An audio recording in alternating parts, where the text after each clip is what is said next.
Fortnite's like, yeah, you can build in this game. Fortnite is a very solid game. It's always doing some crazy shit. You can also build like the Super Minecraft Mob Vote, Dream Glow Squid Game, George Not Found. But it's safe to say that building has evolved over the course of this game's lifespan. The way it was shown off of the trailers is that blokes were supposed to hide and hunker down in big ass castle forts, hence the fort in Fortnite. Just like in any popular game, but as they're established. And mind you, building was very slow back then. And to be honest, it was kind of shit.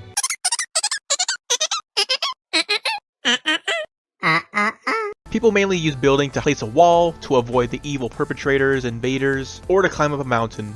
But Myth was like, I go up, up, up, up, up, up, up. And then people were just doing the whole ramp rush thing. Turbo building was added to where you can hold the click button and that shit gets built instantly. Then people were editing, then coning people, and then people started choosing girl characters where they wear skin tight latex costumes to the point where they just look like a solid color clay model, because donkey ass, sweaty ass, pimple faced ass, greasy ass players unironically think that it makes their hitboxes smaller, and the fact that they can camouflage with the environment. And players with this mindset kind of fucking ruin this game. And yeah, I'll die on that hill saying that. The game's player base has two sides. You have people who want to chill, hop on a couple games with their friends, do some goofy shit, like making sky bases. Or people who are like, yeah, let me fucking edit on this kid, dude. You know, streaming with the keyboard cam. And the way they act and build fights is like putting on a show. You can just ramp up like a regular person, but instead they're like, put a cone on top, edit a hole through it while running. It's like doing ballet or some shit. It's just flair. It really is, man.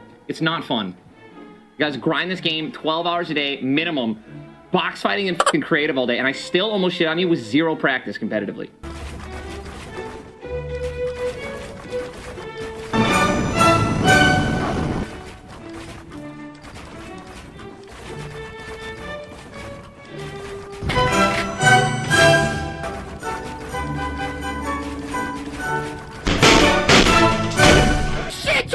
Shit on! Dance! Dance, bitch! Dance! Why is everybody so good in this game?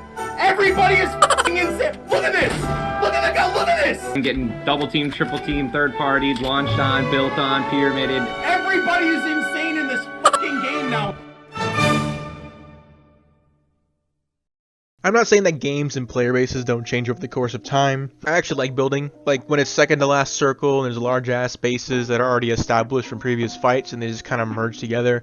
Best way I can explain it is Team Rumble, where shit is just happening everywhere. And then people are just gonna say, get better, you're trash. Yeah man, try building your way out of this one. But something I guarantee won't come back is the Fortnite Celebrity ProAm. This was the funniest shit on the planet to watch. And I never thought I would see the day where Courage JD kills Carl from The Walking Dead and Ali A back-to-back in a Fortnite tournament. Just letting it happen. Courage with another lasering Chandler down. I believe that's 5 eliminations right now for Uncle Jack. Ali A going down. You've got that's 6.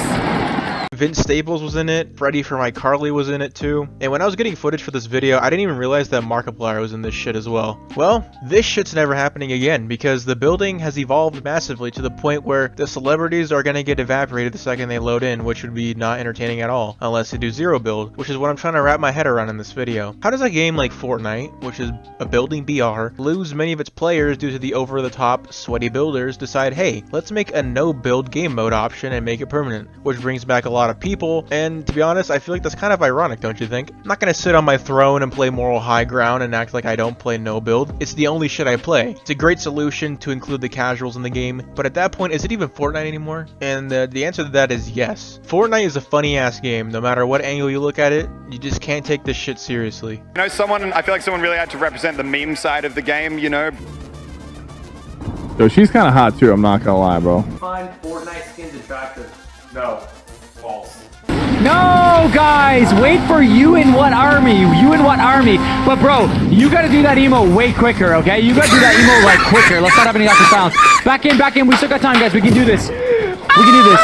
This is Fortnite, guys. This is Fortnite. This is Fortnite in the current meta. We are doing Morse code in planes in the air. We are giving each other Morse code to be friendly in a solo battle royale match. What is a BR game? Is this a BR game? Is it? This is the shittiest reply ever. Fortnite requires movement, editing, building, rotating, and hitting shots. There are not positions in Fortnite. A kicker's job is literally to kick. Horrible analogy. Kind of embarrassing. The game currently has features that us in Chapter 1, Season 3, and so on would only dream of, like cars, sprinting, mantling, riding dinosaurs, augments, even the red dot sight. Everything that seems so small right now seemed impossible back then. The game doesn't even show any sign of dying anytime soon. I think the closest ever been to dying was in Season X because the mechs were just... yeah. And shit was happening every 3 seconds and changes. There have been bad seasons even after Season X, and there have been bad additions to the game after Season X. Building is not all what Fortnite is. The game gets frequent updates, or at least used to, and that kind of inspired other games to kind of do what Fortnite does with battle passes, because Call of Duty does that, Overwatch does that now. They pioneered free game, but our in-game currency you need to pay for. Fortnite is the memories you make. All the silly times you have with all your friends, doing the silly willy stuff all the time, and memories last forever. That to me is Fortnite. It's wholesome chungus every day of the week. And another thing I like to point out is how Epic Games responds to feedback. They are very good at doing that, which you can't say about other companies. When they get absolutely ransacked about adding a new item that's too broken, they immediately take it out of the game, and they apologize for it. And that's actually very important for keeping a game alive. You don't want to have a company that just doesn't listen to feedback and just does shit for the money. You may call it lazy, but the crossovers, collaborations, and references and various different types of media is a way to keep their name in the headlines, good or bad. Main point being is that while building was the trademark and is the trademark of Fortnite, it's not all what Fortnite is. Maybe one day building will be overhauled and people will have to start over, back to the caveman days. But yeah, that is my video on Fortnite building. If you like the video, please subscribe and hit the bell icon to get notifications of when I upload. But I hope you fly away today. Who the fuck would ever buy this dog shit? Because why the frick would you want to be Daryl Dixon in Fortnite?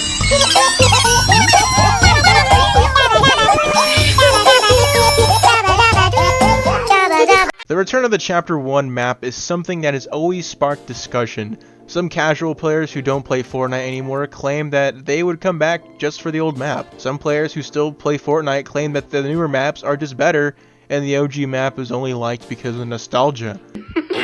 You know, it's like I can smell the nostalgia. But there's also a third category of people that sit in the middle in a way, where they're happy with the game's current state, but think it would be fun to see the OG map for a little bit, and I think I sit in that category. But after having places like the Grotto, the Agency, Lazy Lake, Brutal Bastion, Slappy Shores, Mega City, and the 3 new heist POIs, kinda leans towards the argument that the newer maps are better. Because I'll tell you right now, Mega City is the better city map compared to Tilted Towers. Objectively, there are more buildings, there are more ways to navigate up the buildings around the city, which begs the question, why does the community want the OG map despite the newer maps having more variety?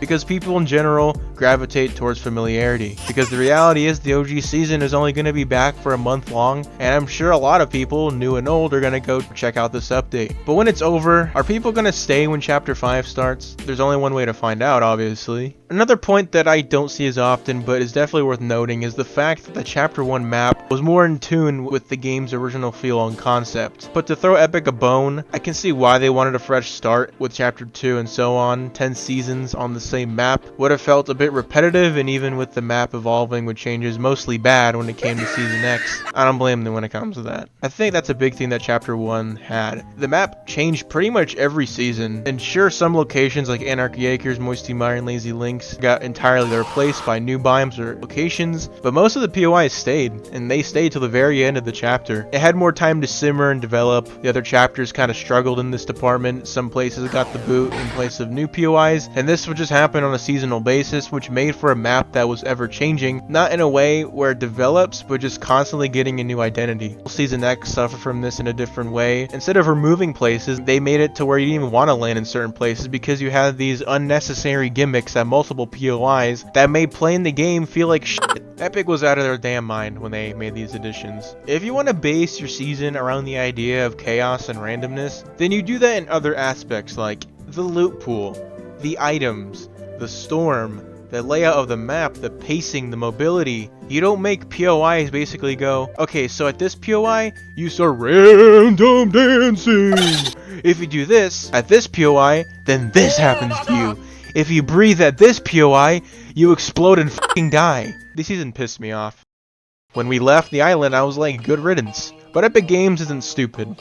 Kinda. They're choosing seasons 5 through 10 as the seasons to go back to. I know that people would have preferred to see seasons 1 through 5, but I think it was a good choice to start at season 5 instead. Seasons 4 and 5 being the only seasons out of the 5 that had big map changes, with the divot and multiple mini divots scattered throughout the map, and risky reels, and obviously Lazy Links, Viking Village, and Paradise Palms for season 5. So going into the OG season with season 1 would have been a bit underwhelming, because that first week of Fortnite OG is everything. That's where the majority of the players are going to be, and as much as I love the first week of Season 4 with Hop Rocks everywhere, I can't help but respect Epic for choosing the seasons that objectively have more to work with. And as controversial as these seasons could be, I think it's a way for Epic to somewhat fix the mistakes that these seasons had. Maybe instead of the mechs destroying 17 planets in 3 seconds, maybe Epic will only have them destroy 15 planets in 3 seconds. What? It's invisible!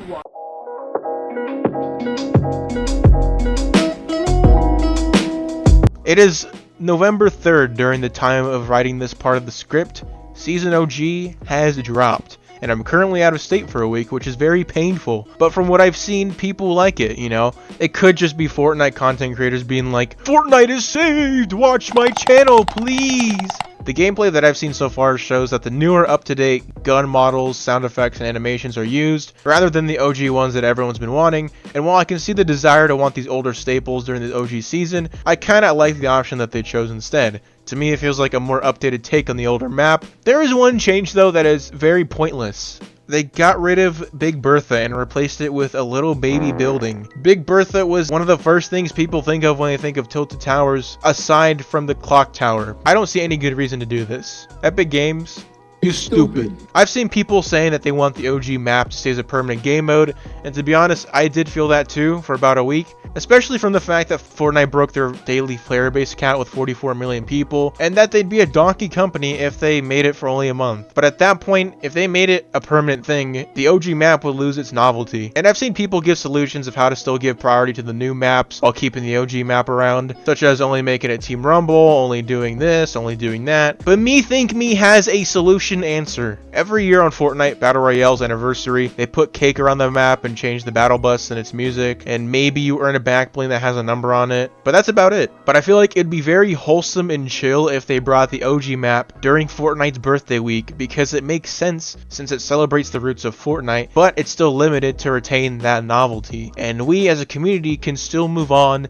and think about the future. The map in Chapter 1, it was more than a simple collection of places. It was the cradle of many memories, and the arena for titanic conflicts, and the backdrop for the Fortnite phenomenon. Not only was the Chapter 1 map a place of combat, but it was also a wholesome place for the community. In order for us to continue, we must move on and look to the future. Anyways, please press that red subscribe button. Look at all this stuff flying on the screen. It's telling you to subscribe. Thanks for watching. Okay, fly away today.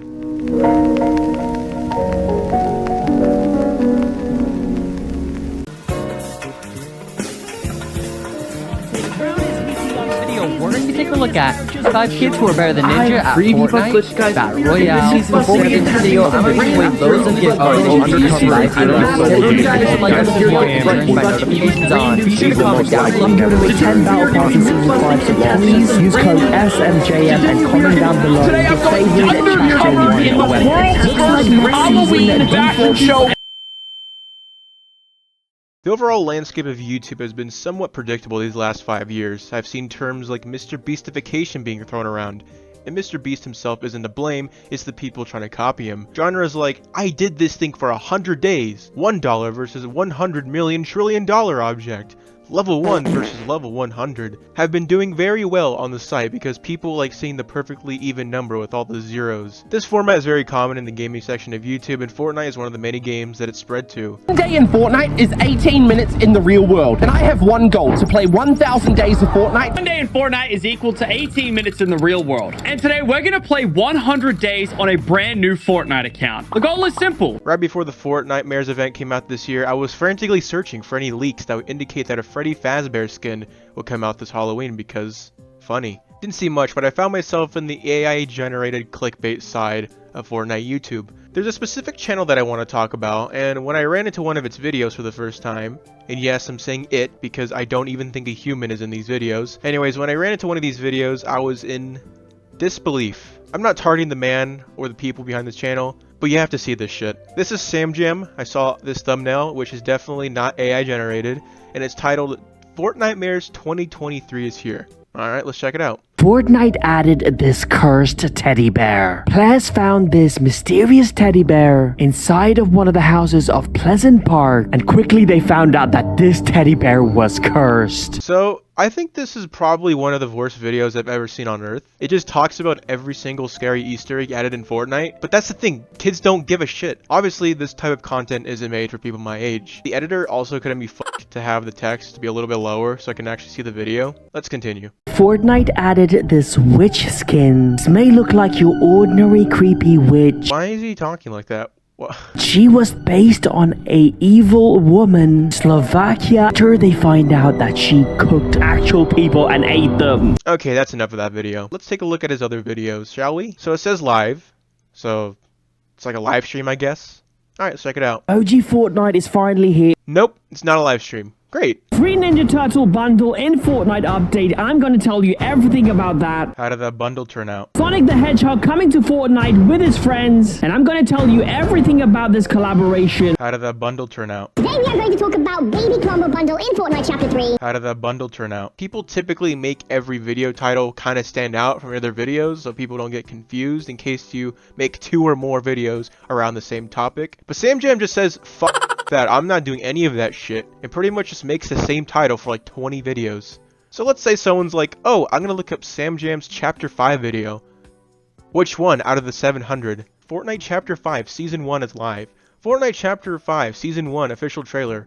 Fortnite Chapter 5 Season 1 Underground Battle Pass trailer. Fortnite Chapter 5 trailer. Fortnite Chapter 5 Season 1. Fortnite Chapter 5 Season 1 live event. Fortnite Chapter 5 live event Big Bang trailer. Fortnite Chapter 5 live event trailer. Fortnite Chapter 5 Season 1 trailer. Fortnite Chapter 5. Fortnite Chapter 5 live event trailer. Fortnite Chapter 5 trailer. Fortnite Chapter 5 battle pass reveal. Fortnite Chapter 5 live event trailer. Fortnite Chapter 5 live event trailer. It's like, I don't understand this shit. They are here, and it's just a fucking animatronics. Fortnite Miles Morales boss mythic location. She is finally back in Fortnite. Sodas in here. I guess the guys are eating burgers and girls are eating sodas in the toilet. Girls are eating sodas in the toilet. Thank you, SamJam, for letting me pick on you. I'm gonna pick on someone else really quick. I may or may not come back to you. We have finally reached the meat and potatoes, the big mainstream content creators. I'm gonna take you through a quick crash course on how to be Fortnite famous 101.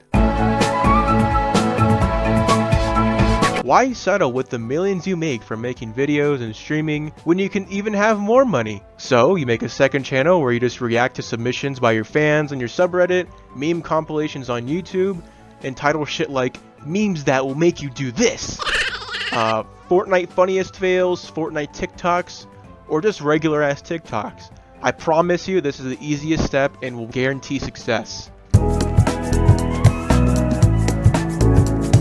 Your editor or someone from your staff will ask you to take pictures of your face doing different reactions, and to be honest, most people don't know how to do this correctly. Post 10 videos, the majority of them having the same exact face, and make sure it's the most massive shit on earth.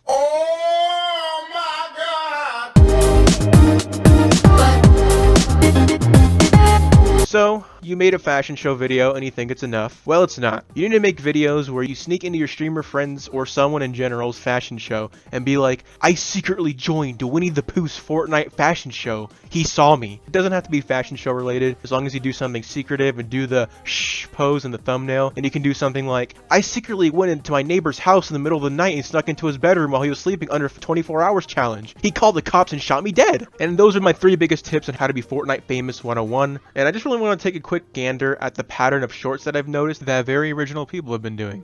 Fortnite OG skins. At number 10, Bright Hunter. I have not even seen this one yet. At number 8, Skull Drifter. Nah, this goes crazy. Number 7, 11. 7-Eleven. Oh, and Rock. Okay, this goes crazy. At number 4, Fish Drift. What's number 1 gonna be? And what's number 1? Spectronite. Can I just ask whose list is this? Because he's acting like this is the first time he's ever seen this. Is it his list? I don't fucking know. Did his editor or someone from his team just find some random ass survey and poll and send it to him and be like, alright, look at this list and just read it off. Top 10 things I should be doing. Number 10, going to the gym. Number 9, take a shower. Oh, that goes hard. Number 8, get a job. What's number 1 gonna be? Talk to a woman?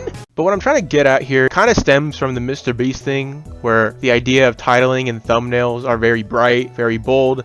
Sometimes the titles of the videos are very interesting, but with things like creative mode, standards for Fortnite content got higher. And to be honest, I'm not even trying to attack these content creators. It's just the same shit. Top 10 Legends Fortnite. Top 10 Fortnite Big Game. Top 10 Fortnite. Top 10 Sweat. Top 10 Moves. Top 10 Uggies. Top 10 Fortnite Skins. Top 10 Fortnite Skins. Top 10 Best Memories. Top 10 Sleeves. In reality, they all need their videos to pop off because they all have editors and staff or a team that need to get paid and can't really experiment with a different style of content. And I think TikTok, Instagram Reels, and YouTube Shorts are a huge factor when it comes to things like this. The people behind these channels are simply utilizing a meta, and who can blame them if they're getting results? I'm not going to sit here and go, well, this content shouldn't exist. These are all people who have had to work their way up to where they are, and you just gotta respect it, to be honest. And after watching CypherBK and Allie's mini documentary on the Fortnite YouTube channel, basically showing off their origin stories, it kind of humanizes them, and I think it goes around for a lot of other creators for Fortnite, and just in general, aside from the AI generated dog shit. From brand new skins to that is the worst Spider-Man I've ever seen in my life.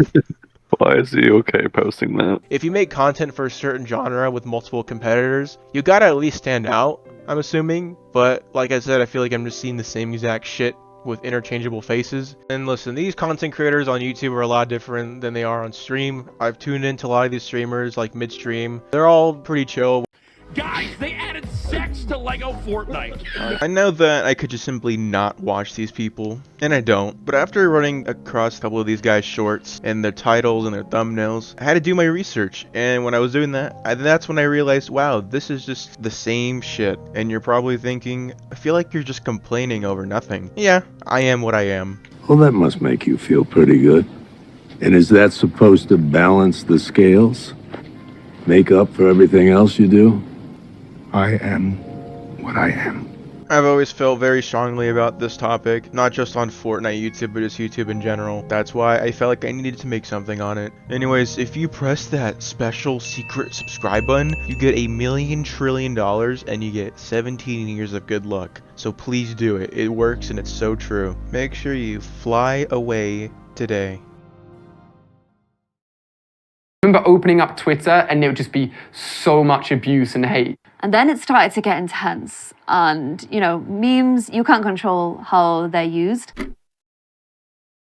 It's time to release the beast. Oh, hell no. What the fuck? LTMs, or as normies would call them, limited time modes, used to reign supreme on Fortnite Battle Royale. Fortnite introduced LTMs as early as Season 1 with the first iteration of 50v50. This was obviously a hit, undoubtedly one of the best game modes to ever lay hands on the game. Pretty self-explanatory, 50 players versus 50 players, pretty much what BattleBit Remastered would become later on. Then Season 2 onwards, we got plenty of LTMs that would either come out once in a while, or even better, a weekly rotation. Weekly rotations of LTMs are very healthy for Fortnite. It gives players an incentive to come back to see what game mode is currently available. Solid Gold, Blitz, Sniper Shootout, Close Encounters, Unvaulted, and many more would be fan favorites. Obviously, some of the LTMs we got were mid, and some of them were just straight up ridiculous, but that's what made them fun since they were spin-offs of the original game mode. But then in Season 5, Fortnite had the brilliant idea to replace 50v50 with Team Rumble.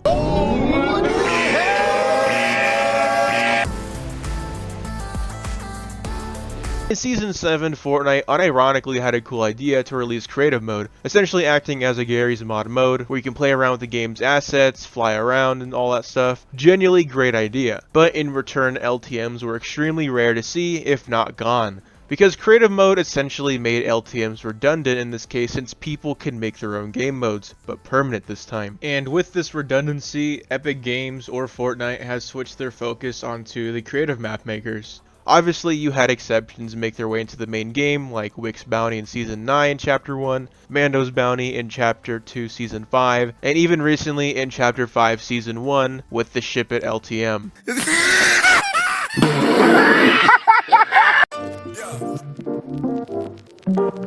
Before I talk about this, I want to say I am not a map maker. Anyone who publishes a map already has way more experience than I ever will. I am respecting that barrier off the rip. Even if it's a 1v1 box fight map or a practice build map, time is spent on it, and I am not going to diminish that time and effort. At this point, Fortnite is obviously making strides to make creative a Roblox-like alternative. UEFN, or Unreal Editor for Fortnite, released a while ago, which acted as a creative 2.0 for Fortnite. Many new features and possibilities were shown off by Epic Games, and my god, does this look insane. When I saw this, I was like, man, I can't wait to see all the maps people make from this. I'm not saying all maps are like this. I guarantee there are plenty of maps that are hidden by the surplus of YouTuber tycoon maps that could potentially be revolutionary for a creative map. But the thing is with these Mr. Beast thumbnails is that these are the only types of maps I see, at least for me. And not every map needs to be groundbreaking. There are maps that exist as warm-ups, like to practice builds, gun game maps to quickly hop in a few gunfights to get you warmed up. I even do this. The series of clips I'm about to show you right now will demonstrate a somewhat large group of the creative map player base, and to be honest, a large portion of the Fortnite player base in general. And it's pretty self-explanatory. Hey, where are you at? I over here. Oh, that's really helpful. Oh, Spider-Man, come here. Okay, I'm not going to kill you guys. It's me. It's me. No, it's me. No, it's me.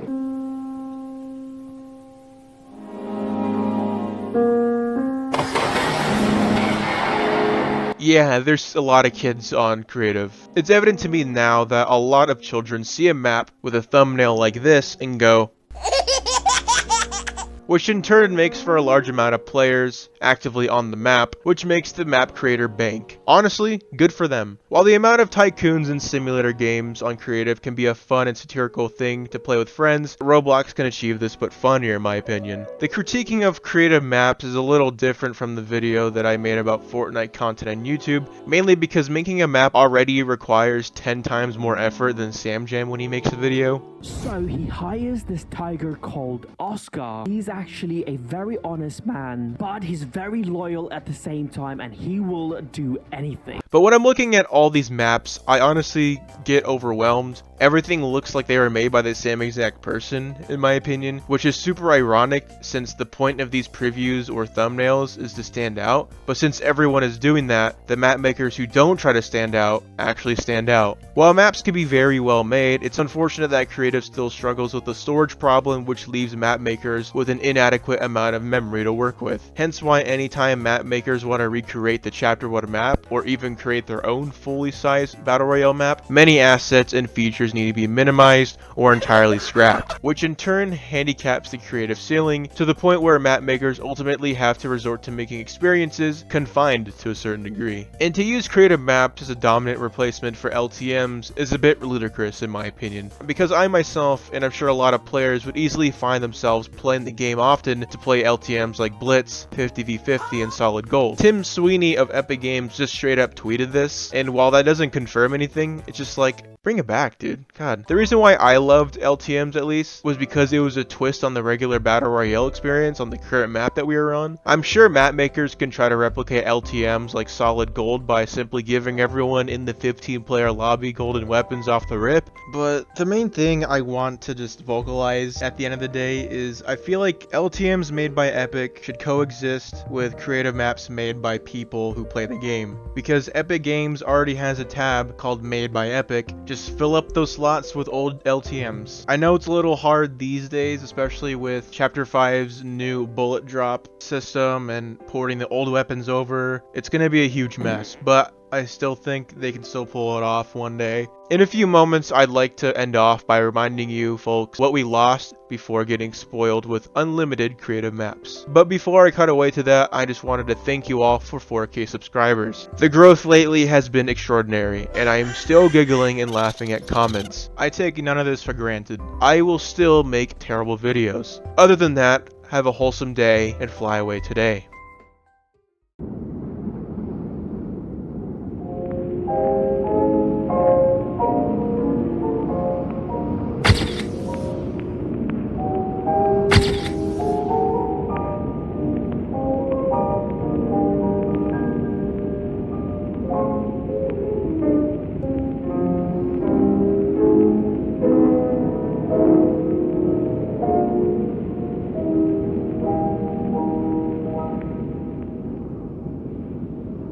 What was the best update that Fortnite ever released? There are a lot of good updates, but I find it pretty hard to narrow it down to just one, especially if you have an acquired taste in Fortnite. If you're a more competitive player, you might say something like Siphon, which is valid because Siphon's really cool. If you're a content creator and like doing fashion show videos for 100 years straight, then you'd probably say Creative Mode and the many updates and features it's been getting, which is also valid. But what I want to do is look at 5 of the best updates that lean more towards the well-being or the quality of life of the main Battle Royale. And it's gonna be my opinion, so it might not be everyone's cup of tea. Obviously, this is not going to be any particular order, which is why I'm going to start off with the honorable mentions, these being Creative Mode / UEFN, Lego Mode, Festival, and Rocket Racing. The reason why these aren't on my list is because these are more like spin-offs of Fortnite Battle Royale, and don't have an impact on the actual classic mode. But I threw them on the honorable mentions because I'm acknowledging the fact that these modes serve as a way to truly expand Fortnite as a brand, and will tap into other audiences, and I'm all for it. But with that being said,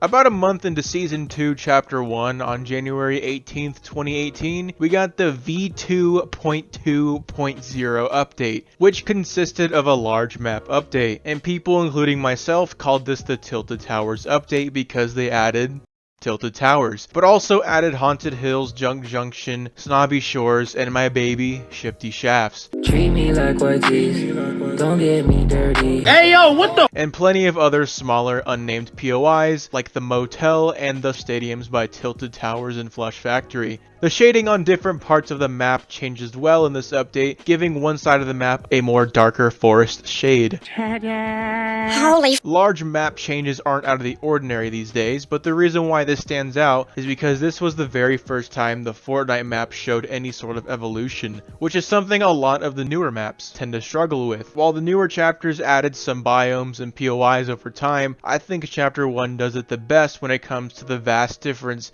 between the first and the last season of the chapter. Also, it's worth noting that this was Fortnite's biggest update for a while, and set a standard when it came to map changes and map evolution in general. This was like huge when it came out. Everyone was talking about it, everyone was making videos on it. Oh my gosh!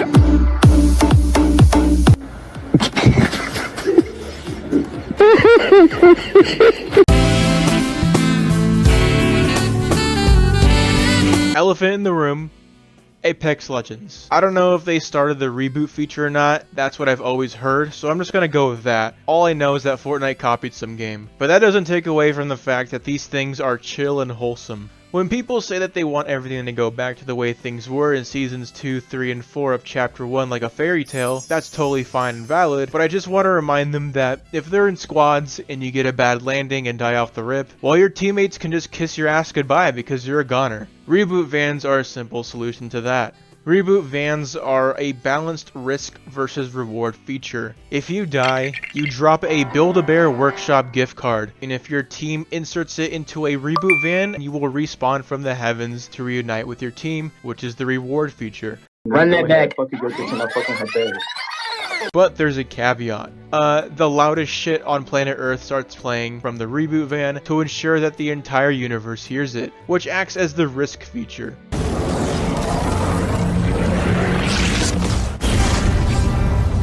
especially if there's nearby squads. The ability to double or triple reboot at once to speed up the time acts as a sense of coordination, because if one person does it, it'll roughly take around 700 years before the reboot finishes. And even this season, where if you let go of the reboot, it doesn't automatically restart and instead slowly unwinds, and the fact that you can steal other people's reboots too is pretty epic. To be honest, I think out of all the additions I'm going to talk about today, this is probably my favorite one. Not because I'm bad and need to be rebooted quite often, I'm actually really good.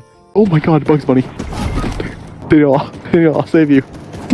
Gotta hurry. The car's flying. He died in the sky. There are the controversial additions to reboot vans, like removing the ability to spawn on top of the van itself, but all in all, I think these are pretty cool to have in the game. I find these tense moments of rebooting a large reason why I love these things.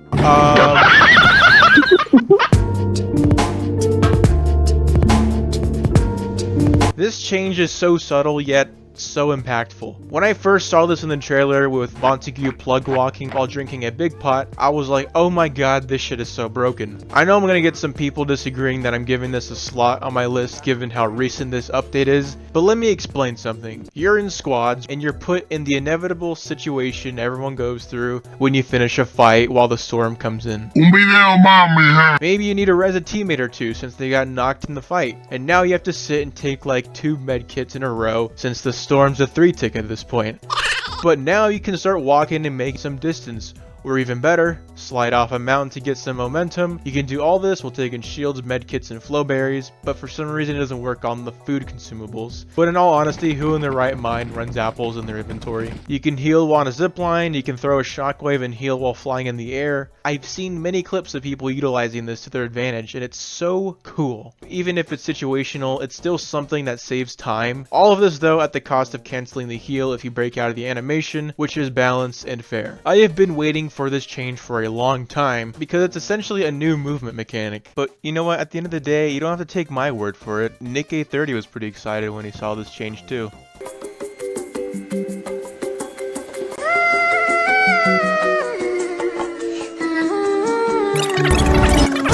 And anytime I laugh,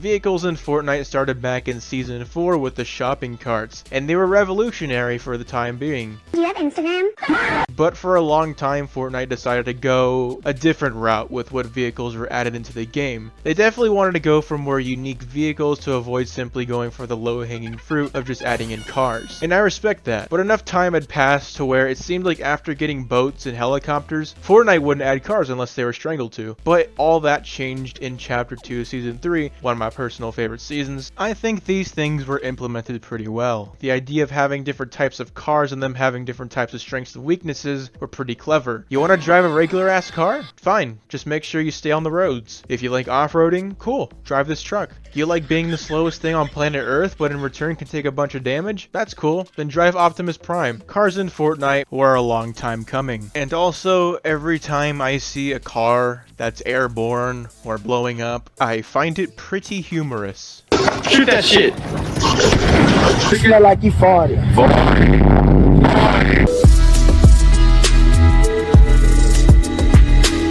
I couldn't ethically make this video without mentioning these two. The reason why I bundled Zero Build and the new movement together is because Zero Build kinda needs the new movement and the fact that they came out at the same time. Watching gameplay before Chapter 3 Season 2 feels incredibly slow now, given that we have these newer enhancements to our movement. I'm relatively surprised that it took until Chapter 3, but nonetheless it makes the gameplay feel more exciting and fast-paced. The countless possibilities and interactions during gunfights feels limitless, giving out a sense of replayability. And it's one of the updates I don't think I can live without if it was taken out, since it'd be so jarring. Zero Build on the other hand is a great solution for casual players. While most people claim that the game mode is free of any sweats, I still want to say that you'll still have some Zero Build sweats here and there. I'm bugging! I'm bugging!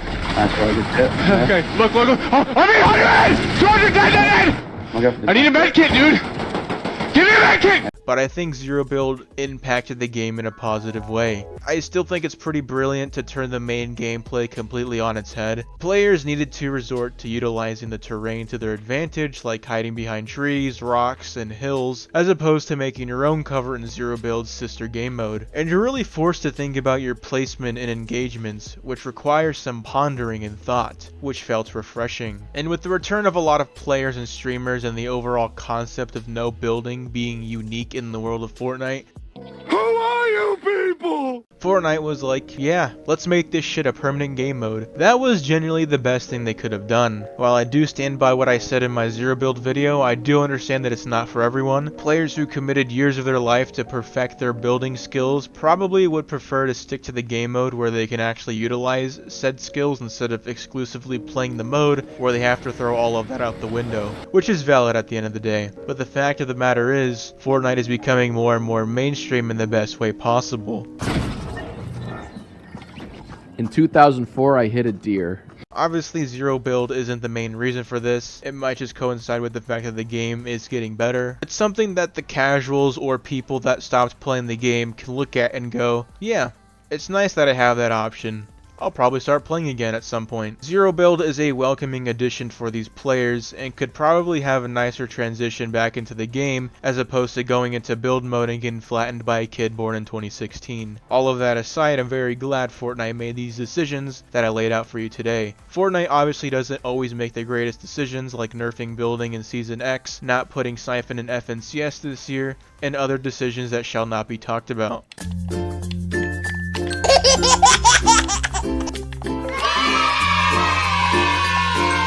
That's all I have today. Thank you for tuning in. Do you guys agree? Do you guys disagree with me and want my entire family to perish? What updates do you think changed Fortnite the most? I want to hear all perspectives. If you're in the competitive scene, if you're in the creative map maker scene, just let me know. I am curious. We are now at 5,000 subscribers, which is pretty crazy. When I saw that, I was very jolly, and I am thankful. Have a wholesome day and fly away today.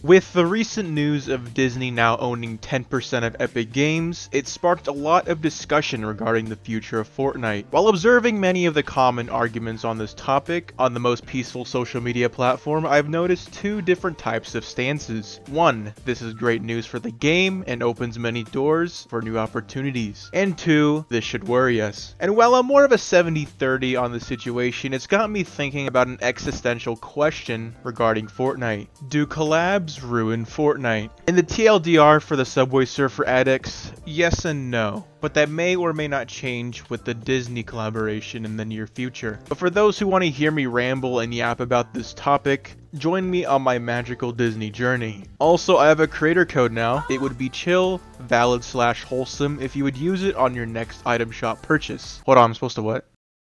What graphic? Thank you for using code LEO1. Fortnite likes to bring in elements from different media in the form of icon skins and collab skins. And I know that icon skins and collab skins can be kind of different from each other, but to clear up any confusion, I'm referring to skins that aren't original to Fortnite. During Season 6, we got our very first crossover skin, or should I say skins. The NFL ones. They were cool if you liked football, but in Season 7, the very first icon skin came out, being Marshmallow, which was released alongside his concert where he used his 3DS microphone. Kinda like mine. And from here on out, collab skins would become somewhat of a seasonal thing, but it wasn't really overwhelming since they came out in moderation. Chapter 2 takes a massive dookie all over this, and collab skins make themselves at home. You had icon skins like Ninja and Travis Scott, but one season in particular really just made it clear that Fortnite was becoming more comfortable with collaborations. Despite Chapter 2 Season 4 being entirely Marvel themed, Chapter 2 Season 5 in particular was pretty infamous for having a collab skin or skins every 3 seconds. While it has less collabs than other seasons, it felt more rampant this time around. As awesome as it was too much at once. Collab skins have grown on me personally quite a bit. I think it really depends if you like the IP or franchise that makes it into the game. Well, when you say Harry, I go. When you say the other guy, I go.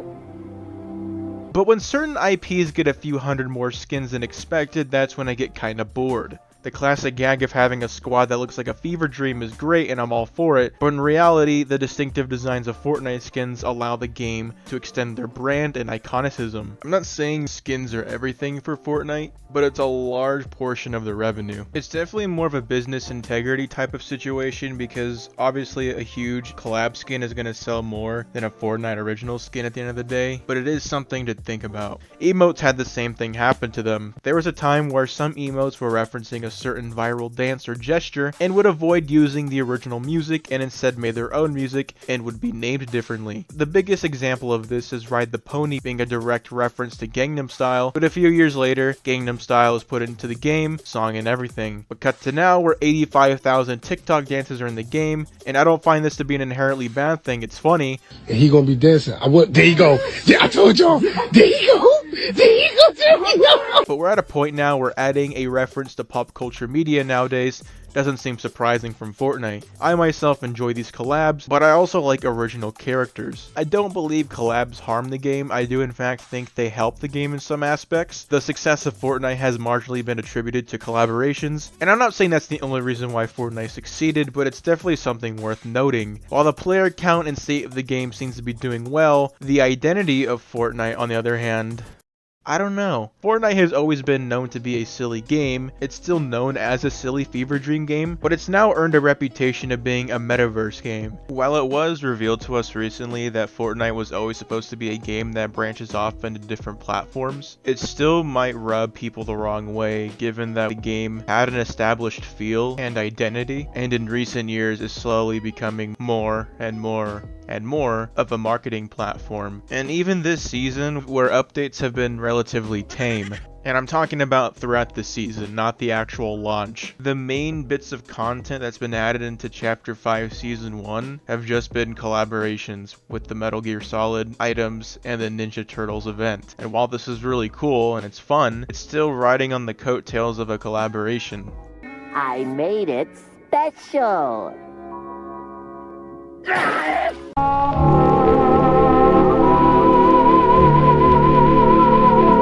Let's say, hypothetically, there's a universe out there where the upcoming Disney mode explodes with popularity to the point where it surpasses the main battle royale. It isn't out of the realm of possibility that Fortnite slowly loses focus on BR and digs their heels into the more successful mode. I bring that up because they literally did the same thing with Save the World. Fortnite Battle Royale was literally made to get people to play Save the World, and when they realized that they were onto something, they essentially evicted Save the World like a single mother of 5 out of an apartment. Now I don't think they'd ever do this, let alone these modes surpassing BR. I was just giving an example to showcase how Epic Games can switch up on their properties. One could argue that all the time, money, and energy put into super duper playful Mickey Mouse, or even the games from this season, is time, money, and energy that could have been used for the main Battle Royale. And to that I agree. I'm not delving into the politics of Disney, but I'm mainly concerned about the Family Guy hoarding dad situation that it could potentially create. Disney is a big ass company that has a lot of money, and with that they are readily equipped with the resources to make good stories.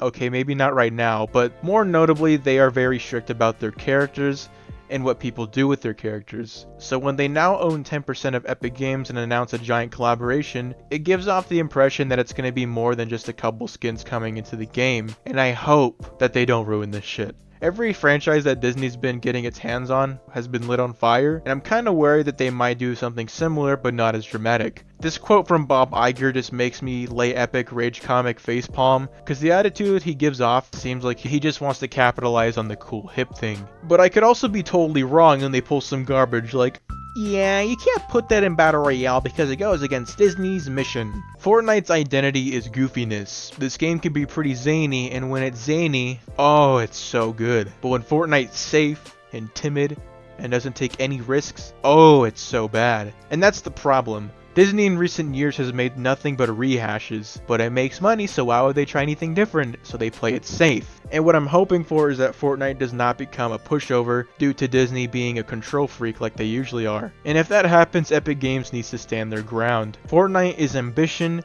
and Disney is apprehension. These two don't go together, but maybe the yin and yang nature could be a good dynamic for both Disney and Fortnite. If you honestly think about it, the properties that Disney ruined are film franchises that require a good level of writing, but were instead bloated by Disney with terrible writing, fan service, and fluff. Which in turn made these movies and shows essentially the fast food of movies and television. Fortnite is not a movie or a show. It just needs to be fun all around, mindful of the community, and filled with content. And Disney might honestly be a decent helping hand in that department since they focus on dopamine rushes and fun. In reality, we probably don't have to worry about this for a while, but I wanted to use this video as a time capsule to look back at later on and either go, looks like we didn't have to worry about anything after all, or, yeah, we pretty much called it. With that being said, I hope you enjoyed my beautifully jolly Disney video that was very all over the place. Next video is going to be a bit more structured, and we're going to tackle a certain genre on Fortnite YouTube, so be on the lookout for that. If you want to use my creator code, Leo1, in the item shop and support the cause, that would make me super giddy. Thank you all for watching, have a wholesome day, and fly away today. Do you like Fortnite skins? Do you have V-Bucks saved up from Christmas that you want to spend? Do you want to give us money? Perfect! Our new and improved item shop is here to fulfill your V-Buck spending needs. We have the highest demanded cosmetics like Sunflower, Skull Trooper,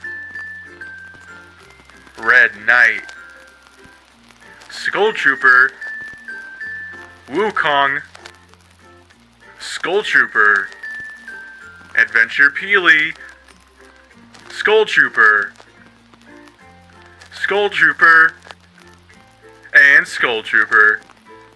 And don't forget about emotes. We heard your guys' feedback about wanting better items in the shop and we listened. Now you can get your hands on these green and blue emotes that no one cares about, like Denied, Take 14, Crisscross, Punched Up, Ground Pound, and so much more. Yay! What about skins that haven't been in the shop for a while? Come on down to the new and improved item shop for your daily dose of disappointment. This advertisement is sponsored by The Weeknd.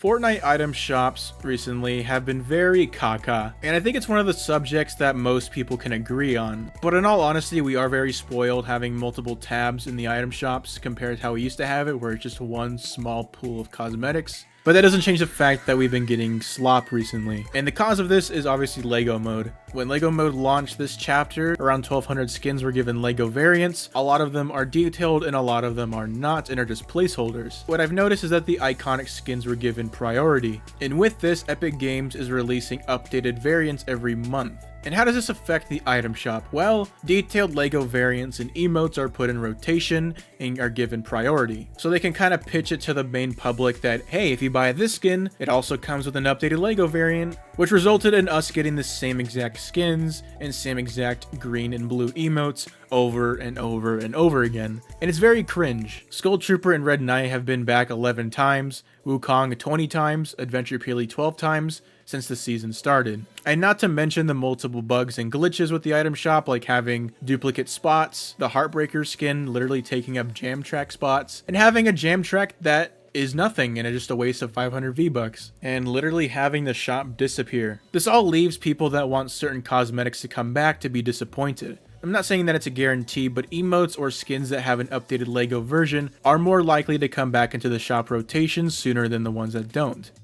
Merry Christmas, buddy. Huh. Wonder what this could be. Oh. Alpine Ace. Now this is not the reason why I'm making this video. Alpine Ace and Mogul Master are part of the winter ski set, and when they come into the shop they display all the country versions. And since the new chapter started, only the default Mogul Master is returned, and it returned 7 times already, while the Alpine Ace has not at all. The United States Alpine Ace was the second skin I ever bought, all the way back in season 2 of chapter 1, and when they were in the shop last I didn't have a channel, and now that I do, I've been wanting to buy the default one since he shares my channel colors, also so I don't have to share the same skin as Thunderbuddy 29. And now that they've been bringing back the Mogul Master because it's very popular and competitive, it's like, oh, that's interesting because she doesn't even have an updated LEGO variant. Because at this point, it's just like bring back the Alpine Ace along with it. I could see if they always came out separately like the majority of male and female counterpart skins, but these have always coincided in the shop together with all the other country variants. I'm mad. So what I've learned today is that the detailed LEGO variants, skins, and emotes have a higher chance of coming back first, while the other skins and emotes have to wait a while, and that Fortnite hates the Alpine Ace. My God! This is like the best birthday present I've ever gotten. This is insane. Thanks. Wow. We just gave you the best present you've ever gotten. You said so. Yeah, it is. Thanks. You're still not invited to my party.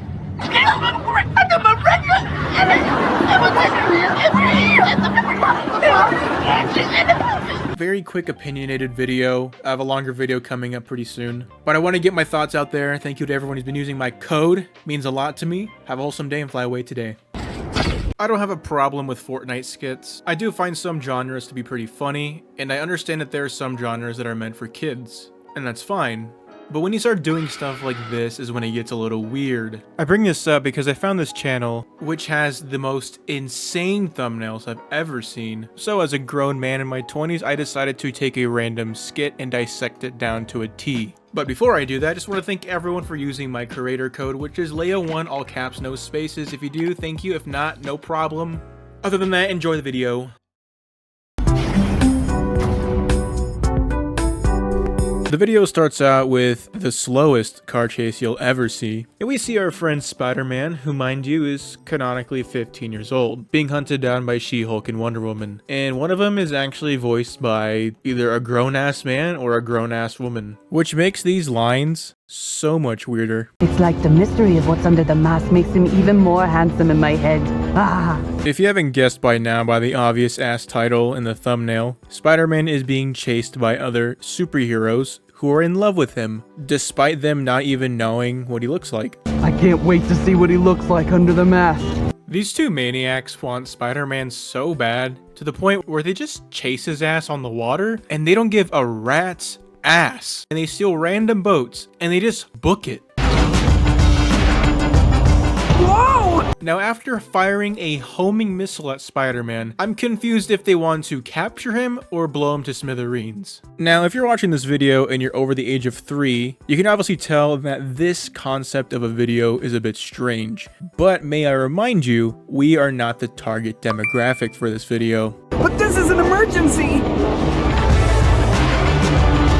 You must be down horrendous to pull off a stunt like that. I'm fully convinced that She-Hulk just needs to be locked in a prison for the rest of her life. So Spider-Man gets cornered and She-Hulk blows a kiss at him. Will you be my boyfriend? Can I see how handsome you are? Spider-Man, rightfully so, tells them off. And at this point, She-Hulk and Wonder Woman get into a bit of an argument over who gets Spider-Man. And I don't know if you've noticed, Spider-Man wants nothing to do with these people. And the two just start beating the ever-living shit out of each other, which gives Spider-Man the opportunity to escape. Also, did either of them ever wonder what would happen if they caught Spider-Man? They looked like they were teaming up. And did it ever occur to them that they may have a fight over Spider-Man at this point? Guess not. We then get introduced to Groot and Rocket, and Spider-Man kindly requests if Groot and Rocket can distract and stall She-Hulk and Wonder Woman if they ever show up, in which Groot agrees to. Out of the way, tree. Okay, she just kills him. Nice. The rest of the 20-minute long video is pretty much Spider-Man running into a new person and asks them for help. They fall in love with Spider-Man and they chase him too, rinse and repeat. But there are a few standout scenes like the fucking Mandalorian showing up out of nowhere to defend Spider-Man. The funny thing about this scene is that up to this point, everyone's been like fist fighting and doing emotes that look like they're fighting, but the Mandalorian just doesn't hold back and just starts opening fire and blows up a truck. This is a war. Peely is also in this video, who for some reason sounds a lot like the annoying orange. Peter, what the heck? You can't just barge into someone's— I'll spare you from the rest of this video, but basically it's what you would expect. Let's look at some comments, shall we? Did anyone ever fight the Easter Bunny? I don't know, that's a good ass question. Bro, you killed Groot? He is one of the sickest heroes, you muppet. Who think of that to put it in the video? Is anybody agree with me? That is so beautiful how anxiety is a Spider-Woman cat's real and 85,000 emojis. I was actually about to say that, but you said it for me. And this person also has some replies. Yep, I couldn't have worded it better. Now one can argue that this isn't exactly scamming or harming anyone and is just weird. And the parents should be more involved in monitoring their kids' usage on YouTube. And you are totally right. I couldn't agree more. You know, looking at these types of videos of corruption, it's honestly big picturing everything for me in terms of what I said in my other video. Courage JD and Cypher BK, while I still think you guys cater to the young audience and make the same rehashed videos. Do you know what the weekend's cousin's name is? Don't tell me it's the weekday, bro. The weekday! Oh my god. It's caca, but at the end of the day, your content is nowhere near as bad as this. And at least Courage and Cypher are actually gonna go down as people that contributed to the Fortnite community. Courage is a very good caster for tournaments, and Cypher did stick with the game even when it was at its lowest. So yeah, I reached my quota of Cypher and Courage compliments. So I'm bearing the hatchet right now with all these guys, as if they even knew I existed, but you're free to go. Not you, you're still on my list. Now I might get a few people bringing up the fact that these skits take effort, and to that I agree. Going into replay mode to get shots, coordinating with cast members, having certain emotes that you have to pay for, takes some effort. I agree with that. Creating a skit does require creativity. With that, it shouldn't be hard for these types of channels to shift focus from weird ass kissing shit to something that won't have me thrown up for adoption if I were caught watching it. It's apparent to me that I have done a lot of talking on this matter, but I haven't taken any action. So with that epiphany, I decided to take initiative. After searching through many types of skit channels and the techniques they've used to keep their attention of the 2-year-olds that watch their videos, I have decided to make my interpretation of a Fortnite skit aimed towards children. So, here it is.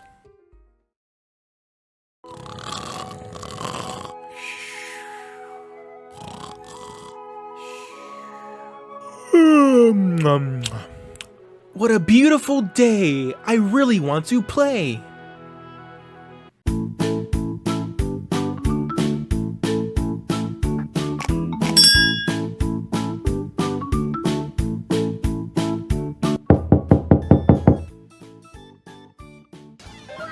Hello, how are you doing?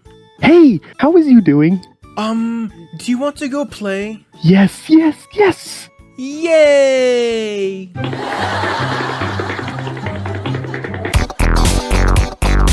Me having so much fun. Yes, yes, yes, yes, me too, me too.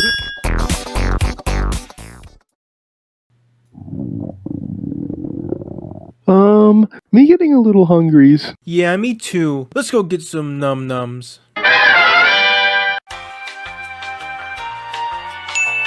Yeah, I'll have a apple and a pea.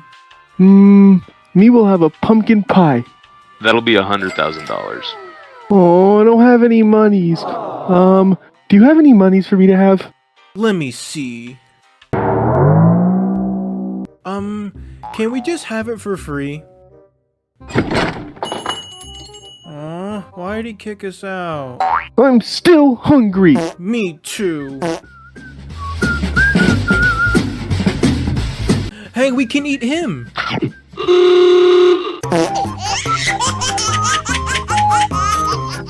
Oh, please, please, please. No, don't chase me.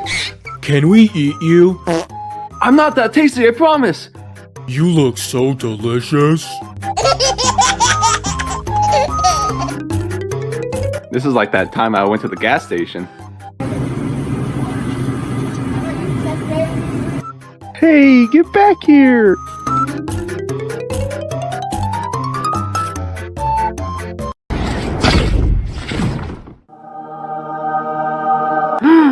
Mr. Beast!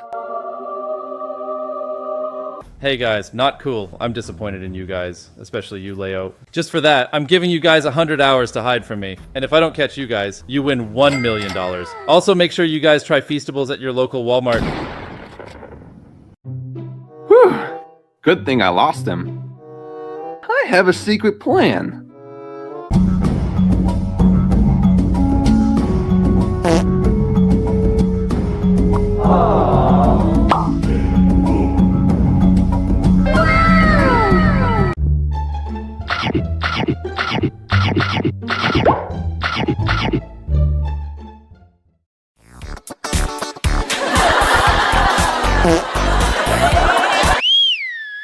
Oh, guys! He's getting away.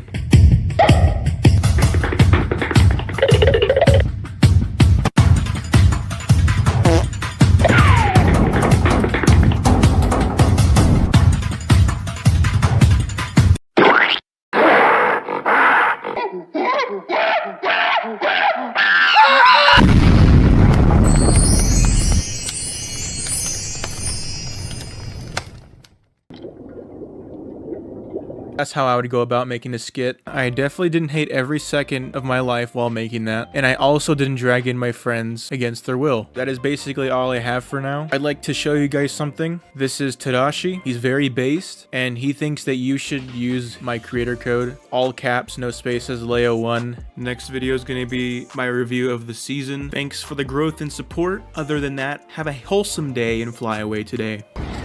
Coming off of Fortnite OG, or just any season in general, Chapter 5 Season 1 was a roller coaster of emotions. I mean, everything seemed different. The map, the mechanics, the whole shebang. It was like waking up in a house that wasn't yours. The barrage of new weapon attachments, the revamped movement system, which was enjoyable as watching a Sam Jam video, made me have serious doubts about this new season. I was like, did Fortnite screw up? Where's the simplicity? Where's Siphon? Speaking truthfully, it took me around 2 weeks to really understand everything, but I'm glad I stuck with it.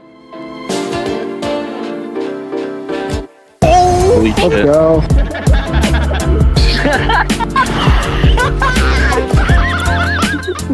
Damn, they dipped it. No!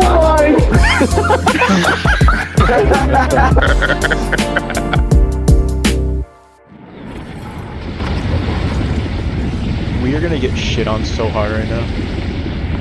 Yeah.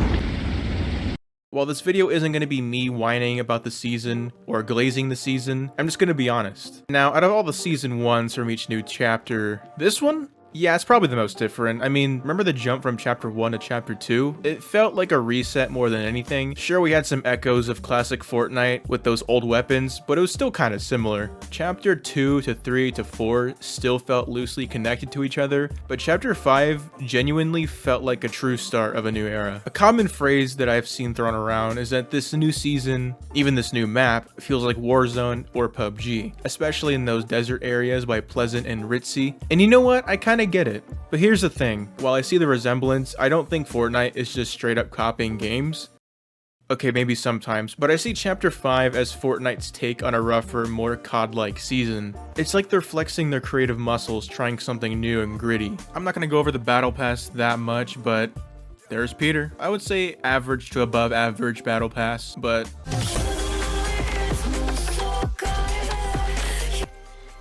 this is the best battle pass ever made. I've seen a lot of complaints regarding the POIs on the map, but to be honest, I really enjoy the little ambience music that plays when you're walking around, like classy chords with that little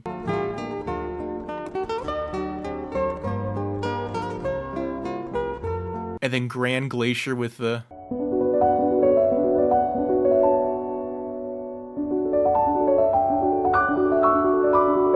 that shit slaps. My main gripe with this season is the fact that it kinda feels soulless. Don't get me wrong, it's super fun and addicting like gambling, but it's missing that extra oomph. Part of what made past seasons thrive in my humble opinion were the weapons and items. I mean, the cluster clingers are cool and all, but can it spawn in a triceratops from the sky? I strongly feel that a solid and diverse set of weapons and kooky items can make a season, even if the map isn't too great. The Ship at LTM release, where the majority of past throwable items were unvaulted, and oh my god, this was unadulterated fun. But playing that LTM made me realize, huh, This is Fortnite. Now I get it, the game needs to introduce new items to keep things fresh. Grapple blades and cluster clingers, all that good stuff. I'm not trying to be one of those guys who are still stuck on OG, like staring at the new mechanics of modern Fortnite and going, yeah, this is better. It's just something to think about. Speaking of the new items, cluster clingers. Now these bad boys are pretty rad if you don't miss the doorway and totally bone yourself, but when used right, they're perfect for exterminating vault rats.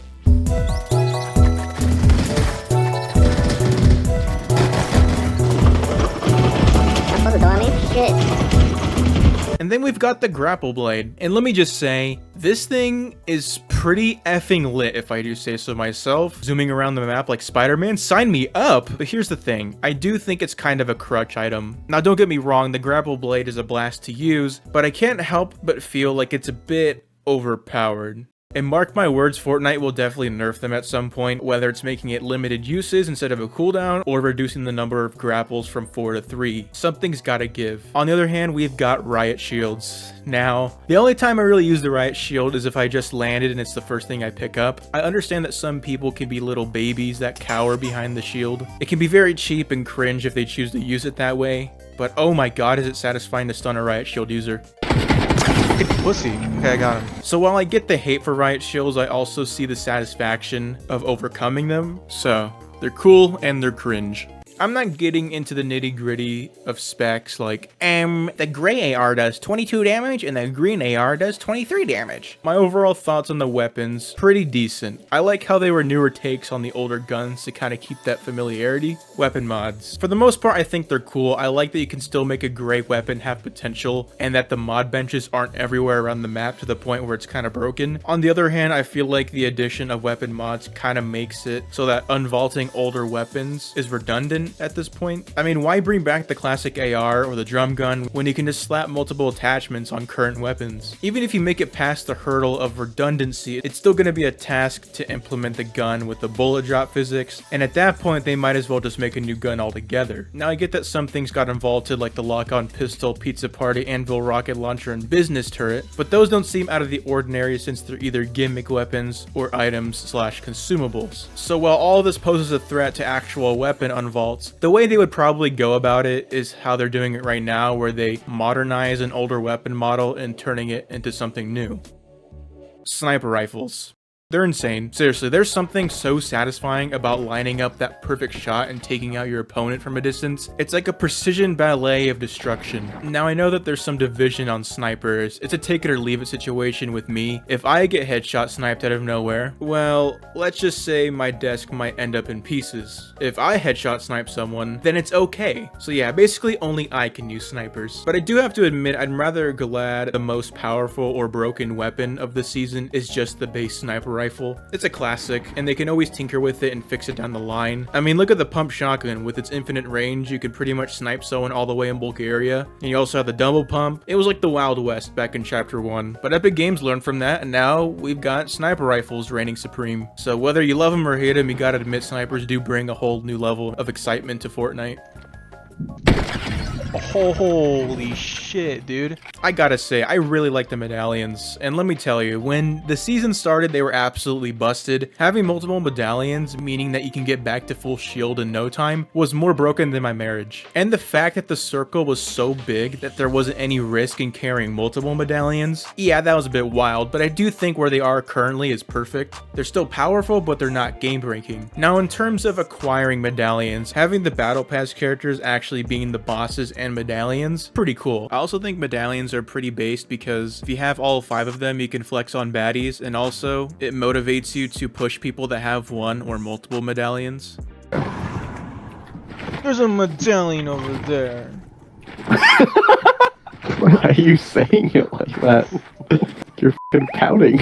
Please stop. To be honest, this season's updates were relatively tame. Don't get me wrong, there were some cool additions, but nothing too mind-blowing. The Christmas Island and POI were nice additions, I'll give them that. Although not having the cabin this year wasn't based and valid. I mean, the cabin was so wholesome, so I'm just gonna subtract around 5,000 Reddit gold from you guys. Now the ice grappler, it was kind of middle of the road for me. I actually only used it a few times before I got taken out of the game since people found out that they could fly across the entire world. It was fun for a bit, but nothing too special. And the snowball launcher came back, and yeah, it's the snowball launcher. The update that brought us Flowberry Fizz, and I guess the Enforcer AR, now that was pretty based. Flowberry Fizz had me bouncing around like a little bunny, and it was so funny. And the Enforcer AR, moving on. Now, I'm not gonna say that the Solid Snake update and the TMNT update sucked. They were good updates for sure, but I just found the two Solid Snake items to be a bit lackluster. I mean, how many times can you really use the EMP cloaking device? It's fun to goof around with for sure and hide in plain sight in certain situations, but they weren't items I would use over other items. The TMNT event, on the other hand, is definitely a step up. They revamped the underground area to fit the Ninja Turtle theme, which was pretty cool. Now for the mythics, they're pretty interesting. I found myself and others using the actual attack abilities for the first day or two, and then just using them for mobility, which is fine. But the best part of the event was them unvaulting the hoverboard. This is all I needed.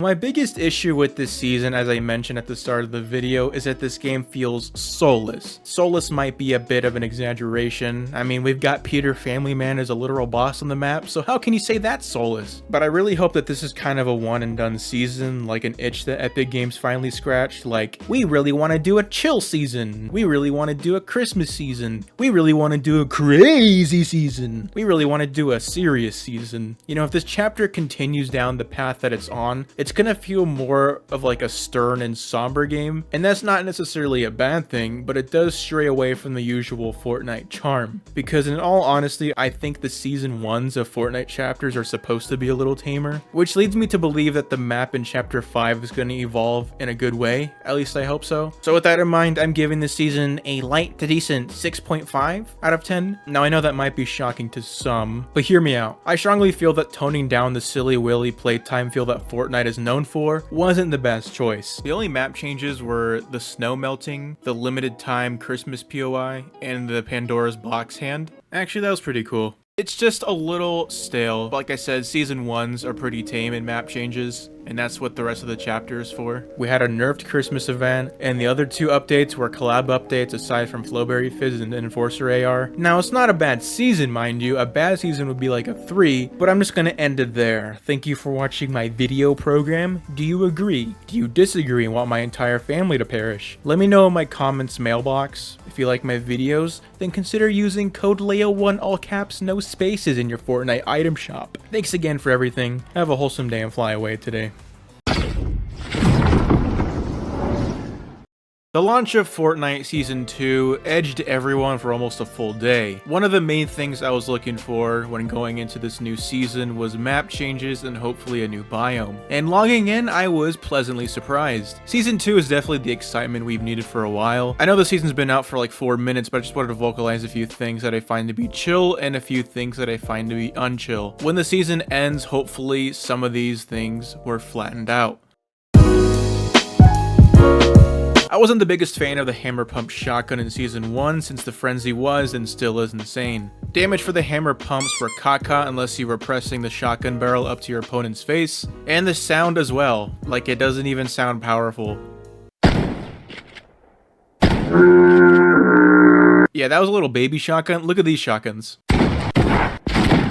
The new shotgun is very based. It actually sounds powerful. While it is a little inconsistent sometimes, I do prefer it over the regular pump. It actually reminds me a lot of the Infiltrator shotgun from Chapter 4 Season 4, which is my favorite shotgun ever made. I find it cool to be a tac pump hybrid. The crosshair is donkey shit, but whatever. It is similar to the Infiltrator shotgun, so I don't even care. Business turrets and riot shields got vaulted. Elbozos, GG no re. Good riddance. But on the other hand, rest in peace Crackle Blade. Very sad, but you can stop crying now because we have wings, and I'll touch on those later. The POIs are very awesome, they're very diverse. It's kind of hard to get a feel for them right now since the season just started and they're hot drops. The superhero skin Wearer Bathwater is a nice little addition to the underworld biome, giving you the 0-point teleportability. It's definitely beneficial in pinches, but it does kind of screw me up sometimes when I want to mantle and I'm spamming the spacebar, but it's still very cool. Back on the topic of biomes, Mount Olympus. This is the most beautiful shit I've ever laid eyes on. I play on performance mode, and even then I still think it looks really good. Like with Grim Gate and the Underworld, the traffic at Olympus and Battleground is very high right now because they're new and everyone's going there, so I can't really dissect the intricate details in the layout, but overall I'm glad the map has a diverse set of biomes now. Aussie Antics put this in a pretty good way. I love how this season there isn't just, okay, you need to pick this gun to win, you need to pick that gun to win. There's different types of playstyles and there's different weapons to fit those playstyles, and there's a lot of debate of which loadout is best, and those discussions is what makes a healthy season, so I think that's really awesome.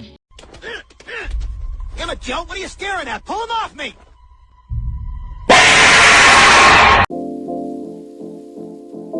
I understand that I said in my last video that we needed more fun items, and that's fine, but what I don't understand is why Fortnite decided to make this insane. But I have kinda gotten over it at this point. The first day or two, I was like, oh my god, this is the stupidest shit they've ever added, why is this in the game? But if you just take a second, just stare death in the face and just shoot them while they're shooting you, you should be fine. Them being temporarily stationary while using it is its weakness, but when 2 or more people are using it at once when you're in squads, it's very overwhelming. It goes through builds too, which is repulsive. I'm not saying to outright remove it, I think it should be tinkered with a little bit, but I'm not just gonna complain about it. I have a suggestion that may help balance it out. I feel like the item would be totally fine if it only dealt shield damage, and I think it fits thematically too. You know, the Zeus Lightning, Skeleton Outline, essentially a glorified shield breaker EMP but as a mythic. Also, I think obtaining it is just way too easy. Even if the item doesn't get reworked and stays how it is, I would at least prefer if I had to like do a quest or like fight a boss over it. Apparently we were supposed to be getting the mini shield bubble, which isn't here yet, which would help counter these things.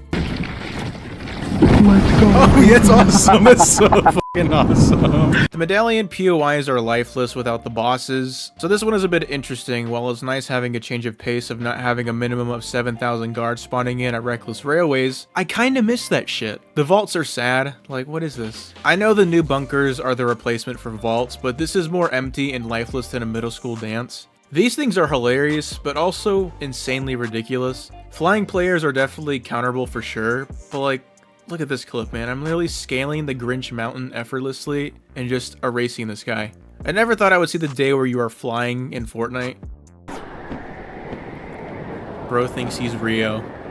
Thematically, perfect addition, but I think it could be reworked. Only being a paraglider in a sense where you can use it when jumping off a tall structure to prevent fall damage like a redeploy, or reduce the durability from 300 to 150. Now I know it's not fun to take a fun item and come up with ways to nerf the shit out of it, but you have to crack a few eggs to make an omelet if you want to make this player base happy, and I'm not talking about the big creators that just start cackling when they're using the most busted tactics ever.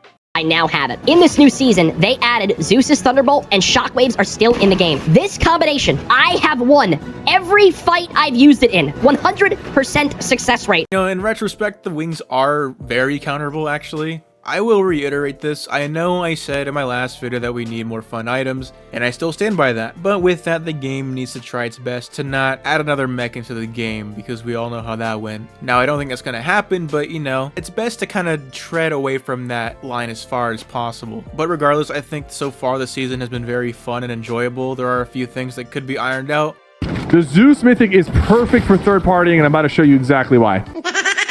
But overall, I am digging it. I'm glad that we have a cool theme this season instead of underground, whatever that means. But I think this season has a potential to be very good. But yeah, I just wanted to get my initial thoughts out there regarding this season. Thank you to everyone who's been using my creator code. I appreciate the growth. And yeah, have a wholesome day and fly away today.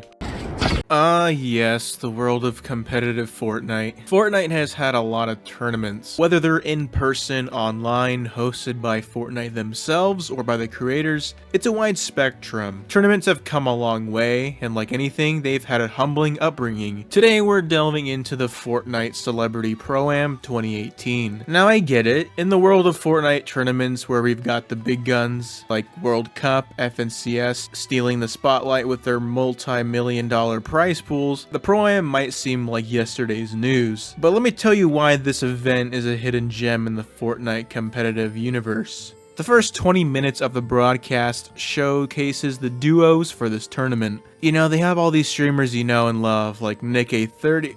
Oh, that's not Nick A30. And then all of a sudden we get a timer countdown before the event started, and afterwards played a hype video to get everyone excited. And to be honest, It's shit, so what I've done is I've made a better intro video, and with all your favorite Fortnite people ever. You said to get nice cycle on my edge and what that she got to do today. Lana is speed on my side. Sure, Lino hold this shit, kill that shit. Shooting pin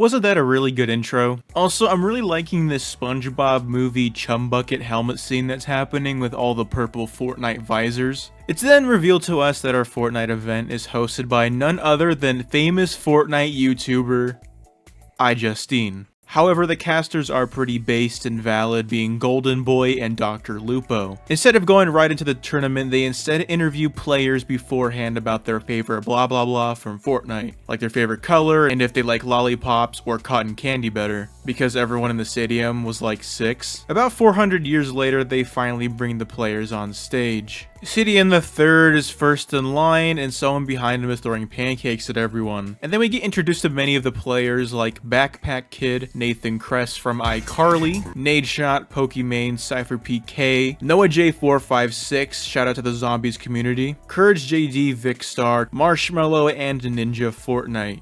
Combined with all the content creators that are here playing today, that's a The first match starts off like any other game where everyone goes in their separate directions, and this is actually the first time the Inspector mode was first shown off in Fortnite, so fun little fact right there. We get a glimpse of Ninja and Myth doing their own thing, and Ninja is completely locked in at this point. An early shocking moment at the time was that Ninja was taken out relatively early, placing below the top 50. And this already kind of gives you an idea that the well-known streamers aren't the only good people on Fortnite. We take a look at this guy named Kinstar, who's chilling at Tilted Towers, and then lo and behold, Nick Mercs, Mr. Tilted Towers himself, comes strolling in. And they both know that they're here, but none of them decide to fight each other, which is a noticeable pattern during this tournament where everyone's very cautious. Sidian the Third gets taken out relatively early as well, unfortunate, because I was rooting for him at the time. And then Kinstar's in this really insane situation where he's looking out the window while editing, and it's like super intense. He just sits there. It's like one of the most craziest parts of the entire tournament. As the circle starts shrinking, we cut to Nick Mercs, who takes out Lil Yachty, and then Myth comes in and tries to third party him, which leads to Myth getting third partied by if I'm correct. Oh! Get the trap. Yourself. The zone. The zone is coming in. You didn't see him. Nick. Yeah, so these guys just got shit on by Muselk. The commentators cut back to Kinstar's insane gameplay, and then we bounce over to King Richard, Noah J456, and Vicstar. King Richard and Vic have a little double pump fight. King Richard overtakes him and then gets third partied by Noah J. So he's really repping the COD Zombies community in this tournament. The structure built around the metal. Oh, wait, it's no, drop it into the box. Let's go, dude. It's below top 10 right now, and Muselk decides to throw his game. This is what I wanted. This is what I wanted. ProAm X Games, let's go! No! Courage! No! Way to go, Courage. Look what you did. He was trying to do a meme strat, and you ruined it for him. Why couldn't you just let him do his meme strat? Now you're over here, sitting on the mountain. What a joke. Drezzo, Nadeshot, Noah J, Kinstar are the last 4 players remaining. Most of them take each other out, which leaves Kinstar and Noah J, who then makes a skybase, which actually gets him the victory. After the match, we get interviews from players who stood out during the game and players who came close to winning and just winning in general. With that, we got an interview from Muselk himself. You know, I feel like someone really had to represent the meme side of the game, you know, bring that stupidity in. You know, as much as everyone, including myself, dogs on Muselk from this clip, you know, at least he had some fun with it, and it was a practice round. You know, after that interview, I think a lot of people will say that this event has been a little cringe. But you know, to pour salt on the wound, iJustine makes it 10 times worse. Because we have something that is going to be called the Boogie Down Challenge. We are going to be preparing some dance moves for you. Let's not all dance at once now. Do you guys like memes?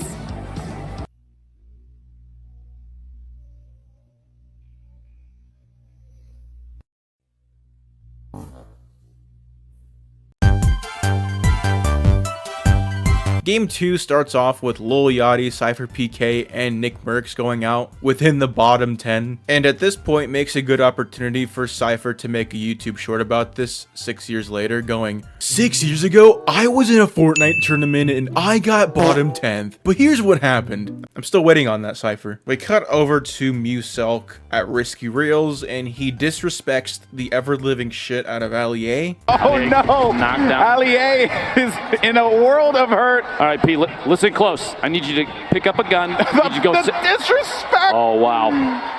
Pokimane gets taken out by Typical Gamer. She's ADSing with the tac shotgun. In this next part, the casters tune over to Vicstar123 and Ty $, and they're doing some insane tactics right here. They're just sitting their asses inside this trapped room. Don't worry, they're gonna do something, I promise you. A couple circles later, everyone starts rotating towards the factory area by Loot Lake, and Typical Gamer and Vince Staples runs into another duo. And then Vince actually pulls off some 200 IQ play where he pulls out his rifle, which has 0 ammo, and instead of switching to his shotgun, he decides to throw grenades on the floor.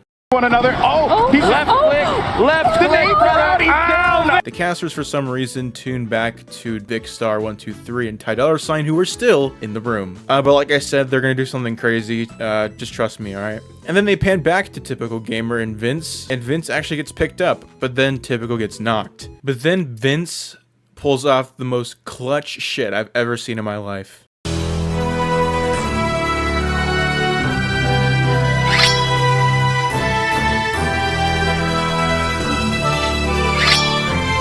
The dream is dead.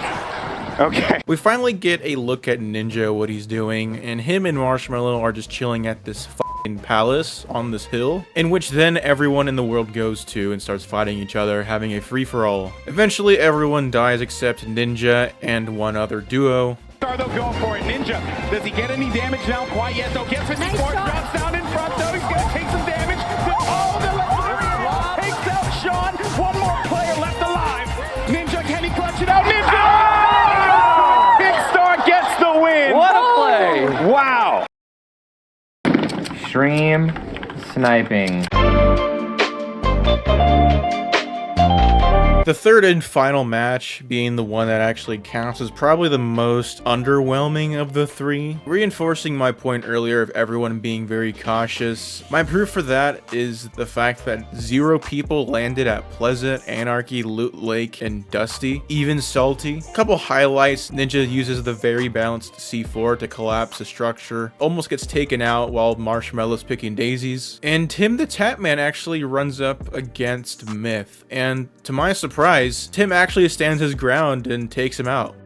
I'm just kidding, Tim gets shit on. And then the casters pan over to Ali A, who's just emoting, and for some reason, Dr. Lupo just calls him out on his thumbnail clickbaiting. I wonder if Ali A knows that there are people around him.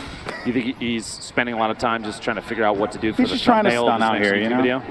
Yeah.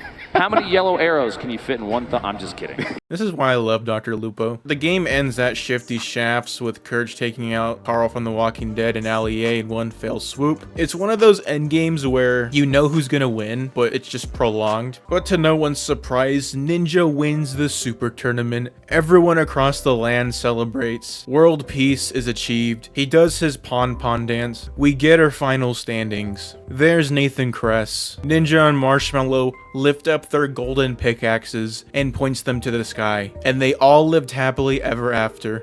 You know, I can poke fun at this tournament all day long, but the main takeaway I want there to be is to appreciate your humble beginnings. I know there was a Pro-Am the year after, but at that point everyone was really good and there wasn't any goofy moments and everyone was more established as players. But yeah, I look back at this tournament very fondly. I think it's really funny. But yeah, I just wanted to share that joyride with you guys. Thank you for watching. Stay based and valid. Have a wholesome day and fly away today. Fortnite, the game that fulfills my needs. Don't judge. But today we're not talking about any old Fortnite season. No. You know, there's a tweet out there floating in the digital abyss saying that every season 2 of Fortnite never misses. So let's see if that holds up. I've got my rotten skibbity toilet brain thinking, what exactly are season 2s supposed to do? Well, it's to expand on season 1s obviously. Good sequels are pretty hard to do, but does that mentality apply to Fortnite? Today I'm going to answer that question. I'm going to look at every season 2 of each Fortnite chapter and figure out what they strive in and what they lack in. But first, hi mate, it's me Laserbeam. You gotta make sure to use code LEO1 in the item shop. Let me smash my sledgehammer into the wall like Miley Cyrus. Oh gee, thank you Laserbeam, that's totally not my shitty impression. Yeah, do what he says. Okay, let's start.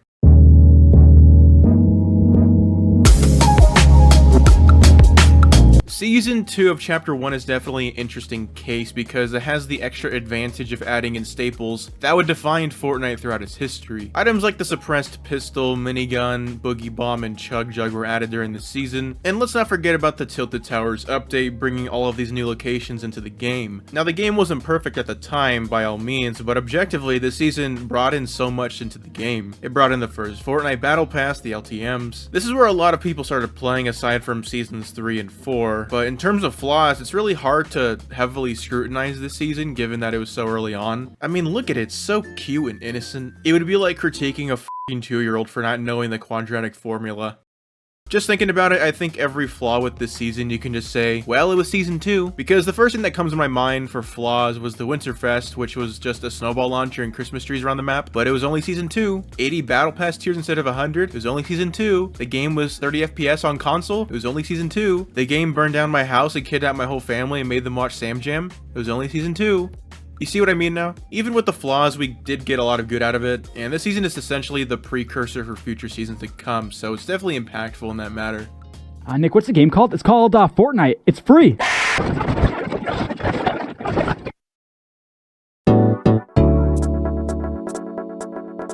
Now, Chapter 2, Season 2 definitely felt like a breath of fresh air given how stale and long the first season was. So basically an untoasted flatbread from Subway. The new based addition from this season is obviously the Vault keycard system, which I will say is a very well implemented feature that was improved on over time. We got a ton of new POIs like the Yacht and the Grotto, and the introduction of Mythics really added on another layer to the Fortnite rarity system. This is the first season they actually added the AI henchman or whatever. I have to shoot a cat?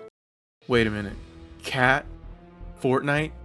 Holy shit! Meowscles predicted Fortnite Lego Cat Island Adventure. It was under our noses the whole time. The AIs were a bit rocky for sure, but it's the same when it comes to the vault system. It was improved on over the seasons. Well, except for the foundation. The shakedown system was also in this season, which literally just felt like Life 360. For storyline people, this season was definitely huge for them. Midas had main character syndrome and thought he was in an edit when he was flexing all the helmets of the people he killed. Rest in peace, Alpine Ace. Controversial or not, this was the first battle pass that had a collab skin within it, so there's something. The live event with Jonesy being real was like crazy. Very good foreshadowing for season 3 with the water in the storm. Things outside the game, you had Party Royale introduced this season, and then obviously you had the Travis Scott event, which is probably one of the best events to ever grace Fortnite. I think I only have 2 flaws with this season, being that it was a little too long and drawn out due to delays, and the henchmen being actual aimbotters. I'm aware that controller aim assist was controversial at this time, but I'm not going to speak on it because I like existing. So this is where I get a little stumped, because mechanics wise, this is probably one of the most influential season 2s out there, and I think we all know why. Sprinting, mantling, and zero build came out this season, and zero build wasn't actually a separate mode at first and was actually just the base BR. I'm not sure if they always intended to make the zero build game mode, or if they saw the good reception of BR having no building and they were like, alright, let's just do it, I guess. Regardless, I think it goes without saying that this is the update. In terms of the actual season's content, You disgust me. You disgust everyone. yeah, so they got a Sharpie and dotted the map up and were like, yeah, okay, this is the map now. I know this season brings a lot to the storyline with the ongoing fight between the factions on the island, and I will admit it's pretty cool. Certain areas of the map being occupied by either the IO or the 7 is definitely something never done before, and for that I commend them. They were definitely going for that full-blown war vibe, but my gripe with the season, the fact that the map looked exactly the same aside from a few freckles added onto the season 1 map. Regarding the Power Rangers live event, Fortnite. Now, Fortnite Mega, this season was pretty goated. The entire branding revolved around Mega City being added alongside a new corner of the map with a cherry blossom-like biome. The placement of the new biome was spot on because that corner of the map was pretty much a ghost town before, and this new season saw the implementation of the floating island that would come in the middle of the match, which required you to capture it for some goodies. And to keep it a buck, I really love this addition. It's like the weather towers from Chapter 4 Season 4. The island really spices up the mid-game, adding an objective during the match that's not just a quest for XP like, okay, you need to go across the entire map and emote on this hill. 1 out of 25. The lock-on pistol and new augments were added this season, nothing too crazy. UEFN and Ranked were added. Regardless of your feelings for those additions, it's definitely noteworthy. Now, I'm not normally a fan with seasons filled with collabs, and what I mean by that is when they infiltrate the loot pool. Attack on Titan, I mean, these are cool, but like, bro, we have a cyberpunk-ass city, and Fortnite's like, yeah, I think Attack on Titan would be perfect. Star Wars, been there, done that. The Miles Morales mythics were fine, they're basically just a reskin of the originals. Mrs. Puff? Not trying to be a cornball being like, my collab didn't make it in, so it's bad. It's like, we have such a cool POI with nice scenery and so much to work with, and they just settle. To be honest, my biggest issue with this season is what I just talked about, but if I'm being real, the season was just good. I mean, they didn't really do anything crazy, but Mega is pretty solid.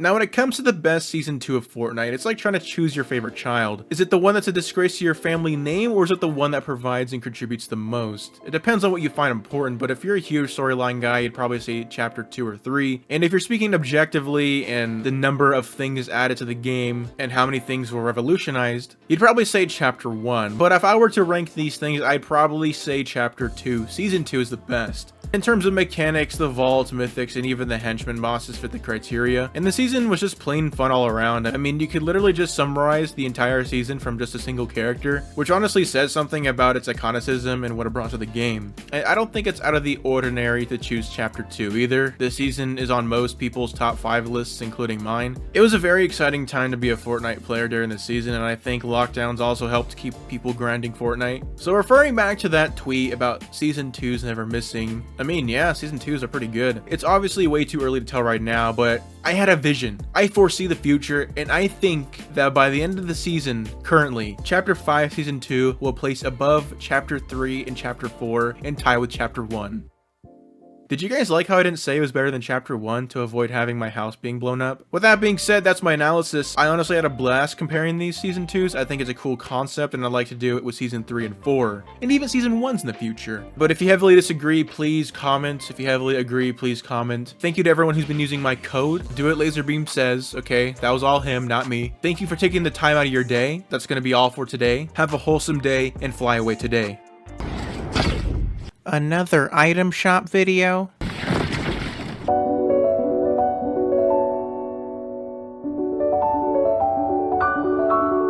Fortnite is a very beautiful game. The community is beautiful. The creative map making scene is beautiful. And the item shop is beautiful. And I'm really happy to say that the Fortnite item shop has been fixed. and I'm here to express my gratitude towards Fortnite and Epic Games for fulfilling my wish. But before we get started, I just want to promote my new map that I totally made and didn't just make up on the fly. It's called Puppy Power Hero 1v1 Box Fight PvP Red versus Blue. I worked really hard on it. It's right here. Can you guys play my map? Look, I know I've dogged on the Fortnite item shop, and I know a lot of people have too. But seeing the changes, I just want to thank Fortnite so hard because they finally listened. We have the Marvel stuff back in the shop, and they're finally bringing back skins that people have been asking for, like the hot dog skin that was in the shop for like 2 weeks straight. They finally brought it back, so people who didn't buy it within the 2 weeks, they can buy it now, which is so thoughtful for the community. I just want to thank Epic Games for that. But the main thing I want to thank them for is bringing back Mogul Master only and not Alpine Ace. Despite Alpine Ace being my main character for my channel and they're not bringing him back, I think Fortnite's doing it because they care about me. And most of all, they care about the community. They're bringing back incomplete sets on purpose because they're realizing that nobody wants complete sets of skins. And you know, Fortnite has a really cool strategy they're doing with the skins where they bring back the same 3 skins every time. So Mogul Master, Party Diva, and Mika and the Skiboo have come back multiple times at the same time. You might call this scummy, but I think Fortnite is just doing it because they just care about the community. Because obviously, why would they bring back the other skins? Because no one cares about them. You know, as much as I love the Alpine Ace, it really makes me happy knowing that they can bring back Alpine Ace anytime. They're choosing what skin to bring back on behalf of the community. And for that, I applaud them. It's a really good business tactic, and it's really awesome. You might be saying, well, that's not true. They have the Funny Bunny bundle, they have the Oro bundle, they have the Burger bundle. Those are complete. Well, that doesn't count. You know, I really wanted to be negative in this video, but I realized that Mogul Master is the best skin in Fortnite history. It really is. Every time I play with the Mogul Master, I am better at the game. Everything in my life changes. My bills are paid off. My house is paid off. My car's paid off. $100 million falls onto my desk every time I use this skin. It's objectively the best skin ever made. You know, it honestly just makes me emotional given that Fortnite knows what's best for me. And you have all these other critiquers of the Fortnite item shop, like iTalk and all these big guys. But you know, in reality, they're just ungrateful. You should just be grateful. But yeah, I really am loving this direction they're doing with incomplete sets. And to be honest, I like incomplete bundles. Even though there's complete bundles for other skins right in front of me. Because I like having limited options. I hate having more options. So what they're doing is really good. So I think they should keep doing that. Anyone who disagrees with me is just a hater and they're ungrateful, so they should stop playing the game forever. But yeah, I just want to really quickly vocalize my kudos to Fortnite for improving the item shop. So for that, I'm going to buy the Mogul Master and go on with my day. Have a very happy day. Goodbye.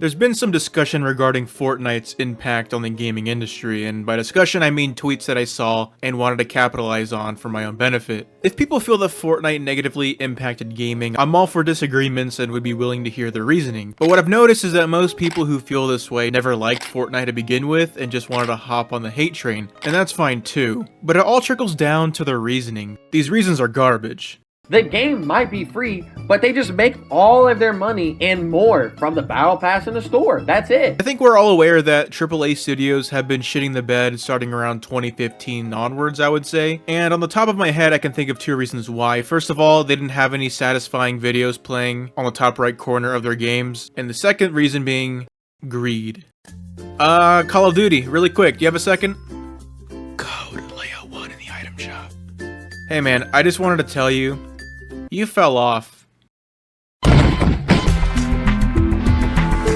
Fortnite Battle Royale came out being within the likes of PUBG and H1Z1. Now, I'm not saying that Fortnite created the free-to-play live service genre as well as the Battle Pass, but it did popularize it, and I know that Dota 2 started this, and I don't know this game, never played this game, but it's quite obvious that ever since Fortnite began to be popular, literally every single game on the planet started having Battle Passes. And for some reason, other Battle Royale spawning after Fortnite's success is apparently an argument and is Fortnite's fault for some reason. And to that I say, you might as well be mad at Minecraft survival games for doing it first.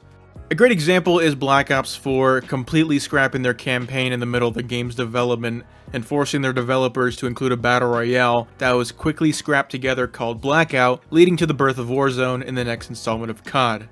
There's gonna be a week of hype for the OG Fortnite map. A week? Call of Duty's gonna drop, and everybody is going to. He was wrong.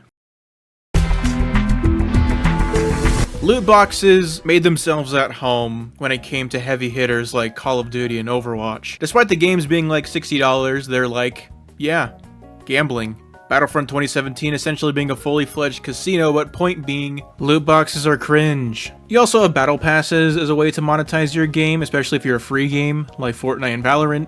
Even in Fortnite situation, you still have people complaining they have to pay for cosmetics despite the game being free. Paraglider, you gotta pay for it. Emotes, you gotta pay for it. Everything, you got to pay for it. There is nothing free. There is nothing free. There is nothing free. There is nothing free.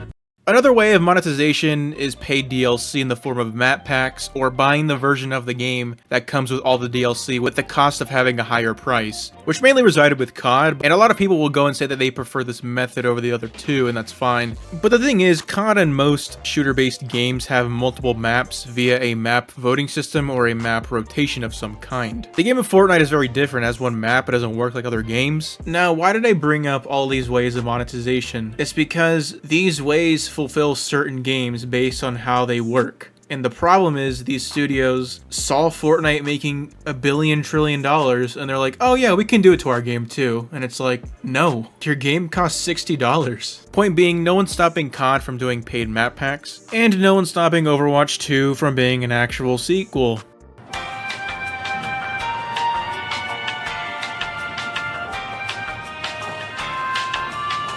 Hey guys, I was wondering if you guys were still planning on releasing your PvE mode that you guys promised.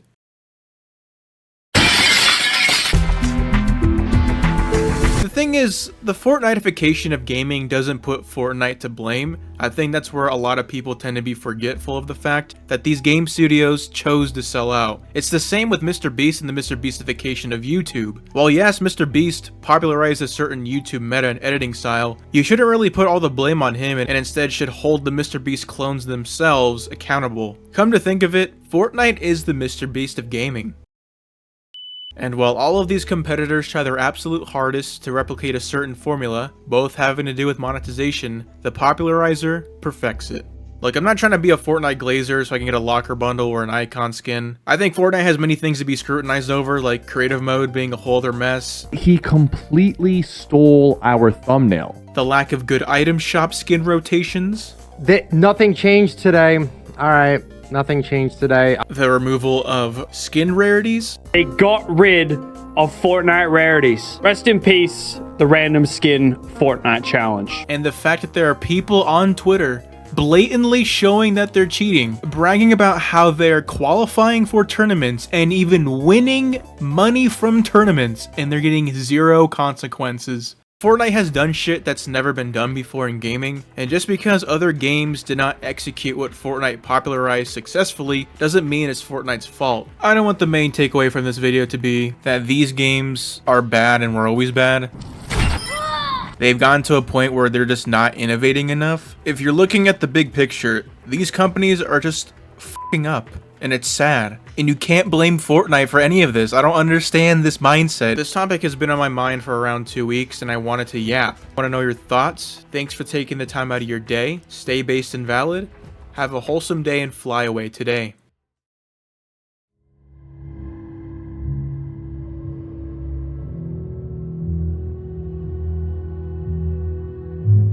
Like, this roadmap is fine, I guess, but not as like justification for calling this a sequel when you've stripped away what was supposed to be the main component of it. Dude, I'm telling you, bro, brand new COD, this is the one, bro. They know what they're doing, man. They've learned from their mistakes. But do you guys kind of understand my sentence where it's like Fortnite has almost ruined gaming for us? In the sense of they gave us something that is so good and so cared for that now anything else we touch isn't gonna be like to that degree of diligence and effort. Do you guys understand what I'm trying to say?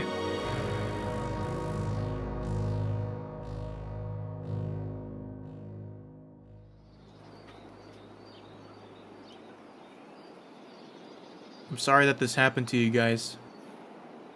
Not. Elbozo skill issue. In Fortnite, there's only 2 things that I care about. 3 things. With each new release, Epic Games has kept us on our toes, yet occasionally they fall short. Unpopular modifications, unclear additions, or game-breaking bugs. These are a few of the essential components that may make an update that was well anticipated turn into a huge disappointment. This is a follow-up on my video on the best update, so check that one out or something, I don't know. If you do, brace yourselves, my microphone was diarrhea. To make it a bit interesting, I'm not including anything from Season X. And speaking truthfully, these updates are mostly gone. I don't really think there's an update that was bad, and Epic Games decided to keep it. So for the most part, they were temporarily in the game. But yeah, start the video. I think this is kinda controversial. Before you tear my head off, I plead that you hear me out. I'm referring to the version before it was an item. This shit was super fun. I enjoyed it a lot, and it changed the pace of matches. On paper, it was a very good idea, but the execution was caca. If you're watching this video and you're like 4 years old and didn't play during Chapter 1 Season 6, they implemented the redeploy feature in all game modes, meaning that if you were to jump and were a certain amount of feet off the ground, you can pull out your glider and glide down safely. Kinda like Warzone. But this led to a lot of stakeless games where people could build to the sky and not worry about being shot down. People didn't support their builds while ramping up, and every time someone was losing a fight, they would just fly away today. It was a very unhealthy way of playing, and I do have to admit the current state of redeploy is a lot better because it's an actual item that takes up a slot instead of permanently having it. But overall, if they kept this in for a long time, I think the game would have likely suffered. You know what's worse than moving around the map really fast? Moving around the map like you're an 80-year-old. The movement at the start of Chapter 5. They went and messed with it, and it was a disaster. It's literally just hood irony jogging. It was hood irony jogging. It was literally just hood irony jogging. This one really just twisted my gonads. Like, what the f*** is this shit? The movement was never, ever bad in the first place, and was never, ever complained about. Okay, sure, if you want to revamp the animations, fine. But they went and reduced the movement speed, which is what set everyone off in the first place. And now I'm a granny running to the checkout line with a purse full of coupons. I really tried getting used to it, I really did. But I just did not enjoy moving in the game, and moving is 99% of the game. As bad as this edition was, the people behind the animations were very proud of it, and instead of getting constructive feedback, well, I just find change when it's unnecessary to be cringe. That's as if I went to my local sandwich shop and I know the owner and he's like, oh hey Leo, the usual, I get it every time, it's never failed me, it's the same shit. Then he hands me a sandwich with complete different ingredients and I'm like, what's this? And he's like, well, I just thought it needed more oomph and pep and spice. And then I would do something to the owner, but point is, we could have kept the animations but not reduced the movement speed. I'm fine with the movement now, but at the same time, we didn't have to get to this point. First of all, they made some movement changes that you're going to notice right off the rip. Some people do not like it, but I think it's something that you're going to get used to.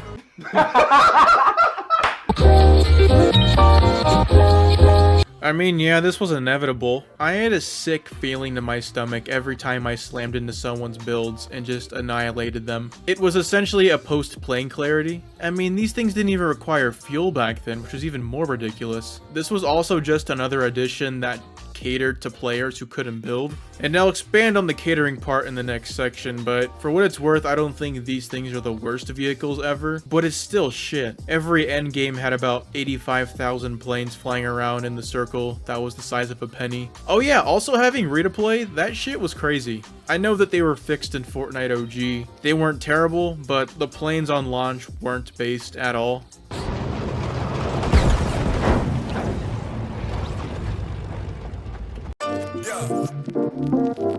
With Season 5 of Chapter 1 removing the double pump or double shotgun meta, it brought in a new type of meta that was very nauseating. And okay, thank you very much. What are you doing, young man?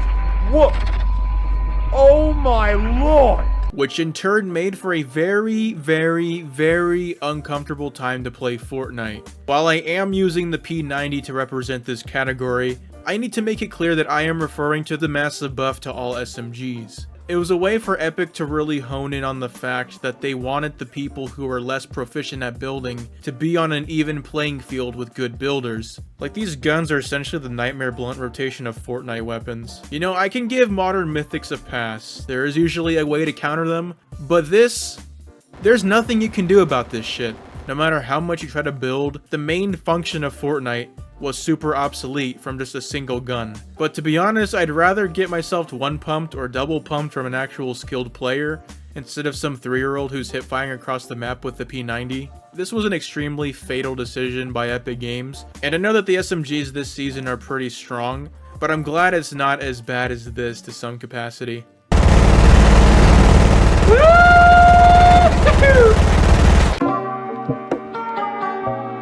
I know it's not really fair to categorize an entire season into an update, but my main problem mainly lies within the fact that this was the current direction of the game, being Chapter 2 Season 1. The lead up to it, the overall launch, all of that was very well done. I love the black hole. That was amazing. However, despite giving us the simplicity we all craved, this shit almost killed Fortnite again. Now, this season went on for about 4 months, which is the longest season ever. And to be honest, I'd be fine with that if the season was filled with actual content to hold us over. But the exact opposite happened. We got a harpoon gun and lightsabers. That was it for 4 months. What if you wanted to go to Chapter 2, then Epic Games said harpoon gun? I'm not sure the exact time we got these additions, but if we were to generously spread this out, that means that we would get one item every 2 months. That shit is insane. A lot of my friends came back to Fortnite to play the new chapter and the whole new reset, but all that went to shit because it dragged out for so long that we all ended up just not playing it anymore. It wasn't just me that was tired of the season. A lot of the content creators began to be very desperate for content due to the entire season being dry, thus leading to the birth of fashion show videos. What if I joined a fashion show? Snuck into a fashion show? What if I secretly joined a fashion show with this outfit that I have on? I feel like this outfit's pretty fire. Although they weren't creative and they were very scuffed at the time, this was one of the updates that not only impacted Fortnite, the game itself, but the landscape of Fortnite content on YouTube. So the fact that this carried on and still has an effect today says a lot about society. You know, I just kind of find it ironic because Chapter 2's reset was supposed to save Fortnite, but it almost did the exact opposite. I think if the season was around 2 months long and was a quick reset to get everyone comfortable with the new engine and the new mechanics, then hopping into Season 2, that would be perfect. But obviously, it's well known that there was delays, there was stuff behind the scenes that kind of pushed it back. I get that, but good God. Alright, let's see what's going on with Fortnite today.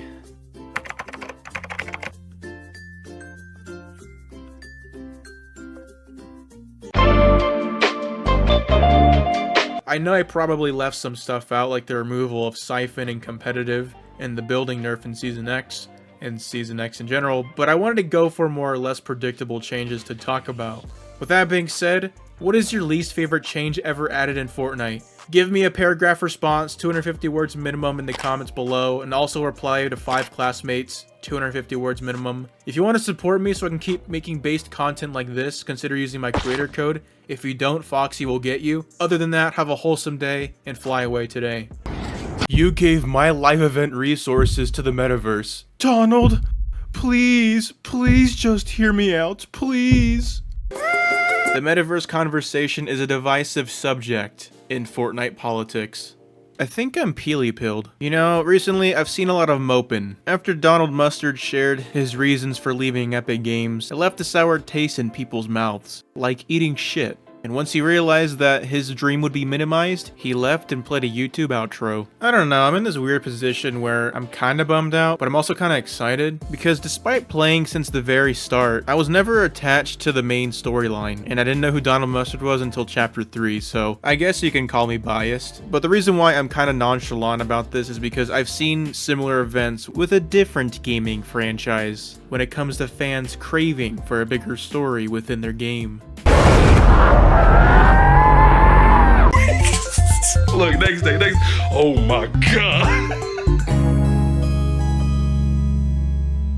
I'll make this one quick. The reason why everyone loved COD Zombies was because of the gameplay loop. While there was some storyline elements, it was very minimal. But over the years, the storyline got bigger, everyone got so hung up on the storyline and what gets retconned and what's canon, and the executive producer of Zombies kinda hesitated on what to add due to the potential clashing of events and retconning. Then Black Ops 4 came out and it was very storyline focused. Gameplay was terrible with a laughable HUD. The storyline just confused people more and was just a flop in general. And since then, maybe aside from Cold War, Zombies just fell off so hard. And this fucking decimated the COD Zombies community. It's actually insane. Here's a picture of the community right now. You're probably wondering why I'm comparing Fortnite storyline to COD Zombie storyline out of all things. Alright, welcome to the storyline. First of all, you're gonna go over here, stand next to the radio, and listen to all this lore dumping and all this text. I know Fortnite isn't as bad as Zombies, but it's the same concept. In reality, it's very heartbreaking. I feel like I'm in a Bart Simpson edit every time I see a game slowly gravitate towards story at the cost of good gameplay. That all pretty much left a huge chip on my shoulder. My man's is so scared, he behind the crib. He in the backyard looking over like, damn. I'm not saying that video games can't have stories. Like, this is one of the best games ever made. Like, it's a fucking book. But Fortnite, I don't really think a giant convoluted story is really necessary. I mean, the current story isn't terrible. I mean, the cutscenes are nice, and obviously there's a lot of depth. But even then, I'm gonna remember the Meteor fiasco for years. Like, that's not even nostalgia bias. Like, this genuinely had everyone engaged when people were talking about this. My dad even knew about it because it was in multiple articles and it reached the mainstream spotlight. Because a meteor crashing was never confirmed or denied, and new teasers would be hotfixed into the game weekly. Like, when I saw the TVs glitching and the campsites on top of tilted towers, I was like, oh, so we're gonna die. You see, that has impact, and Epic Games trolling us with this bullshit makes it even more memorable. Epic Games. Joke's on you guys. But I turned on my confrontational emote setting, so now I can't see it. I'm 9 years old, by the way. Like, aside from the glimpses in the Season 4 trailer, Dusty Depot's destruction happened off-screen and was still the most surreal thing to happen on planet Earth. And that's when Fortnite excels in storytelling, in my opinion. When it's, hey, this might happen. We're not gonna put in radios or dialogue. It's gonna be up to clickbaiters to spread whatever rhetoric they want.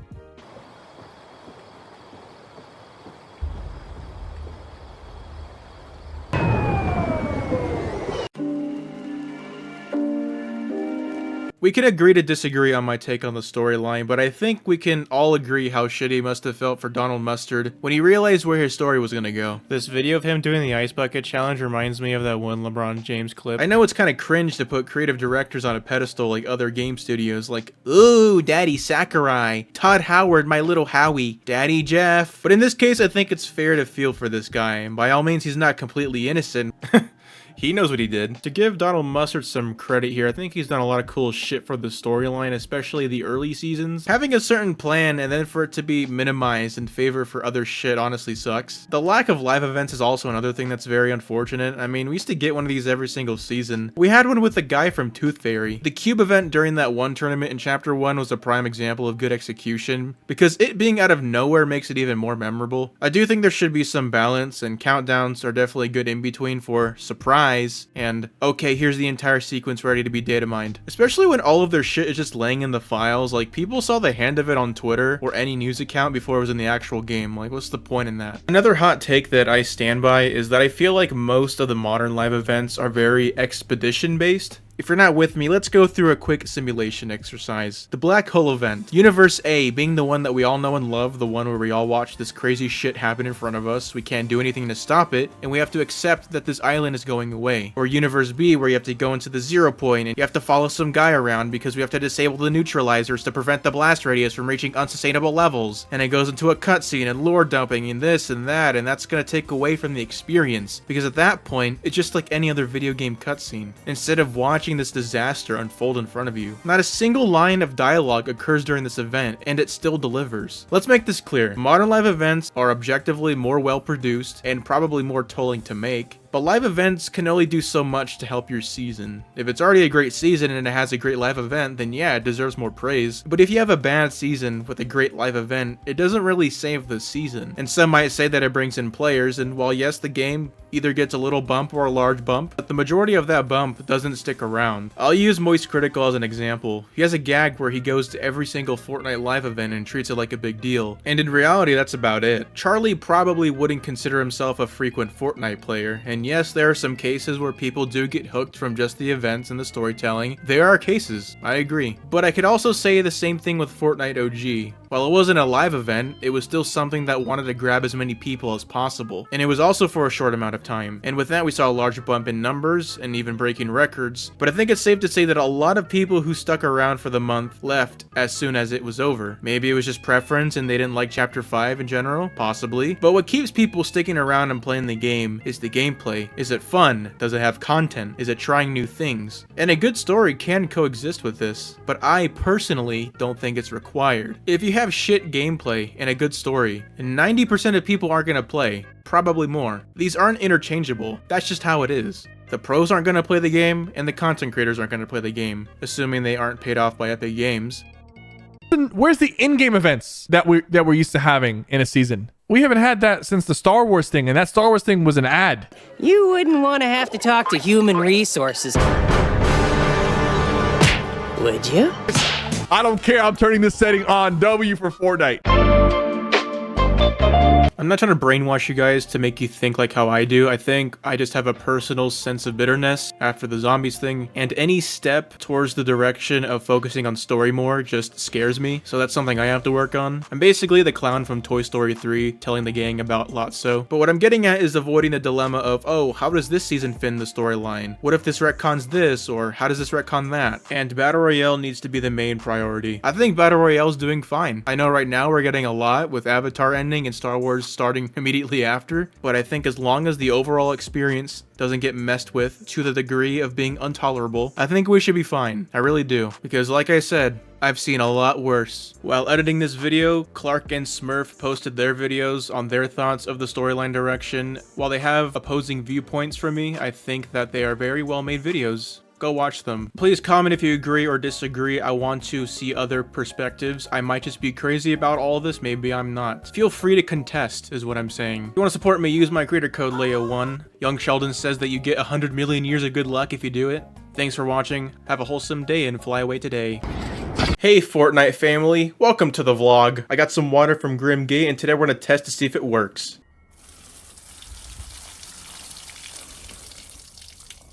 The amount of edging the servers made us do at the season's launch was pretty crazy. Personally, I thought it was funny because every single launch of a season is always early in the morning, and for it to be in the evening was a very comical change of events. My initial review of the season gave off the impression that I despise any sort of mega powers, like the birdie wings, and thought that they were too broken. While that's far from the truth, I'm happy to say that my final opinion kinda remedies that. Because this shit is useless.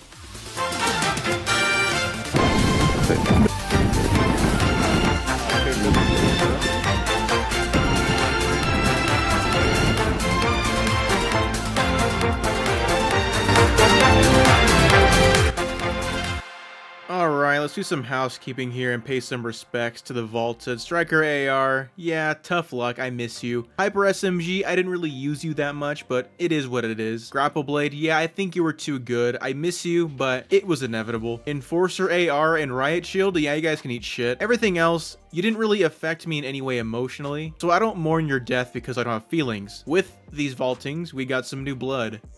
Look at this long ass name. The Warforged AR. This gun is very similar to the Striker AR. With that, I don't see any reason to really warrant this gun's existence, and I feel like it was just an excuse to make a Greek god reskin. The Hyper SMG's replacement is oddly really good. Like, sometimes I feel like this thing is hit scan and sometimes it doesn't. With the right attachments, I feel like people can run this or the Thunderburst instead of the AR. I kinda think the DMR's a bit shitty. I mean, unless you're a DMR guy, I guess you'll like this gun, but I feel like snipers are just in infinitely better. The Gatekeeper shotgun is my go-to shotgun every time, and honestly I feel like it's a perfect in-between shotgun for the pump and frenzy. We got 2 new mods. Thermal? I don't use that shit. And Speed Grip? I didn't even know what this was until I did research for this video. To be fair, I don't really know what they could really do for mods at this point aside from the rumors of having bullet mods. But yeah, these are kinda mid.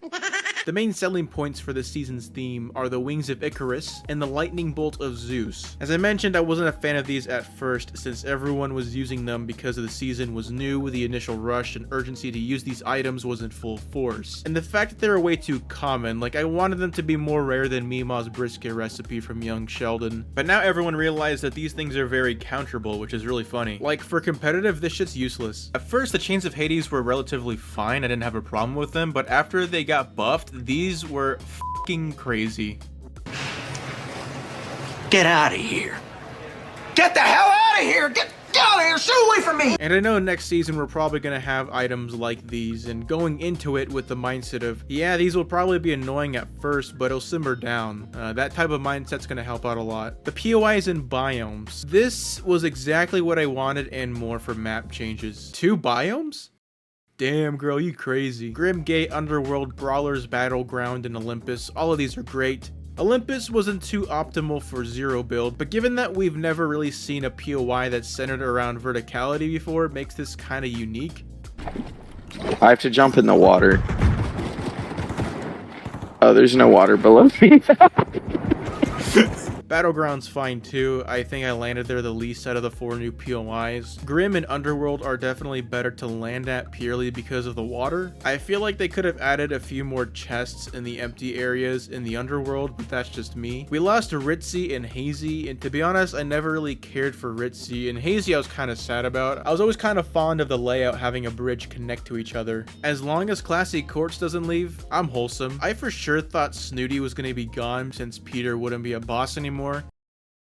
Why is this shit still here? Speaking of POIs staying or leaving, I kind of found the POIs that used to have bosses to be kind of boring now because everyone would go to the new POIs instead because they have bosses. And the fact that the vaults look like this. I think what they should have done is kept the minions around. Not those minions, these minions at the old POIs, and do what they did with the mini vaults where the keycard system is still there, but it's not stacked with insane loot, gold, mod benches, but decent shit that'll get you by. But yet again, I think having the henchman minions at all of these POIs plus the 4 new ones would have been a little too much, so I kind of understand. The bunkers are a little interesting. I'm a fan of the change, but not really at the same time. The problem that I have is when the bunkers start opening, there's a great chance that the bunker that you're near doesn't even open, and if it does, it's already in the storm. There's some games where you never even encounter a bunker that's open, so you just kind of have to roll with the punches and work with whatever shit you got. With all of that said, I'm more happy when it comes to accessing mod benches this time around because it prevents people from landing at specific areas to get a mod bench off the rip, and instead rewards players for lasting longer in the game. Because you can't just land at a bunker, what are you gonna do, wait? Medallions were definitely improved on compared to last season, and I like how they grant you different abilities. However, I think the downside is how it still kind of forces players to land at certain areas for specific medallions, because some medallions are just more practical,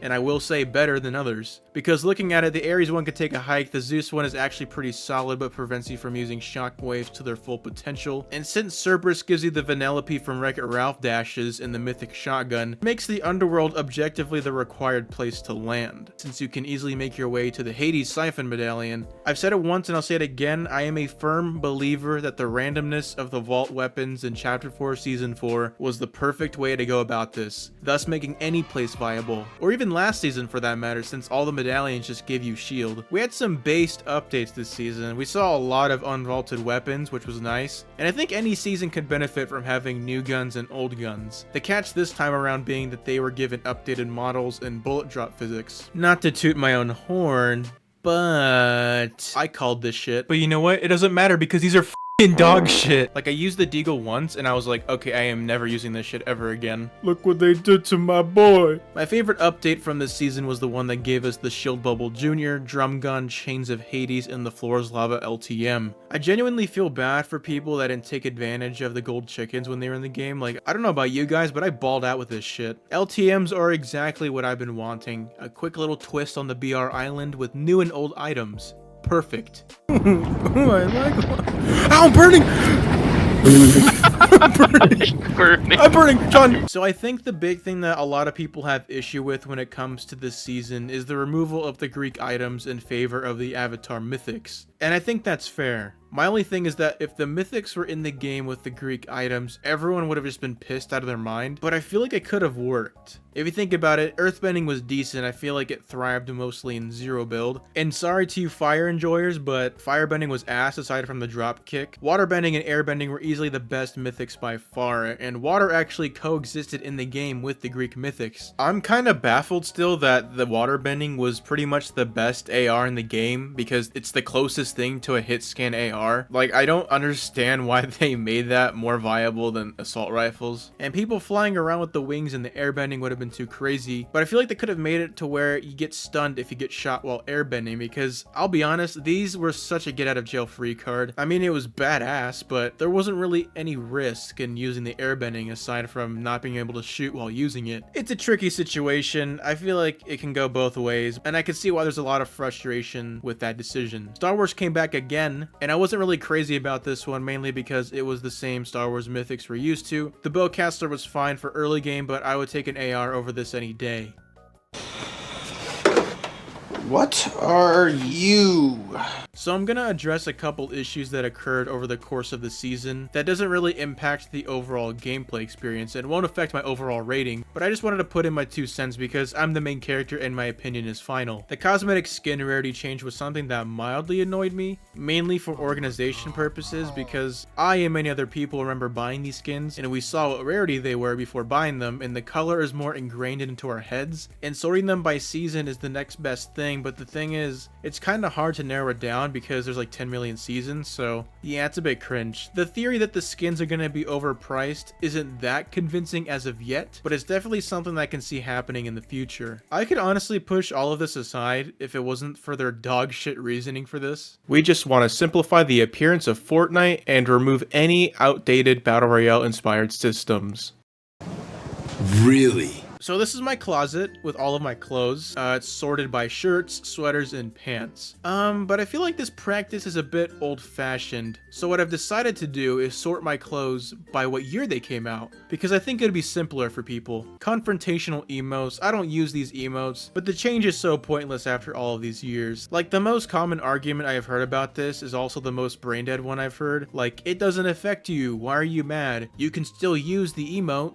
What? What are you talking about? If people are getting that mad over take the L or donkey laugh that you need to turn it off, then respectfully, I think you have some anger issues that you need to figure out. The plantain one and the whip one, I can see why they did that. It's unfortunate that we even had to get to this point, but I understand. But the other two, I feel like it's going to make people find workarounds and they're going to be more toxic because of this. And if Epic Games is so worried about take the L being toxic, then why did they make it in the first place? It's one of the most iconic Fortnite dances ever, and they're now just acknowledging it. It's supposed to be toxic, that's the entire point. What, now you're gonna ban the clown emoji or savor the W? I don't get it. There's other stuff like replacing the shotgun shells with candy for Lego characters, and replacing dead with family-friendly shit. Yeah, it's cringe, but what can you really do about it? Why did I bring up all of this extra shit? Well, it was to showcase how controversial this season was in both the PR and the BR side of things. I feel like they dropped the ball in terms of theming, and they didn't really know what they wanted for this season. Well, yeah, Star Wars came in immediately after Avatar, which makes for more content, I guess. But what it does is it bloats the season and it bloats the loot pool, and I feel like Fortnite should limit themselves to 1 collab per season in terms of changing the gameplay and POIs. They can put as many collabs in the item shop as they want, that's fine, but if they're going to be in Battle Royale, they need to make it worthwhile while simultaneously not interfering with the season's mythics. It's kind of weird because I prefer this season over season 1, but I played this significantly less than season 1. Ranking all of these season 2s, I think Mega is actually better than this season, which is why, plugging it into the moist meter, I'm giving this a 7 out of 10. I don't want to give it any higher than a 7 because, to be honest, I see these as 8s and 9s, and I think these seasons are better than Myths and Mortals. Feel free to contest in the comments, change my mind if you will. Use my credit code Leo1 in the item shop if you like me. If you don't, then this will be at your door at 3 AM. Thank you for watching my video program, and remember to have a wholesome day and fly away today.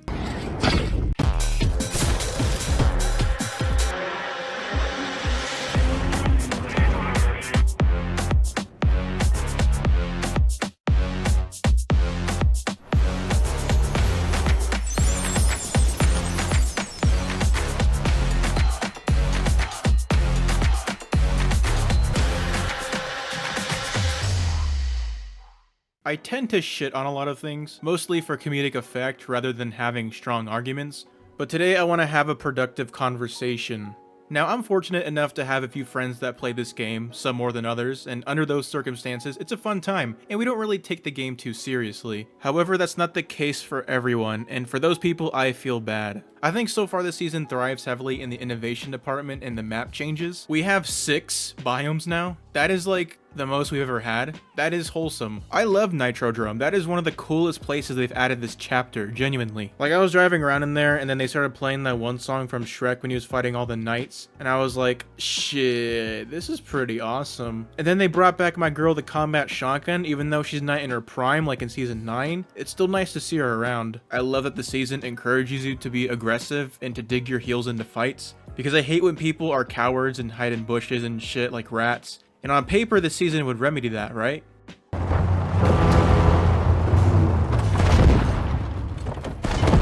Remember when I said that Season 2 was controversial and divisive? Well, I was actually a lying piece of shit when I said that, because I am betting that this is gonna go down as one of the most controversial seasons of all time. You have one side of the community that thinks that this is peak, and the other side that will probably end up not liking it due to the shift in balance in cars. I'm not gonna be a fence rider and give out a nothing burger. I do have a stance that I'll touch on in a sec, but I wanna make this clear. When Epic Games playtest their seasons or updates, they probably use these features in a different way than players will, because what they probably don't do is abuse said features. If people can find a way to cheese a kill or even win a game, they're gonna use that as much as they can, and who can blame them? Why loot up, grab shields, farm materials, and waste all of that time when you can just win by using a car? Now look, don't get me wrong, I love car humor as much as the next person, and a lot of this shit is unironically funny, and fitting the battle bus in tight spaces is on my season 3 bucket list. But removing the fun factor really quick, can you really confidently say that people are unjustified when they don't like the season's gameplay so far? The pros that are upset are justified.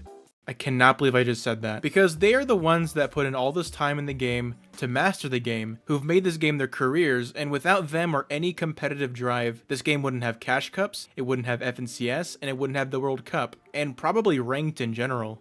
I've made jabs towards pro players before. I hate the culture surrounding the pro scene. It's very hype beasty. The superhero skin assholes are the bane of my existence. But if a season is made in quote to be a middle finger to them, that's kind of crazy. And the argument of they just need to adapt to the meta. Adapt? That's pretty funny considering that the pro players can say the same thing about zero build players for not adapting to the building meta over the past 6 years, and are forced to be given a zero build playlist. I need to make it clear, I am as casual as you can get. I hardly play ranked, I don't play any cups, and I mainly play duos and squads. And to see this type of hostility towards another section of the community just because they want a balanced game is kinda ludicrous. My problem isn't the people who defend the cars, my problem lies within the fact that people aren't willing to have a conversation, and this goes for both sides. And the fact that it's super black and white. If you dislike some parts of the season, then automatically you're called a sweaty ass comp player who hates fun, and if you like the cars, you're called a 3-year-old baba baby with a binky in its mouth who likes to blow shit up with cars. Like, I think the season's fun, I played with my duo, and it's genuinely really fun, but at the same time it's like, yeah, this is so f***ing broken. Something that I've noticed is that when people show themselves getting outplayed, they are normally greeted with people that put on their monocles and start dumping their shoulda woulda couldas. That is the rebuttal every time. There's never a single ounce of, yeah, okay, he couldn't really do anything. Like, Cypher posted a clip of him getting outskilled, right? And someone was in so much denial that Cypher had to respond and say that his death was from the car, not this crazy ass scenario that this guy made himself believe.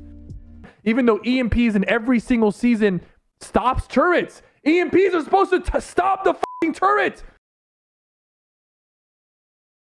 You can have an opinion on what should happen in competitive, that's fine, that's your opinion, but to think that you are in a position to know what's best and how these pro players should play, that is crazy. When the casuals are happy with their loot pool and the pros are happy with their loot pool, that makes for a healthy season. You can't just outright reject a side of the community. Instead of saying, oh, you don't like fun, anti-fun. Just because people have criticisms towards a season doesn't mean that they don't want fun mechanics in the game.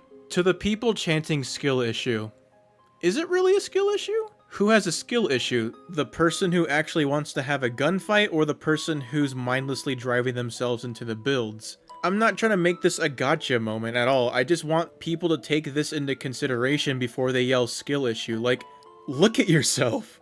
We don't have to agree on this. If you like this season, that's totally fine. I'm not trying to take that away from you, but I love this game, and I can't ethically say that I like where this is going as of now, when I know that this is how I feel. And we can have a conversation about it in the comments. That is all I want you to take away from this, is have a conversation. Stop using buzzwords. Stop surrounding yourself with yes men. Dig deep. So if you'll excuse me, I'm gonna adapt. But before I do, look at this quote from Ninja. I'm not getting used to it because I don't want to, man. But if you're gonna f***ing leave it, then I'll use it. I'll f***ing sell my soul. I'll do it. Let's go! Yo, look at the leaves falling. So G, baby, we're blessing. Oh my God, I'm back. The map looks so good. Why is this making me emotional?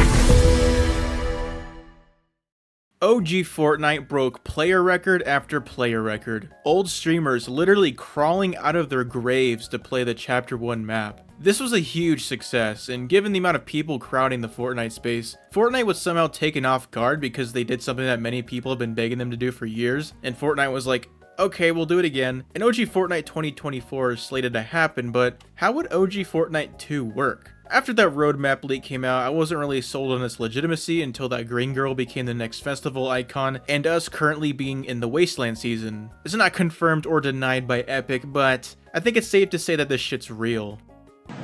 Is it real? With that in mind, the OG map this time around would be the Chapter 2 map, and on paper, I'd be fine with that personally, but going off of this alleged roadmap, I'm not so sure if I'm on board with this as much as Chapter 1. Let's get the audience appeal factor out of the way really quick. If we're being honest, Chapter 1 appeals to a larger amount of people because that's when the game became popular. Most people love that chapter, it's more loved than Chapter 2.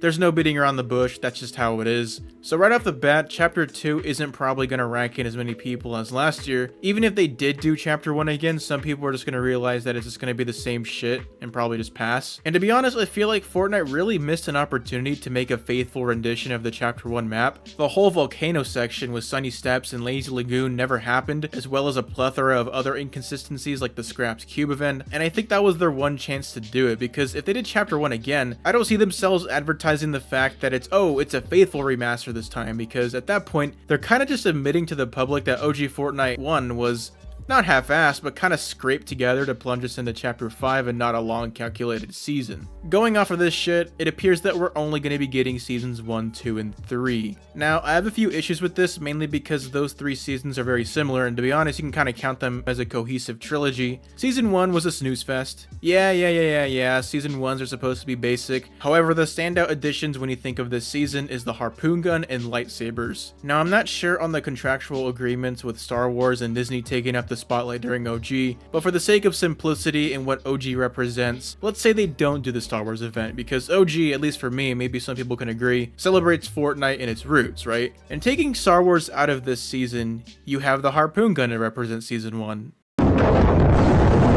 And to make it a bit more somber, the loot pool in Season 1, while very well rounded and grounded, it's very basic. It's the same loot pool as Chapter 1 with even less weapons. Boats are definitely going to be there, so we're not that deep in the water, but Season 1, I don't really know. Season 2 was light years better. The map changes, while great, you need a damn microscope to see what the new POIs are, but I digress. It's a fan favorite season.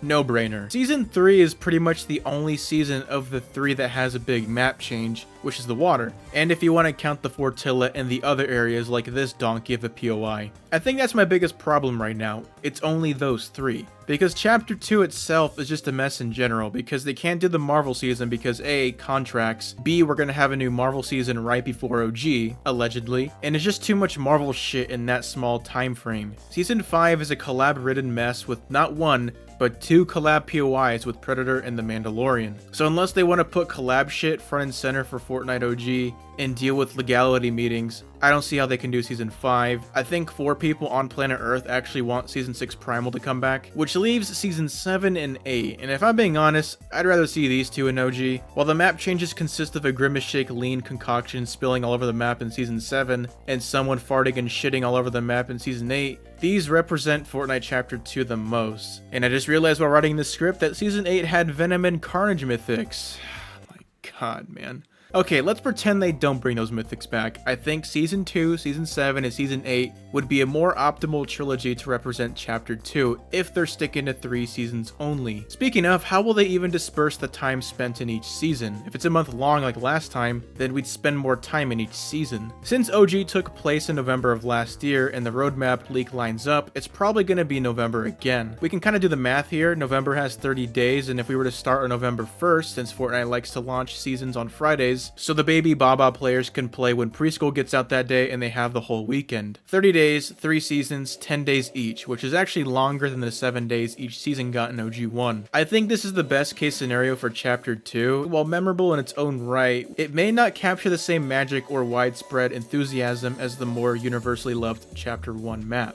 And with that in mind, I want to know what you guys think. Would you guys rather have a faithful and accurate Chapter 1 map or the Chapter 2 map for OG Fortnite this year? Leave me a message in my Blue's Clues mailbox. If you guys use my creator code Leo1, I will be like, OMG, that's so wholesome. Other than that, thank you for watching, have a wholesome day, and fly away today. I don't know what Fortnite is on right now, but casually announcing and releasing the reload mode out of nowhere was very much in character for Fortnite. And it was very much needed. You know, I find it funny that they started working on this shit like right when the season came out, and now it's out not even a month later. And I have a hunch, just a hunch, that they knew that Wrecked would be a divisive season. But you know, that's a whole other topic. Look, the debate of having OG a permanent mode or not has always been somewhat of a controversial topic, mainly because it's kind of hard to find a compromise that wouldn't jeopardize the main Chapter 5 map, but still satisfy OG players. And I'm fairly sure that this is the best case scenario. Making a smaller map with Chapter 1's greatest hits is genius. I think a lot of us didn't see this coming because it's such a bizarre idea of cutting the players down to 40, but in practice it's so good.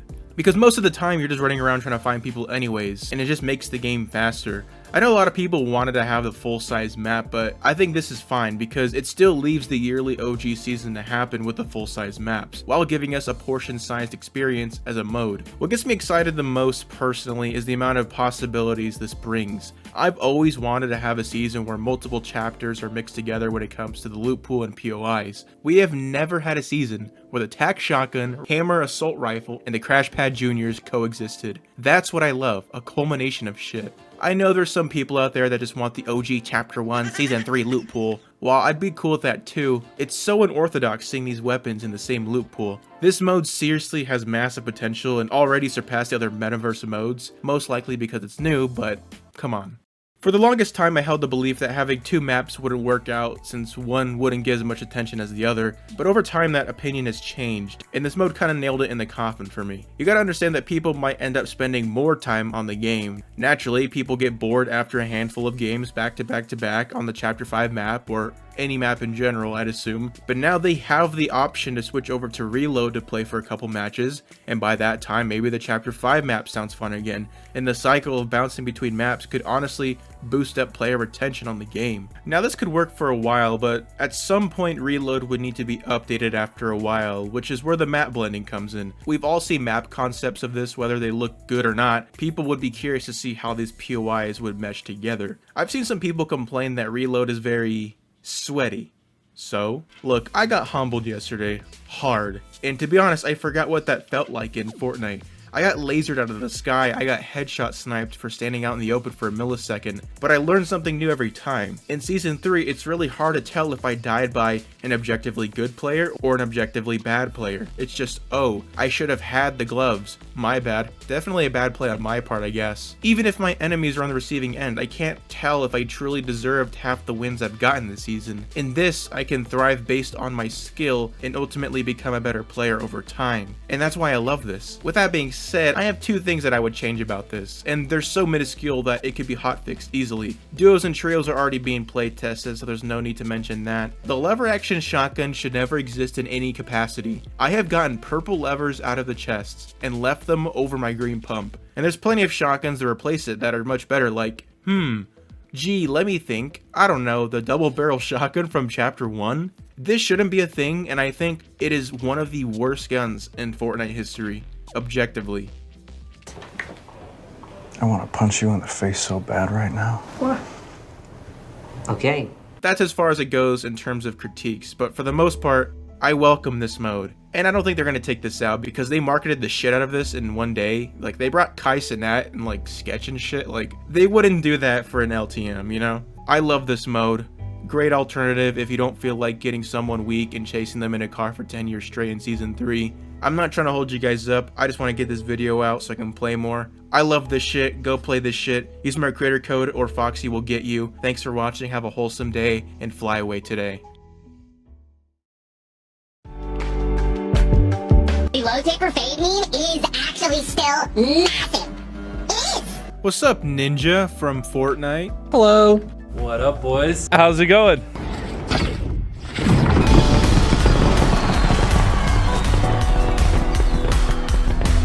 A lot of people claim that there's a curse that every Season 3 of Fortnite is unsatisfactory aside from Chapter 1. So what I'm gonna do is reach into the melting pot of cringe and lay out all of their cards on the table and see if that claim has any merit to it. And at the end, I'll try to figure out why Season 3s have this perception. I'm just gonna hop into it, use my creator code Leo1 to cheer up these sad puppies. OMG, they're so sad. Okay, start the video.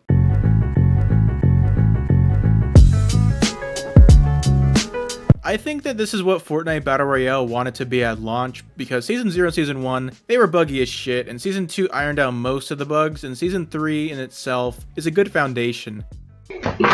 This season was a turning point that really enhanced the popularity and endurance of the game. The launch of a larger battle pass, themed cosmetics, and enhanced gaming mechanics, in conjunction with the public eye looking at this game, really made it become what it is today. The Deagle and hunting rifle showed up this season and they were like, yeah, we're based. Even more fan favorite items and weapons were introduced this season, but most importantly, the gameplay felt smoother. Building didn't feel as clunky with the introduction of turbo building and the optimization improvement for console performance. LTMs were still prevalent during this time, like the teams of 20 game mode and Blitz, and little details like the grenade launcher Easter egg reskin for Easter time, which is actually a reference to the cult classic Egg Bunny 2 on Steam, go check it out. It's the first season that teased things like the comet in the sky. There were a lot of cool ideas like the guided missile launcher that my friends and I would abuse the shit out of until it was taken out, which I don't know why they took it out because people should have adapted, but overall this is a harmless season with a strong sense of gameplay. It wasn't revolutionary in terms of map changes, but as mentioned, this is what Epic probably wanted to start out with. Stop. No. No. Bye, Ben! This season gets a lot of shit from people, and I kind of see why. The water's very awkward to navigate, especially when having fights in it. You're obligated to land at Caddy Corner for the shockwave launcher and the mythic charged shotgun, and the implementation of the charged shotgun in general, at the expense of the regular pump. But let me just put in my personal bias really quick. I fuck with this season so hard. I love the charged shotgun. I like having to plan out your shot and charging it up for more damage. Sure, the charged shotgun was a new shotgun to get used to, but given that we had the same song and dance occur for the combat shotgun back in Chapter 1 Season 9, I think it's safe to say that some people ended up liking the charged shotgun by the end of the season. And you know what? I commend Fortnite for doing that. They had the balls to take out a beloved shotgun in order to shake up the gameplay. And that's really it in terms of gameplay mechanics for this season. Well, shit. Holy shit! Yeah, so cars were introduced this season, and given that this current season of Fortnite is car-centric, I thought I'd touch on these things really quick. I've already talked about cars in length in one of my older videos, so for that I'm not going to repeat what I say. However, I will mention that it's clear that Fortnite wanted to make sure that these things were balanced, and I think that they were a little too balanced. Literally opposite of the spectrum. Like, gas would drain like crazy to the point of essentially needing to carry a gas can around. I do see why people find this season to be lackluster with the water levels rising. Map changes in Chapter 2 were absolute donkey shit across the board, but I'm willing to look past that because the loophole was harmless, if you don't count this broken ass combo. The gunplay felt so good this season. The Fortilla was a goated ass location, the shark mechanic was funny if anything, but they did kind of get annoying at times. But I think what the season suffers from the most is the fact that it kind of gets forgettable, given that it's surrounded by two of the best seasons to ever grace Fortnite. But for a summer season, I think they did a good job. I need it! The Vibin season is recently well known for being Donald Mustard's last season, and with that in mind, I'm not so sure that that really makes this season any better, because this is a very weak season. I like what it stands for and what it represents, a get-together of sorts, and theme park-esque, but the weapons were kinda dog shit, mainly the prime shotgun and the two-shot shotgun. The prime shotgun's gimmicky nature where it's super powerful on the first shot, then shoots bubbles for the rest of the shots, was extremely unnecessary. The new weapons this season were either okay or just too situational. Like, there are cool aspects of the season, like Dragon Ball, but balance-wise, yeah. I know Donald Mustard wanted this season to be chill and wanted to finish his collab wish list with Darth Vader and Indiana Jones. While charming, the season was still a miss. And it pains me to say that, but honesty, you know? The Vibin season and Chapter 3 in general is a gigantic blur for me, but from what I can gather and recollect, this was a season that struggled in a number of crucial areas, like weapon balance, gameplay tempo, and lack of meaningful map changes. And it was just kinda mid. But we just wanted to get out of my house! Oh shit!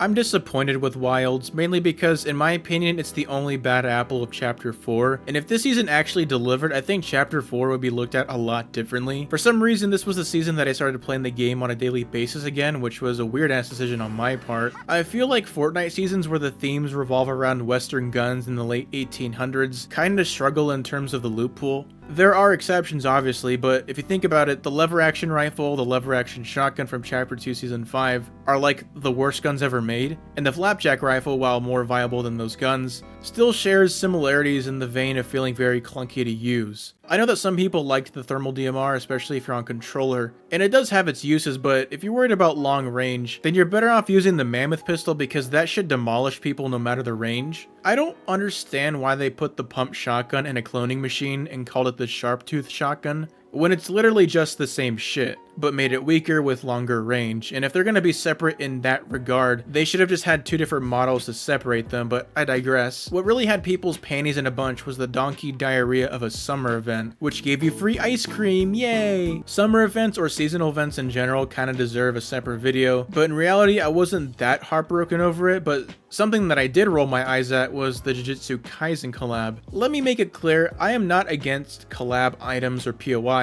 What I have a problem with is when it's like this. Collab items could be optimal. The Todoroki Ice Wall in Season 4 was a great collab item because it was a utility item and wasn't a giant mega power item. It was just a little thing you kept in your pocket to use during a pinch. I just don't want to rip into the season. I did very much enjoy the jungle biome. The way of traversing that shit was so exhilarating. While some areas in the jungle were better than others, I think this is a welcomed change. But the guns this season, the summer event, the JJK shit, not a lot of people's cup of tea, and it's probably the weakest Season 3 of the bunch. Energy bar! Have some! Looks like a shit ball. If you think about it, Chapter 1 had 10 seasons. Each season had a lot of wiggle room to experiment, implement big map changes, and content to fill up the chapter. You could even say this about Chapter 2. Despite it having 8 seasons, it was only Season 3, and they could totally get away with flooding the whole ass map. Chapter 3 and 4, they both only have 4 seasons each, and the yearly chapter approach kind of makes seasons formulaic in a way. And Season 3s are in that awkward in-between where they can't add like 3 new biomes because they need to save room for the final season, and they also need to somehow expand on Season 2, which kind of leaves Season 3 in this shitty position for the most part, and to be honest, I think the only antidote for this is to make chapters longer. They don't necessarily need to be 8 or 10 seasons. I think 6 is a good number, like right in between.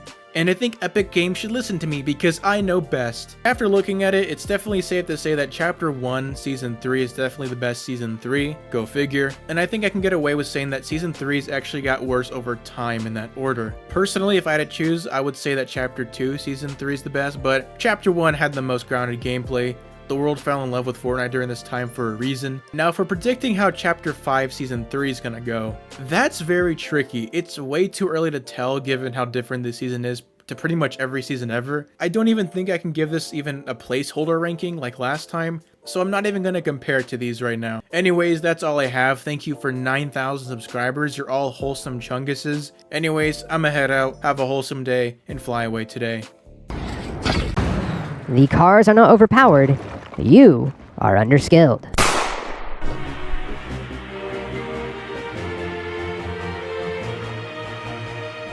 saying adapt to the competitive players, who are the players who understand the game the most, to the deepest level.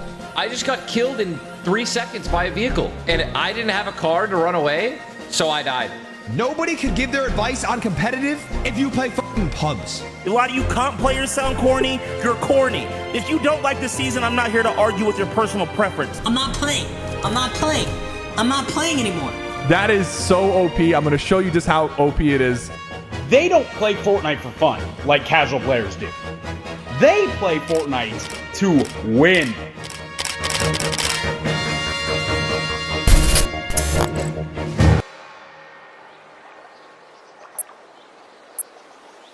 One thing that I have to say about the loophole is that I actually commend Fortnite for keeping the majority of Season 1 and 2's weapons up to this point. Fortnite normally has a huge habit of introducing a set of weapons one season, and then when a new season is about to start, after everyone gets used to those weapons, they just get replaced by an entirely different loophole that only serve as knockoffs of the obligatory pump shotgun, auto shotgun, fast firing AR, and slow firing AR. There are weapons that I was 100% sure would vanish out of thin air, like the DMR, Warforged AR, and the rest of the Greek inspired weapons, but I was pleasantly surprised to see that these weapons were given more time to simmer in the loophole. However, my main issue lies within the assault rifles. 2 out of the 3 assault rifles are absolute dog shit this season. The tactical AR somehow made the cut, and for some depressing reason, the Enforcer AR came out of purgatory to haunt the AR selection, only leaving the Warforged AR as the only decent AR. What makes matters worse is when the long-awaited return of the combat AR occurred, it unfortunately swapped places with the Warforged instead of replacing any of the 2 shitty ARs. I speculate Epic did this to make the AR selection not viable for the most part, since this season heavily relies on cars, thus encouraging players to strictly utilize the turret or grenade launcher attachments. As mentioned in my initial thoughts of the season video, I am a big fan of the combat shotgun's return, and I think it fits perfectly this season. These guys hit hard, and I'm glad they're back.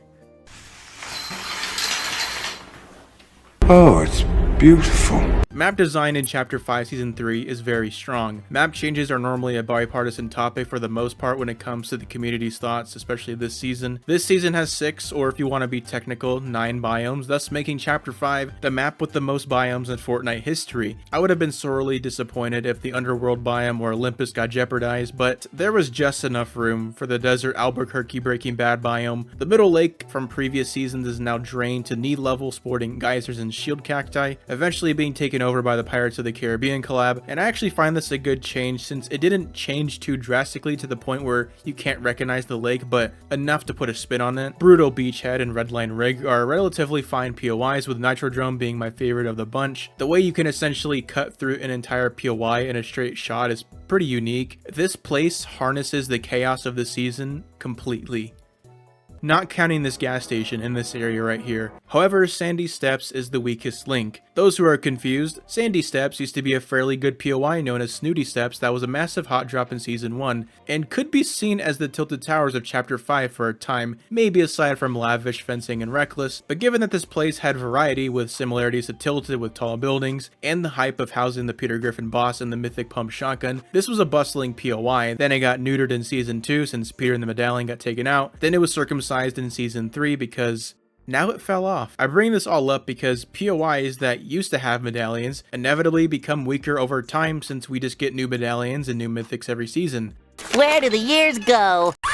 And on the topic of medallions, for some reason, medallions continue to get stronger every season, and that's not necessarily a bad thing if all the medallions had the same effect like in Season 1. Unfortunately, Epic decided to double down on their habit of making some medallions objectively better than others, thus making certain POIs a necessity to land at. Although this season does add a slight twist on medallion locations by having some games have a convoy of vehicles moving around the map with the medallion bosses. I do like this idea better than being restricted to one POI, but the issue is still at large of having broken medallions. While the Machinist medallion grants you shield over time like Season 1, Megalodon's medallion and the Ringmaster's medallion takes it a step further by essentially making you an unstoppable being. After killing Ringmaster, you not only get the Mythic Boom Bolt, which is insanely busted at the cost of eating rockets, but also the Infinite Ammo medallion, which negates the ammo issue, makes it so players are being rewarded with a spammy explosive weapon that can be used forever and ever, which you can only get at Nitrodrome and just Nitrodrome. Like, it's reached a point where each season makes me appreciate the previous season's medallions despite their flaws. Like, okay, medallions in season 1 were cool, but kind of busted, especially on launch, but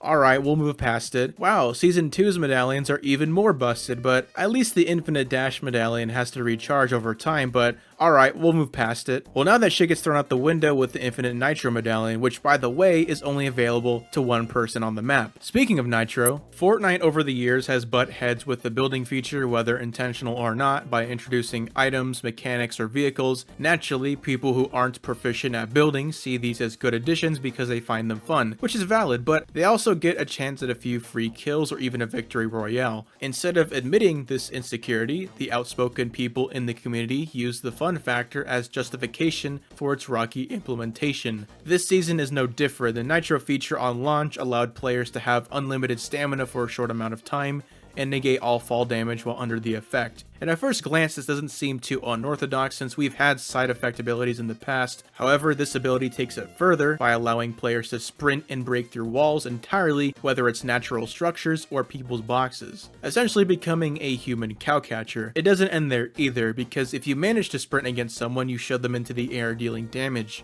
It's funny because despite how crazy this is, people actually really like its implementation, and would go as far as replying to people who aren't a fan of the feature by making outlandish claims like stop spam building. The Fortnite players who are supposed to be the best at the game continue to prove their ineptitude to do anything but put themselves in a box and expect that to work. What's that supposed to mean? Nitro is at a better place due to nerfs, which I will go over. Something that's not at a better place is the gauntlets, which act as the mobility item this season. However, the offensive component of this item takes it a step further by having a punching cycle that doesn't seem to have a cooldown whatsoever, and at launch, this could go through builds like nothing. The thing about the kinetic blade in the TMNT mythics is that the attack animations were slow enough to warrant its damage, but you can't say the same thing about the Nitro Fist. Zero talent is required when using them. You essentially need to stare in someone's direction and spam click.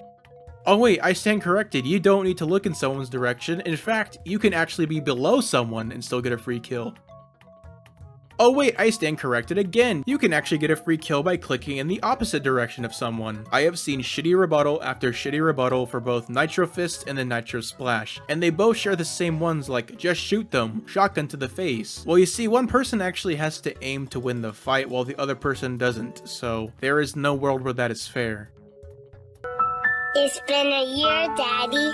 You are done!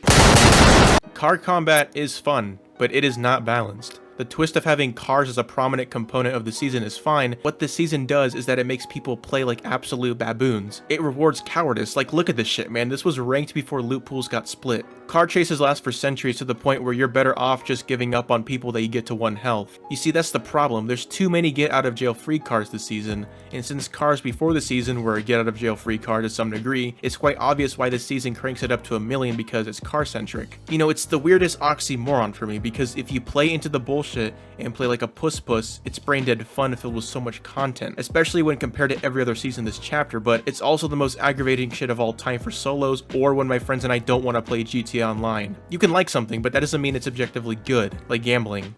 You know what, I actually lied. Gambling is based and valid, keep doing it. I shouldn't really have to explain why the car meta doesn't take any skill, especially before the nerfs, but for the sake of argument, I'd like to point out that there was a noticeable influx of clips or instances of teaming this season. Because one of the shoulda woulda couldas that professionals would try to preach to people was to jump in people's cars, but that inevitably leads to teaming. I'm not one to complain about third-partying and how cheap it is. I actually used to have the opposite opinion, but since you drive across the map 10 times faster this season, one car can third-party a fight which causes a bigger fight, then more cars come over and more and more and more, and that shouldn't happen in a season. You shouldn't be punished for fighting someone in a battle royale. That's not a good model for a season. You know, it gets old after a while. Cars are fine now ever since the nerfs took place, but there's so many issues still plaguing this season, and as much content as there is, I can't move past this. You can't abandon your fundamental gameplay and building.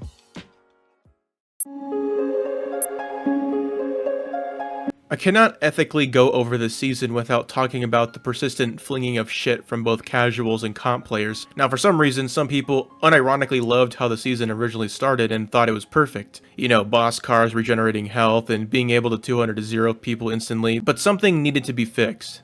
I think this is the first time where we've had like a super divided fan base on the season, because a lot of casuals were like, oh, this season is incredible, one of the best they've ever made.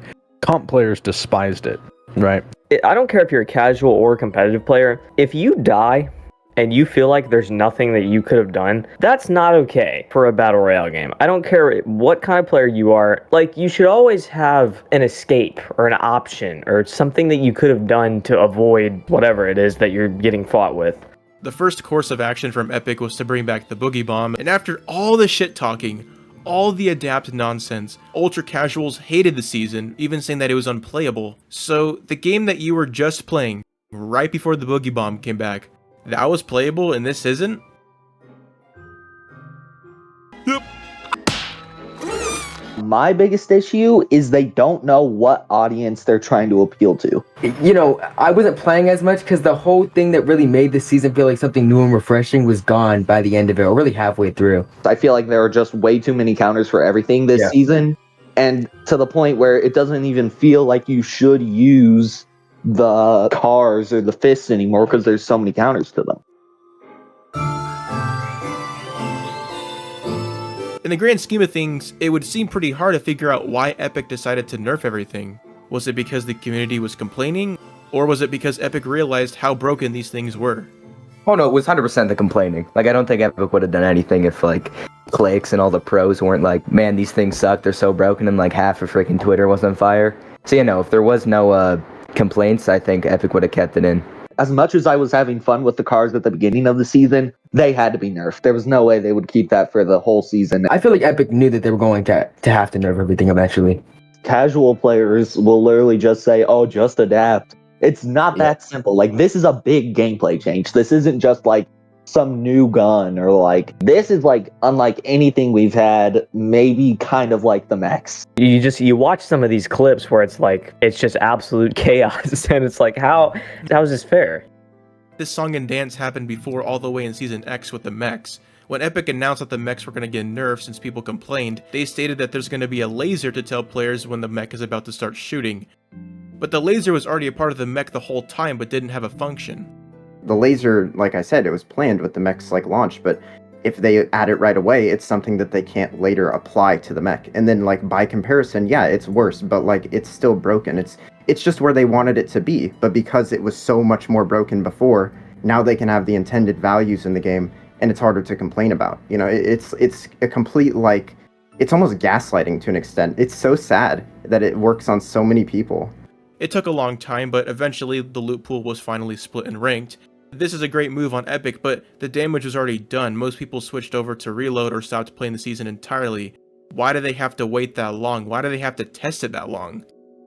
I definitely think that they should have split the loot pool from the start. I mean, the only thing that came from it was the discourse, and now, like, the competitive and casuals pretty much just, like, mutually hate each other, so I don't think it did anything productive having it in the ranked loot pool first. It's just because they want people to, like, have a similar experience, and it's like, but it's not supposed to be the same, and that should be, like, the promotion behind it. It's very ironic because, like, the whole idea of, like, the metaverse was having, like, a platform of, like, different experiences. And it seems like everything that's Battle Royale, it's all the same. Like, they can have the broken stuff, just like don't put it in competitive because it doesn't end well for anyone. I think no matter what is said, it will always be greeted with people that spout the brain dead nostalgia blind argument, but I think what those people need to realize is that it's not. A lot of people want this game to do good and not change things just to change them. You know, some people love change. Some people hate change. For me, I love change, but it has to be positive change. It has to be change that moves us forward, not backward.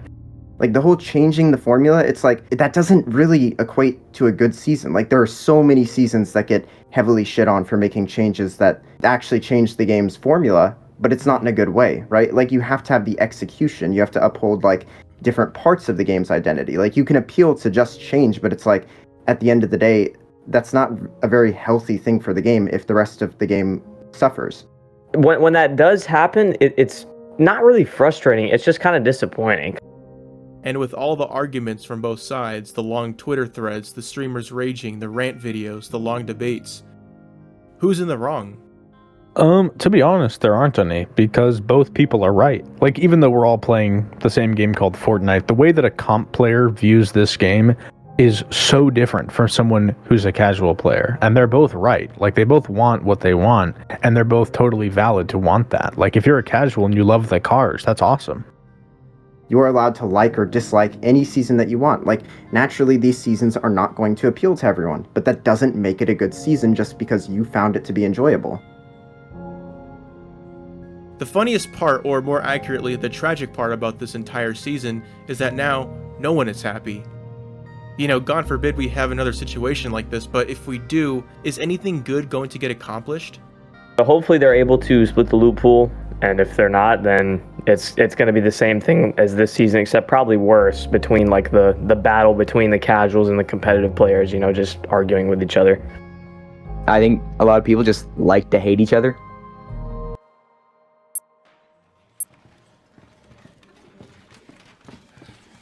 All rise. Epic Games. Why do you guys like to overcomplicate things? Epic knows what they're doing. It's impossible to go through multiple months of playtesting and development without anyone realizing that one side of their community would be completely unsatisfied, leaving them to either ridicule opposing fans or to be ridiculed by opposing fans. Casual, competitive, and everyone in between shouldn't be at each other's throats to this degree. Fortnite shouldn't have waited this long to split the loot pools. The idea of trying to have pubs and competitive to be as close as possible sounds good on paper if pubs were balanced. Honesty is one of the most noble traits in life, and making content based around a topic of a season like this is ever more important. Ninja has flaws and will never be perfect and be near his prime in terms of skill and viewership, but I will commend him publicly for calling the season ass with a grin on his face. While Season 1 and Season 2 have their own issues, they have nowhere near the amount of forced ugly playstyles, unhealthy community backlash, and terrible metas. And you will always have people sitting, watching these clips, spew nonsense defending this. Your season is objectively bad if you can't tell if he died by a good or bad player. Your season is objectively bad if 2 out of the 3 assault rifles are practically useless against cars. Your season is objectively bad if you are forced to use a crutch item like the Nitro Fist. Even if it's fun, it's not well made if you are conditioned to run away from fights constantly. Epic Games. You are to blame.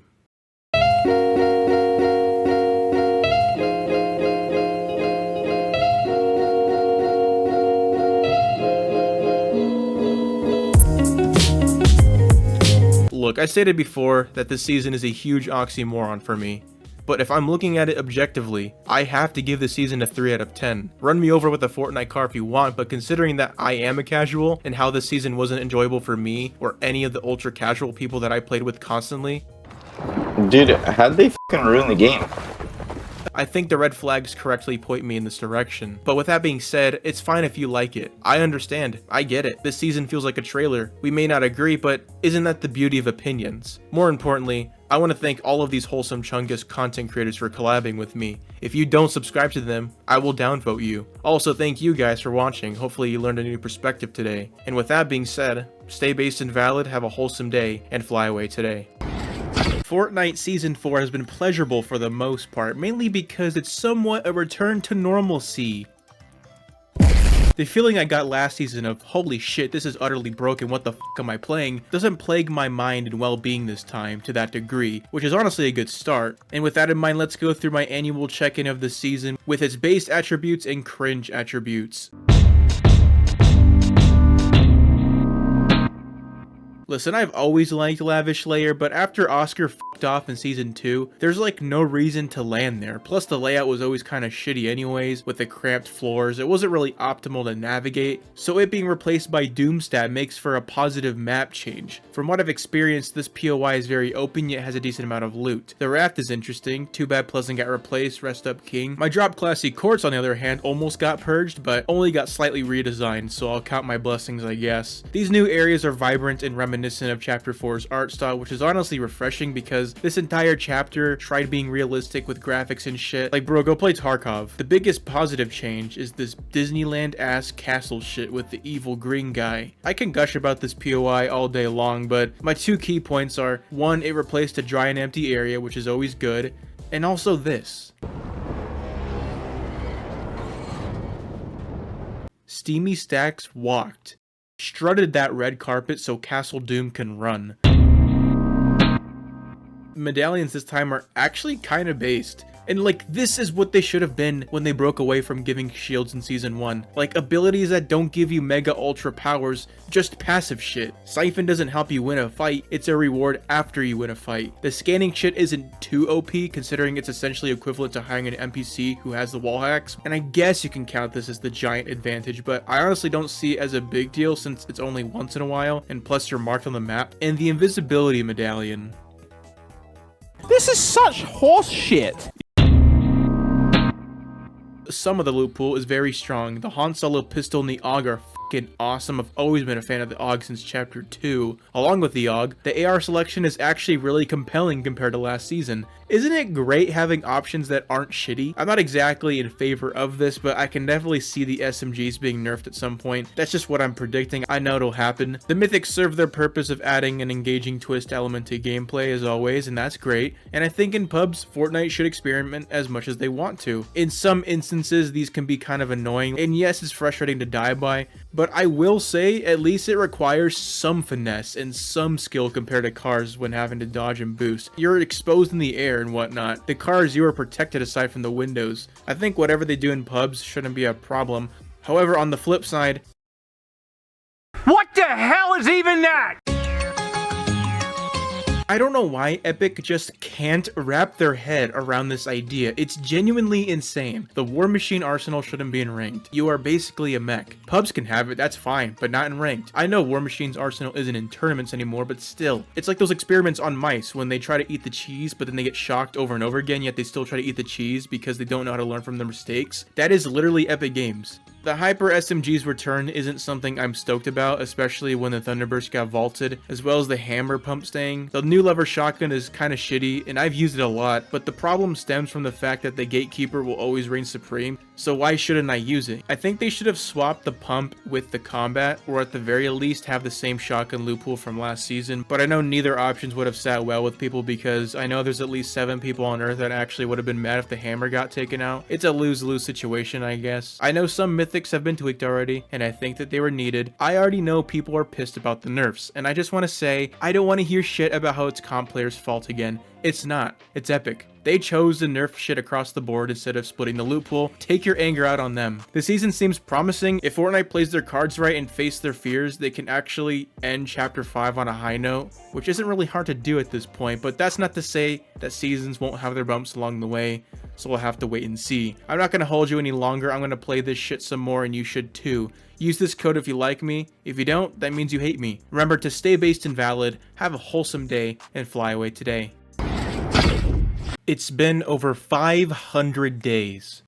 500 days since the Alpine Ace has been locked away in a dungeon without food or water. Fortnite has treated the Alpine Ace like literal shit for years. When the skins came out in Season 2, you had to buy all the colors separately because edit styles weren't a thing yet. When the shopping carts got added in Season 4, what did they do? They made a cinematic where the Alpine Ace and Mogul Master straight up fall to their deaths for no reason. In Chapter 2, Season 2, we got to see how powerful Midas was as a character by showing everyone his wall of victims that he killed over the years. What the f***? That's Alpine Ace! At this point, after edit styles were created in Fortnite, Alpine Aces were this anomaly of skins being recolors, yet being counted as different skins. In 2023, I make a YouTube channel where the helmet I wear slightly resembles the yellow and blue Alpine Ace. If it was made by a 5-year-old and it was run over by a truck. Which gets me thinking, I could main that skin. I already have the USA version. And what does Fortnite do? It waits, and waits. Wintertime 2023? Nah. Mogul Master, and Mogul Master. Pro players use this shit. I'm not a pro player. Or a girl. Skins only coming back after getting a Lego style made sense to me, so I waited. And waited. Having to use Thunder Buddy 29's skin during the majority of my YouTube career. And in June 2024, it happened. Boom! Lego styles for Alpine Ace and Mogul Master. It was time. He was finally coming back and we would reunite. Over the course of the month, the skins that also got Lego styles alongside him also came back in the shop, one at a time. The anime cell shaded school skins came back, the banner skins, the anime basketball skins. It was only a matter of time. They didn't. Every single item shop skin in this grid came back that month, except the Alpine Ace and Mogul Master.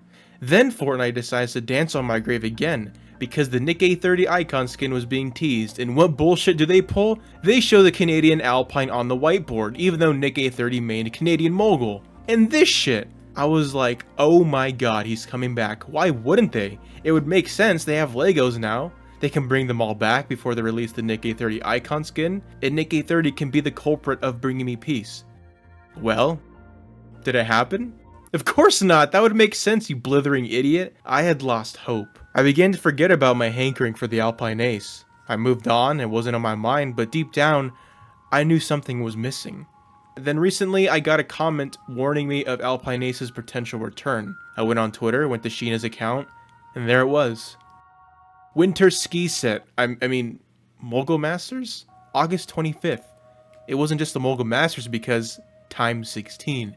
8 Moguls and 8 Alpines. Yet, I still didn't believe it. I was in such denial after being blasted in the ass time and time again.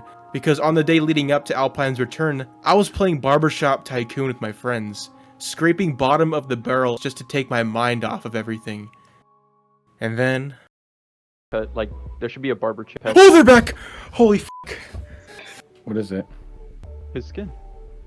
I can finally wear the fucking skin. That is the fucking icon of my channel. I cannot tell you how much has been lifted off my shoulders. I don't have to ride on the coattails of ThunderBuddy 29. Nah, I'ma do my own thing. I am my own man. Courage can have the USA Mogul, Clicks can have France Mogul, Nick A30 can have Canadian Mogul, ThunderBuddy 29 can have USA Alpine, and I can just have regular Alpine. Being able to finally own the skin that my channel is branded around feels right. I have plans for this skin, but for now, I'm gonna do what I always do. I'm gonna fly away today.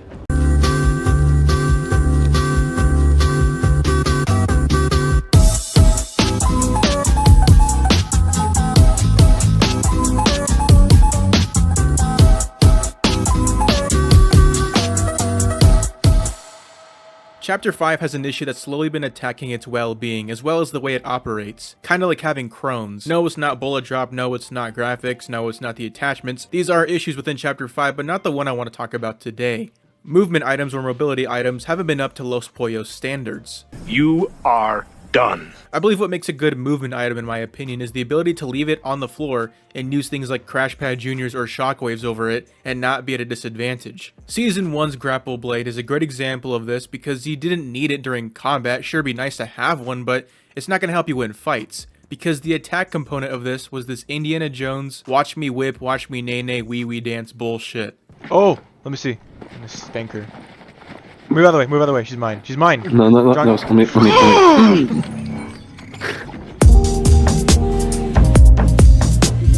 I can go on and on about the Grapple Blade, and I know I said in my Season 1 review that it was kind of broken, but I'm taking back my word. This was balanced in its true form compared to nowadays. Like, sure, you can use the argument of, well, the Grapple Blade had infinite uses with recharges, so why shouldn't you use the Grapple Blade? And while yes, that's very true, I'm not at a disadvantage if I don't have one, and my opponent does, vice versa. Like, I can even say the same thing about Season 2's wings. Despite the fact that I used Shockwaves over these, my chances in combat were the same chances as someone who had the wings. Well, what about the argument of the wings being a huge advantage since you had really good mobility with it? The problem with that argument is that you couldn't shoot while flying in the air, which isn't the case with this season. You were exposed in the air and you could be severely punished if you weren't careful since the hitboxes were huge and you were locked into a falling animation. So, trade-offs essentially. The so-called attack component of this was the crashing feature, which did a decent amount of damage if you aimed correctly. Now, mind you, this was tweaked over time, but the point still stands of this being a nice touch on the season, and at the end of the day, it's whatever tickles your fancy. If you want to use this, great. If you don't,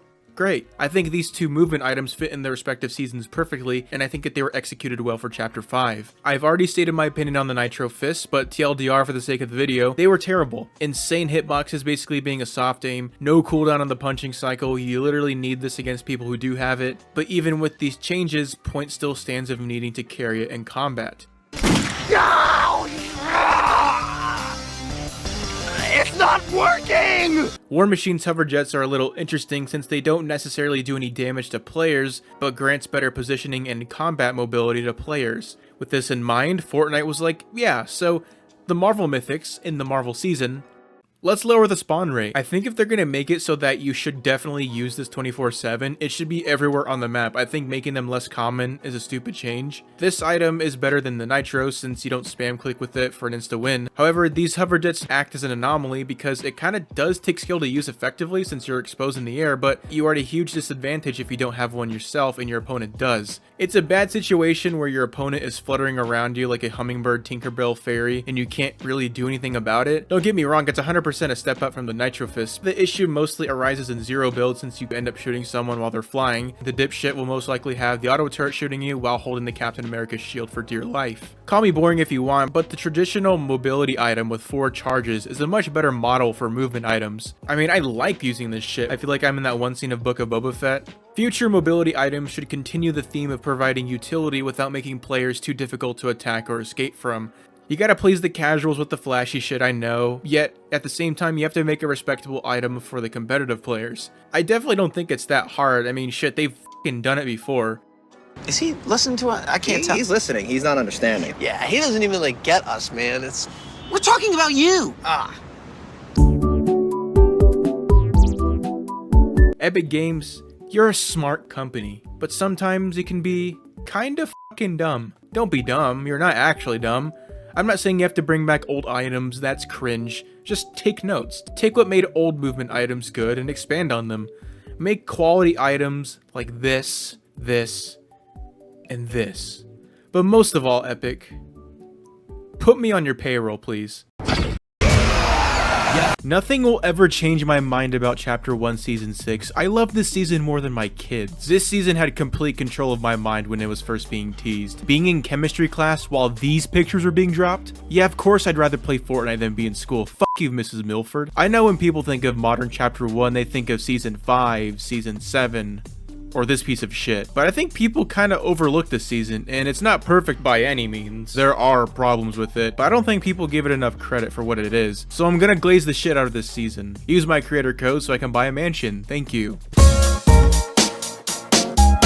One of the reasons why this season gets a little overshadowed by the seasons I mentioned at the start is because they all incorporate big map changes in the form of entire biomes. And this season doesn't, or at least not really. But what it does is that it takes a really shitty POI, yeah, that's pure factual, don't even come at me, and makes it a little better. But more importantly, the Mickey Mouse twister that's inhabiting the lake's house creates one of the coolest means of rotation, at least at the time. And this was fucking awesome. Everyone in the world landing here with people flying around from the twister was the funniest and craziest shit ever. However, there wasn't a lot of loot up here. Sure, as a step up from original Loot Lake, but this place was mainly an aesthetic thing or a means of rotation, but it still gave the season some identity. And the fact that it moved around the map every week or two was such a revolutionary thing. When Fortnitemares took place, heavy ass fog covered the map as well as multiple spires that spawned zombies, which I will go over. Haunted Hills was given a castle and no one landed there. Map changes kind of ended there, and I honestly don't see that as a negative. I feel like if Epic couldn't figure out a large permanent map change like a biome, they should give us the next best thing with multiple small map changes, and that's exactly what they did. And by small map changes, I mean burnt ass charcoal grass all over the place. I've seen points from people saying that Season 6's map is so forgettable that if it was skipped, you wouldn't be able to tell. And to that I can agree to some extent, but at the same time, you can say the same thing about Chapter 2 Season 2. If you compare Season 1 and 2's maps, they look pretty much exactly the same, and mind you, Season 2 had actual new named POIs, but you can kind of see what I'm getting at. It's the same shit. We got a lot of shit this season in terms of weapons and utility, but the two fan favorite mainstays that I want to talk about, the heavy AR and the purple and gold pump shotgun. Like, this is the shit, dude. I've mentioned before how Fortnite over time has the obligatory rapid firing ARs, then the slow firing ARs that require more accuracy, and I think it's safe to say that it started here. For a while, the purple and gold shotgun of the time was the heavy shotgun, but now that we had officially a gold variant of the pump shotgun was just immaculate. This was immediately a fan favorite gun, and it still is.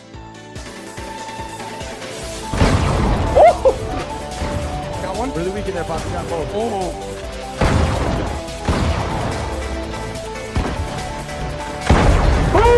Start the win, baby! Side note, I just wanted to let you guys know that this season was the last time we saw the guided missile launchers, so yeah, I bet you feel bad for shitting on this season. Look, I don't want this review to be, this season was the first time we got this, it was the first season we got that, and this, and that, so it has to be good, right? Now we got some dog shit things along the way, I'll admit it, like these. I don't want to heavily shit on a lot of these additions because there are people who put these to use, like the whole contraption thing people did with the ice trap. That's their prerogative, but that shit didn't really impact the season that much. During Fortnitemares, we got 2 new weapons, the 6-shooter pistol and the Fiend Hunter crossbow, and man, they were so good and so effective. You're definitely not at a disadvantage when using them. These weapons were so great. In fact, I love them so much that I have a poster of them on my wall. I know the crossbow was made specifically to take out the zombies, I know, but holy shit, the 6-shooter was absolute ass cheeks.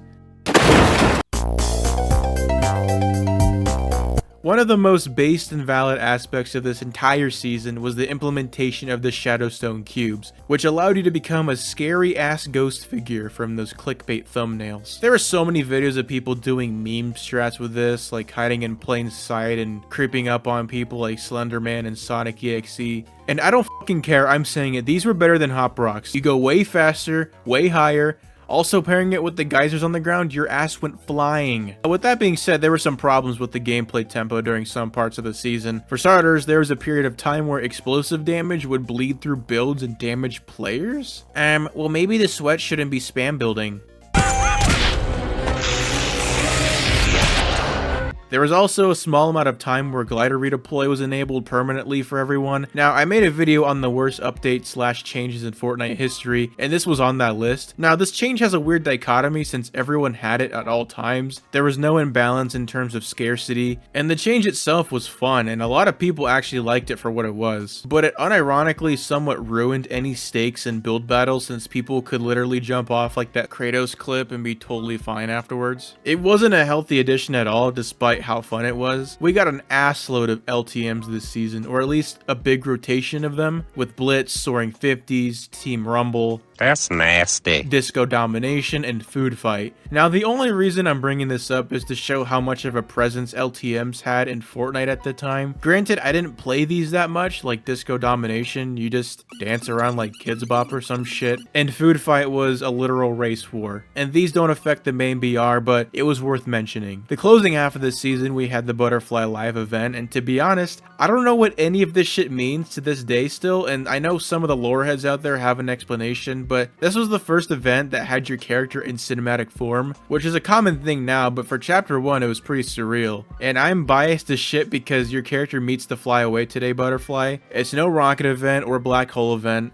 It's serviceable. The other standout gameplay feature this season was of course the zombies. Now don't get me wrong, the concept of having a third-party enemy is dope as shit. However, the flaws of this feature tend to show more during endgames. If the circle was tiny with 3 or 4 people left, the zombies were kind of disruptive, which would lead to players just straight up dying, which isn't great because if I lose in Fortnite, I wouldn't want to lose to AI zombies, I would want to lose from an actual player. Trust me, there was a lot of funny ass clips of people getting third-party by zombies and getting their shit kicked in, but it wasn't exactly a great feature. Now, I will say the looting aspect was definitely a positive, but in the grand scheme of things, this shit was stinky as fuck.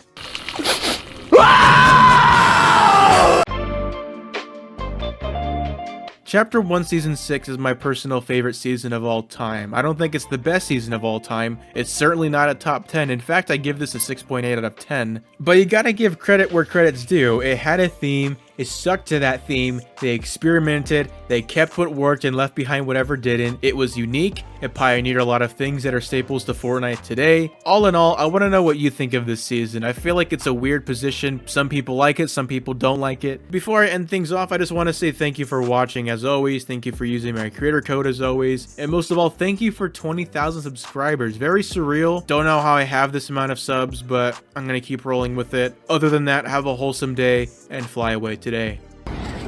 Bots or AI players shouldn't be in Fortnite, to some degree. While everyone and their grandma cried about Marvel mashup skins, trust me guys, it's really important and it affects the gameplay. I've been in the trenches for the past 2 weeks dealing with the Force so annoying that it genuinely pissed me off beyond belief. Those of you who aren't aware, there was a bug in Fortnite Reload that made it to where there was a large chance of you being put in entire bot lobbies. Entire bot lobbies. This wasn't good for many reasons, but during this time period, it got me thinking, bots really hindered the game since their implementation in Chapter 2, and everyone just got used to it, and now it's a normal thing.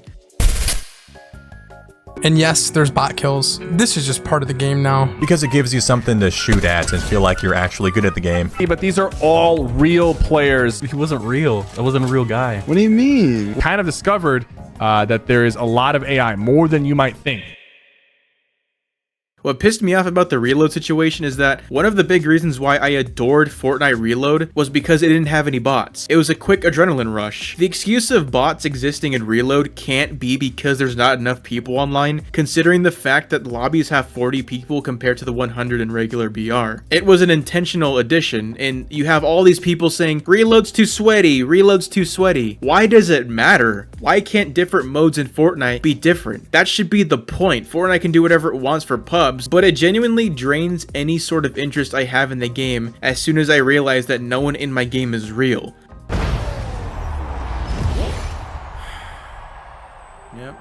Now, mind you, this bug was fixed for the most part. There might be some instances where this can happen to people still. I am curious as to why there isn't an option to disable them at this point. I'm telling you right now that I would rather have an option to turn off bots and have a longer queue time. I know that's not what everyone would want, but I'd be a liar if I said that I wouldn't be willing to make that sacrifice if it meant that I would have an authentic game. Who are you people? I think bots originally serving the purpose of introducing you to a new chapter so you can feel the map out, that's fine, but beyond that, I don't see a purpose for them. It's redundant. And I think bots in general just prevent people from actually learning the game naturally because they try to hold your hand with the bots, but it's like, that doesn't accomplish anything. How are they ever gonna learn? If the servers struggle to fill 100 player lobbies, then they should just start the game with the players they have instead of slopping on some AI bots. I'm genuinely surprised there isn't a lot of uproar about this topic. Even Fortnite's strongest soldiers like Cypher, Dunkin' Donuts, PK, and Courage JD aren't huge fans of this either. Whenever people like Courage have the balls to critique the game they make content on, it's normally greeted with people spewing the same bullshit about how they should just play ranked and Fortnite's already sweaty as it is. I'm not even gonna acknowledge that because that's just stupid. What I am gonna acknowledge is that Courage actually deleted his original tweet criticizing bots in Fortnite because you can still see the replies. It's heartbreaking to see so many figures in the community afraid to criticize this game publicly and to hold them accountable for things, because I've noticed that everything's okay as soon as Fortnite key jangles another skin,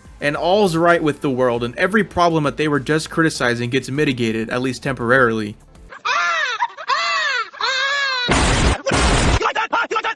People need to realize that most critiques, or mine at least, are to better the game. I genuinely don't believe we've ever seen Fortnite at its best, despite what the numbers say about Fortnite OG, and that its full potential hasn't been unlocked in my opinion. And if we want to be there, then we have to start somewhere. Start with small things that hinder the game. Cypher used to criticize bots being in the game. He had like an entire arc on his channel, I think during Chapter 2 Season 2 to Chapter 2 Season 3-ish, I want to say. And now you have people hesitant to show any sort of pushback towards features now. And Courage deleting his tweet further proves that. What, Courage? Are you scared? Are you scared that they're gonna take you off that list for epic partners? Probably. What do I have to lose? I'll do it. They're gonna take away my creator code? I'm not gonna get early access to skins? Is that really it? If so, then let me be straight up. Epic Games. Bots gotta go. Also, having a popular mode being taken over by bots for like 2 weeks is asinine. But considering that there's a small minority of people that like having bots around, I'm willing to throw out 3 possible options of how Epic Games might handle this. Number 1, bots don't change and we're just gonna have to put up with it for the rest of time. Get the bots out of the game! Number 2, bots are entirely removed from either all modes or just ranked/reload. Or 3, they add an option to wait in longer queues for no bots. I hope people realize that this isn't a crazy complaint. It's not a balance change, it's not a gun, it's not a POI or an update. I'm just advocating to fight real people in a video game. On the bright side, as I'm recording this, Epic announced that there's going to be a ranked reload playlist, which fingers crossed, this could be a place where bots are non-existent. And I'm hoping that this is a solution to cement it in once and for all, so reload can be the chaotic mode we all love. But that's just reload. My needs are fulfilled, yeah, but that's not the case for everyone. Not everyone plays reload. And I think a lot of people would prefer if bots were reworked across the board. And before you say anything, I'm aware of players' elo being a factor, but even when I have completely gapped the elo where bots are frequent, I still see them. That shouldn't be a thing. No, no, no, no, no! Everyone! Let me ask you this, how many times have you been in a 1v1 and you realize that the last person alive is literally a bot? It's the most anticlimactic shit ever. Bots or AI players have been in the game since Chapter 2. It's been 5 years. I mean, all of Chapter 1 didn't have bots and we were fine during that. And yet, no matter how tired we are of them, it's never reached a point where they had to be entirely removed. We've come close to that one time, but Fortnite never sealed the deal. Yet we just put up with it for some reason. What if we change that? So what I've decided to do is to start a movement to remove Fortnite bots. I have a hashtag that we can all start using on Twitter, that is hashtag remove Fortnite bots. Also, if you do use that hashtag, be responsible out there, don't be a donkey. If you're obnoxious about it, literally no one's gonna take you seriously. And on that note, I'm gonna wrap it up and say thank you for watching. Have fun out there, have a wholesome day, and fly away today. Season 1s of each chapter have earned a reputation of being very uneventful with little to no content and replayability, and for a while that was the case, but I'm going to tell you why over time Fortnite got their shit together and ended up developing a pattern of starting off their chapters very strong. If you don't hate me, you'll use my creator code. Alright, start the video. Chapter 1, Season 1 isn't exactly branded as a Season 1, but this is where the season formula technically started. Despite having the bare minimum in terms of resources, the season garnered a lot of attention regardless of how objectively shittier this season looks compared to nowadays. Pushing aside the fact that everyone was bad at the game and there was a sense of wonder and replayability, you can't tell me that if this was released right now, it wouldn't die in like 3 hours. I think factors like the art style and additions like slurp juice, medkits, and shield potions pushed the season's longevity a little longer to carry the player base over to Season 2. You have some noteworthy updates like 50v50 and Fortnitemares, and to be honest, aside from skins, which don't affect gameplay, the pumpkin launcher was a reskin of the rocket launcher, which also doesn't affect gameplay. It's weird because you can't really be that pissed at the season for being boring because it's the first one ever, but like, there's literally nothing. There's nothing. Season X was a diarrhea season. Players and streamers were burnt out and longed for a new map and a fresh start. So what does Fortnite do when it realizes that the player base doesn't want it to be too chaotic? I've expressed my fair share of issues with this season multiple times in the past, and I still stand by those opinions, and will still say that this season almost killed the game again, right after Season X almost killed the game. I think this season hits the nail on the head at its main job as acting as a soft reboot for Fortnite. A new start, new opportunities, weapons given a new coat of paint, graphical upgrade on the map. Can you hold my slurp juice? I'm going to the Star Wars event, which was a blatant ad for the worst Star Wars movie of all time, you know I'm right. Somehow Palpatine returned. Regardless of your thoughts on the event, it was still an event. You can't say that about a lot of the Season 1s. This season was bland as shit, believe me, but it's the little things like the small quality of life changes and mechanics that would carry over today that makes this season memorable in its own right. Swimming, carrying teammates and enemies, edit on release, and fishing. I would tell you how mind-blowing this was for me at the time, but I can't right now because I'm at the Star Wars event. This season's loophole was very bare bones, and that's the point. It felt like we went back to the Stone Ages in Fortnite and we had to work our way back up to more fleshed out loopholes throughout the chapter, and that very much coincides with the whole reset idea Fortnite was going for. Our Fortnitemares that year was the Harpoon update, if you can call it that. Now, I'm all for unvaults and everything, but when the unvaults are actual standard weapons that would typically be in a normal loophole, it kind of feels like a cop-out since it feels like a big deal, given that the current loophole was already super basic for the time, so it's a quick adrenaline rush of, ooh, I haven't seen this weapon in a while. This pattern would continue on throughout the Winterfest update that year, where things like the tactical SMG and the double-barrel shotgun got unvaulted for a single day. Speaking of Winterfest, this was the first time we got Crackshot's Cabin, which would be a fan favorite addition among fans. Like the live event, this doesn't affect the gameplay, but still. And to be honest, the lightsabers that got added were pretty much the only thing that kept the season alive. I'll stand on that opinion till I die. And despite the gameplay feeling very fun and addicting for a while, it heavily suffered when the season decided to not give us a lot to work with, which is unfortunate because it's the cold hard truth.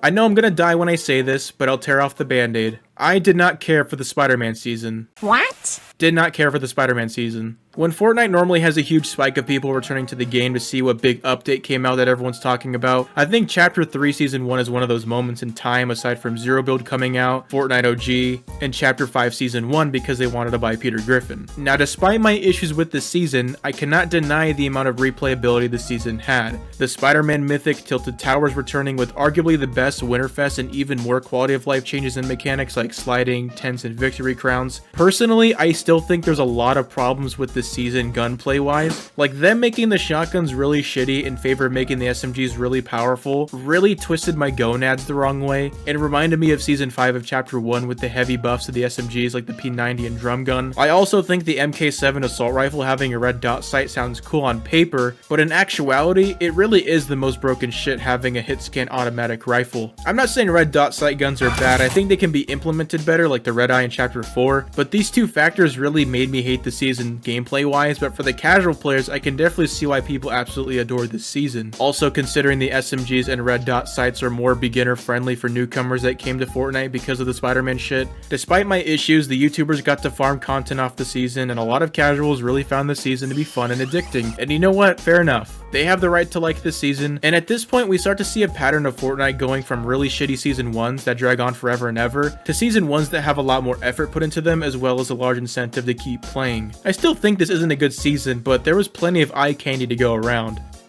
Oh my god, give me that! No, that.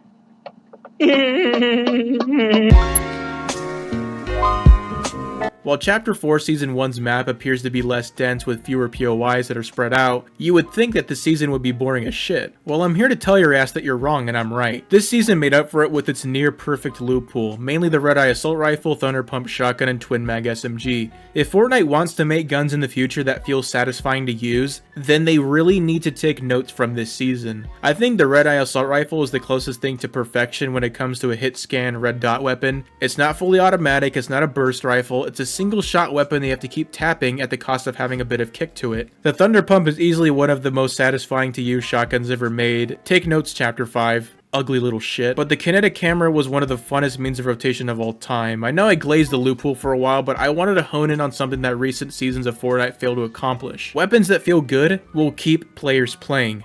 So delicious! There were so many things added in this season that made the gameplay feel better, like augments, the key chest system, as well as the new 5 exotic weapons during the Heisted exotic update. This season didn't just excel at having enough content debunking the boring stigma season 1s have, but it also excels at actual quality, whether that be the loot pool or the amount of discovering you want to do with the fleshed out features like augments and what they do and how can I grind for gold this season to buy those augments. And I think at this point, Fortnite's 2 for 2 for engaging chapter opening seasons. I didn't even know to look up there.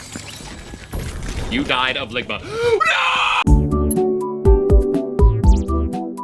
The start of Chapter 5 looked really promising given the overhaul of many features with the addition of weapon mods, medallions, and wall climbing. No one cares about this shit. Now, I'm gonna be transparent. I acknowledge that in my Season 1 review, I stated that the season was really stale and I wanted more crazy shit in the game instead of basic gunplay. And given how Chapter 5 has made that wish a reality by going overboard on that wish, my perspective has changed on Season 1. The gameplay flow of landing at a medallion POI, then dealing with the boss granting you the mod bench, was surprisingly a very addicting start to each match. It was a good routine, and even if you didn't land at a medallion POI, the vaults were most likely open for the whole game. And to me, this was peak weapon mod implementation. It wasn't perfect, but the perspective changes once you look at the bigger picture and realize that weapon mods are an afterthought now. This was the only season that truly felt like weapon mods actually affected your game. Not to mention that mobility items this chapter peaked during the season in terms of not having to fight fire with fire like Season 3 and Season 4. Fights felt natural, and the chaos that other seasons this chapter try to emulate started from actual gunplay and utilizing things like the grapple blade. Trust me, I'm not denying that this season has problems. It does. The snipers and the auto shotgun were must-haves, and I do think that there was a semi-drought of content, and the content we did get was a fucking box. We had a terrible Winterfest, and we had really shitty movement for a while, which turned a lot of people off. But one thing I will give the season credit for is that it had its shit together start to finish. It was also a good entry point for new players given how there was a large spike in numbers this season due to players coming over from Fortnite OG and the Big Bang event. So the season had to give new players a reason to stick around. How do you do that?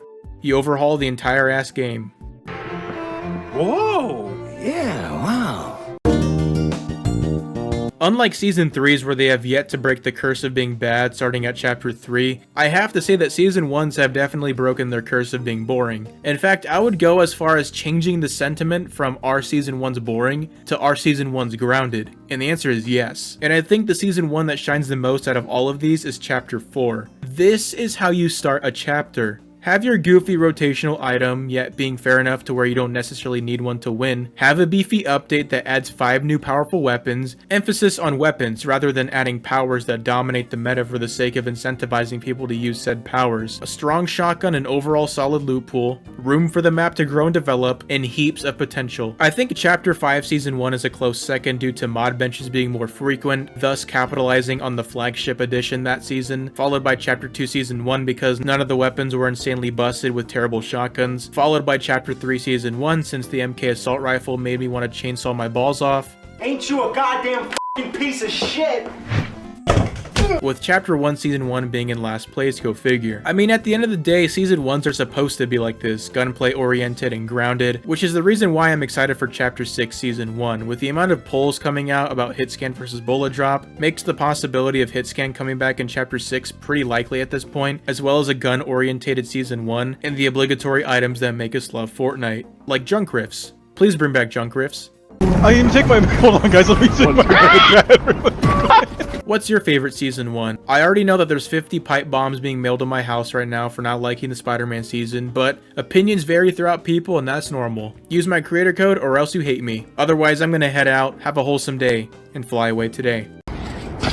It's evidently clear that after Season 3 wrecked being the worst season of all time, the only direction from there would be up. And Season 4 proves that to be true by being an improvement. Marginally. Marginally.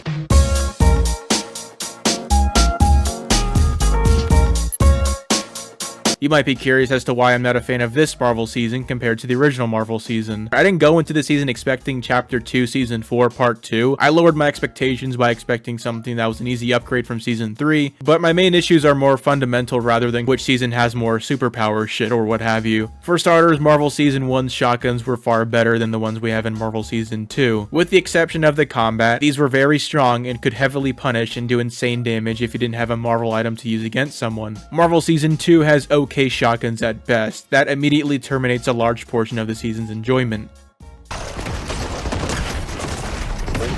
The AR selection is the best we've seen this chapter. While the burst rifle is objectively the best of the 3, I found myself sticking with the striker. Even with the combat ARs vaulting midway through the season, these ARs are still strong. Good job, Fortnite. I've kinda come around to the Sovereign Shotgun, I get it now, but the Gatekeeper's still in the game. The Monarch Pistol's a fun skill weapon and outputs a lot of damage at the cost of having good aim like the Infantry Rifle. I've also stated before that the medallions this season are a step up from Season 2 and 3 because the effects aren't abilities that help during a fight. They benefit you in a passive way like Siphon and scanning enemies. Yeah, don't worry about that one. The Stark Rifle was revealed in the season trailer, which hyped a lot of people up, including myself, and now it has bullet drop.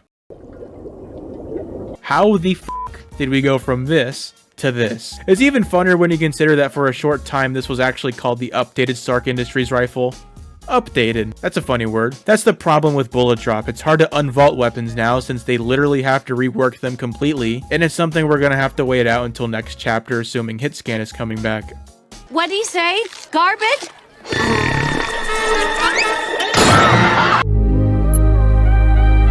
Season 4's map changes are undoubtedly the best map changes we've gotten this chapter by far. While yes, aesthetically they're appealing, I actually think they work better in general with a noticeable improvement in loot density and composition throughout each POI, with Doomstat being better than Lavish Layer, the Raft being better than Pleasant Piazza, and Castle Doom being better than...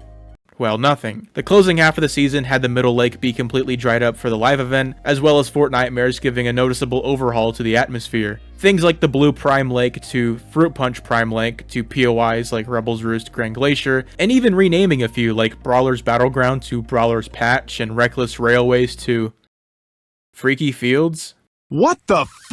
While I understand that this was for Fortnitemares and works as a POI, I still believe that Reckless Railways was a better POI, and its design made it to be one of the most unique places with one of the best layouts of the Chapter 5 map. Minor nitpick, but if the train was one of the flagship icons of this chapter, then why would they get rid of the train station aspect of the map? I feel like if they had to keep one POI, then they should have kept this one. This shouldn't be a surprise, but unfortunately, every single new POI from last season is basically not worth landing at anymore because there's no medallions or bosses. And you know, I hate saying this shit over and over again, but that's the way Fortnite wanted to handle POIs and map evolution this chapter. I've shown my liking to the mesh of multiple colors and biomes that the Chapter 5 map has, but when you really sit down and think, Do you really land at Mount Olympus or Sandy Steps anymore? These POIs that take up portions of the map are hollow shells of their former selves, and serve no purpose anymore. And I'm sorry, but I don't think a pumpkin head negates the fact that your POI is caca. This is something that I'm hoping Chapter 6 improves on.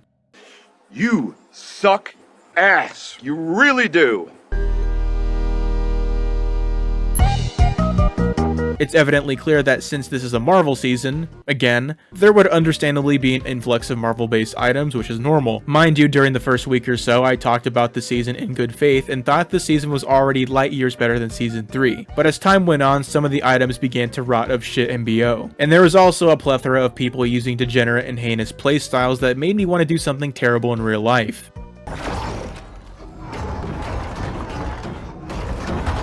Some of these items were a little unbalanced at first and received nerfs to keep them at a reasonable standing. However, the two items that have made the game mere inches away from how bad the Nitro Fists and cars were are the jetpacks and auto turrets. Nothing will ever convince me why a turret that does damage for you belongs in Fortnite. That's a terrible model for an item, especially if you literally do damage by doing absolutely nothing. There is no strategy involved whatsoever. You react in a fight or flight manner once you get detected. It can detect people even if you don't see someone. If you pass by someone and don't see them, that's on you. This turret basically goes, hey, you just walked by someone, let me shoot them for you.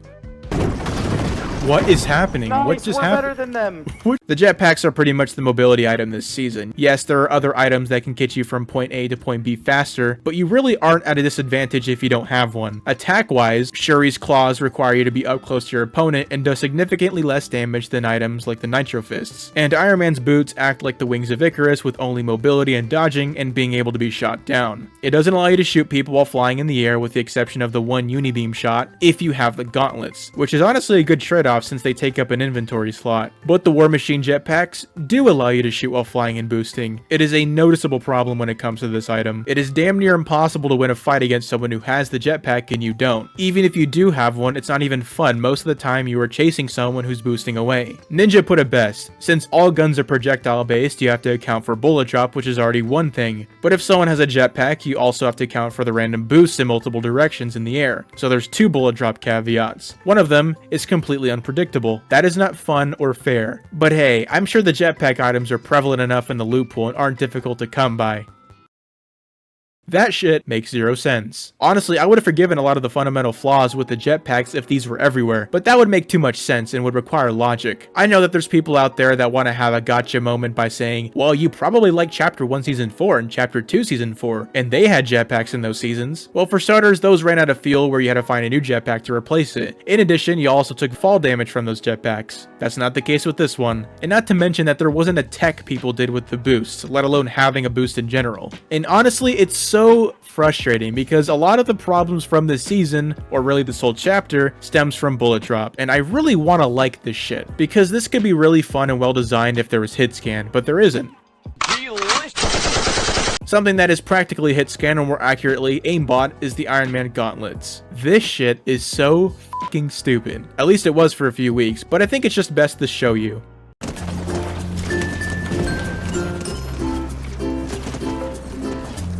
Outskilled. This footage is all from Ranked. Yes, this digital piece of shit was approved to be in Ranked for the first 2 weeks. This was basically Season 4's equivalent to the waterbending mythic from Season 2. Gee, I'm sure it has no correlation to my high kill ranked games at all.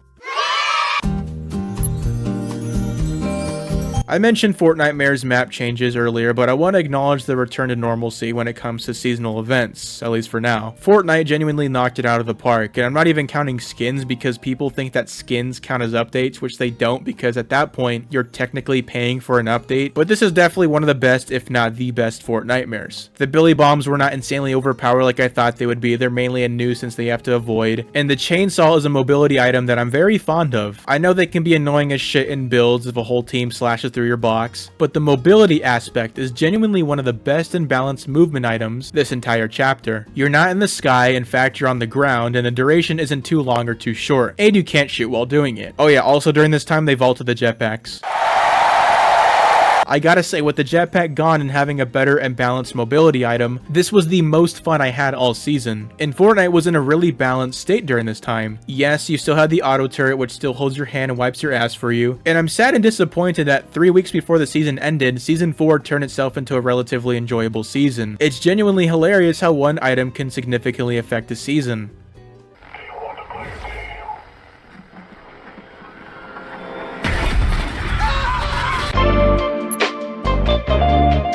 This season caters to build mode more, given that armored walls are in that playlist, and that you can build cover at any point from the Marvel items. And a season that favors builds over zero builds isn't a new thing, it's happened before in Chapter 3. Chapter 3's map wasn't made for zero build, which is probably why they had to end the chapter early. So if you have to play one mode over another to have a greater chance against things, I'm not sure if the season even works. For zero build, you only have bunkers and shield bubbles. Maybe there could have been a birthday present item that spawns an armored wall box, or maybe an armored wall version of the porta bunker. That's why last season was terrible with things like the Magneto gauntlets. You could literally shit on someone in zero build with them, and the person literally couldn't do anything about it. It's a lose-lose situation because if you took out these items in zero build and only kept them in builds, people would be rightfully pissed for keeping the Marvel items exclusive to builds. So I guess they have to be consistent. The reason why the first Marvel season could get away with having these items in mythics is because zero build didn't exist yet, it was only builds. So they had the leverage to lean hard on items. I'm sure build players like this season, and the matches I did play in builds felt way better. And that's kind of the issue. A zero build player's review of the season might be entirely different from a build player's review. And with this in mind, I think I need to make this clear. Old season themes or ideas pre-zero build might be fine to reuse in the future, but only for builds. Obviously there's exceptions. While Chapter 2 Season 2 and Chapter 4 Season 4 are similar in essence, both seasons are gunplay focused rather than Marvel item and jetpack focused, which is why Chapter 4 Season 4 worked in builds and zero builds. Unfortunately, zero builds suffered this season in a way that builds didn't at all. Chapter 5 Season 4 Absolute Doom is a season that I wasn't overly enthusiastic for at first, since this season's theme was essentially recycled from the past. There's 2 of them! And those gripes would have been alleviated if Epic learned from their past regarding Season 3. While this season is playable in a sense where you don't need to cower in a car or fly away using nitro fists, this season still manages to fall short of what made the first 2 seasons of the chapter enjoyable. Whether it's hindered by bullet drop coinciding with the shafting of mod benches, bad shotguns, or crutch items, the stinky problems that riddled this chapter are still prevalent. But items like these being in ranked for a good chunk of time or the whole time was enough proof for me that Fortnite did not learn from Season 3. This season isn't terrible. It's relatively flawed, but it's definitely an upswing from Season 3. I wanted Chapter 5 to end on a high note, and given how low that bar is set, it wouldn't have been hard at all. But unfortunately, it nearly falls short of doing that, with Season 1 receiving a 6.5 out of 10, Season 2 receiving a 7 out of 10, and Season 3 receiving a 3 out of 10. I'm comfortable giving this season a 5.5 out of 10.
Here's a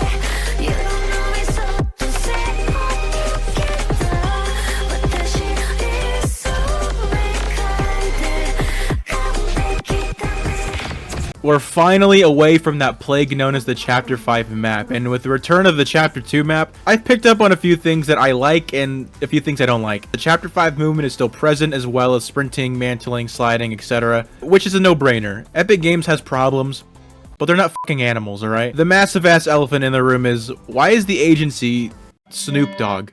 Money! I don't like it. Plastering rappers' names on pre-existing locations is just kind of cringe, despite how much I like Snoop Dogg. It's just tasteless in my opinion. I think there should have been a middle ground at the very least, like maybe having the rapper weapons there, but they're used by the Chapter 2 characters. I mean, even more with Eminem, because last OG was centered around him, and he had a live event centered around him too. And with these leaks about having giant rappers performing around the map, Eminem's probably going to be involved in the live event again, so he has 2 events. The minigun's hilarious though, I like that, that's pretty good. Clever. I don't see why they would promote Chapter 2 remix skins when the characters that they're based on don't even exist on the island. This doesn't hinder the gameplay at all, it's still grounded gunplay, which I love. A few other things that I've noticed is that the burst is back to having 3 rounds, as well as not having the red dot sight. So it's pretty faithful to the original burst if you ask me. Wait, it's a 3 round. Holy shit. From what I can glean, the Scar is still the Chapter 4 Scar, and that shit kinda sucks still. The bosses that you would normally curb stomp and kill after knocking them are actually able to be recruited to your team, which is interesting. It's a twist that I'm kinda neutral on, but nonetheless I welcome it. The shakedown feature is back, and holy shit, this is so good. Fortnite, bring this back in Chapter 6. I'm begging you on my knees, please. I've noticed, and a lot of people noticed, that there is a large influx of AI players.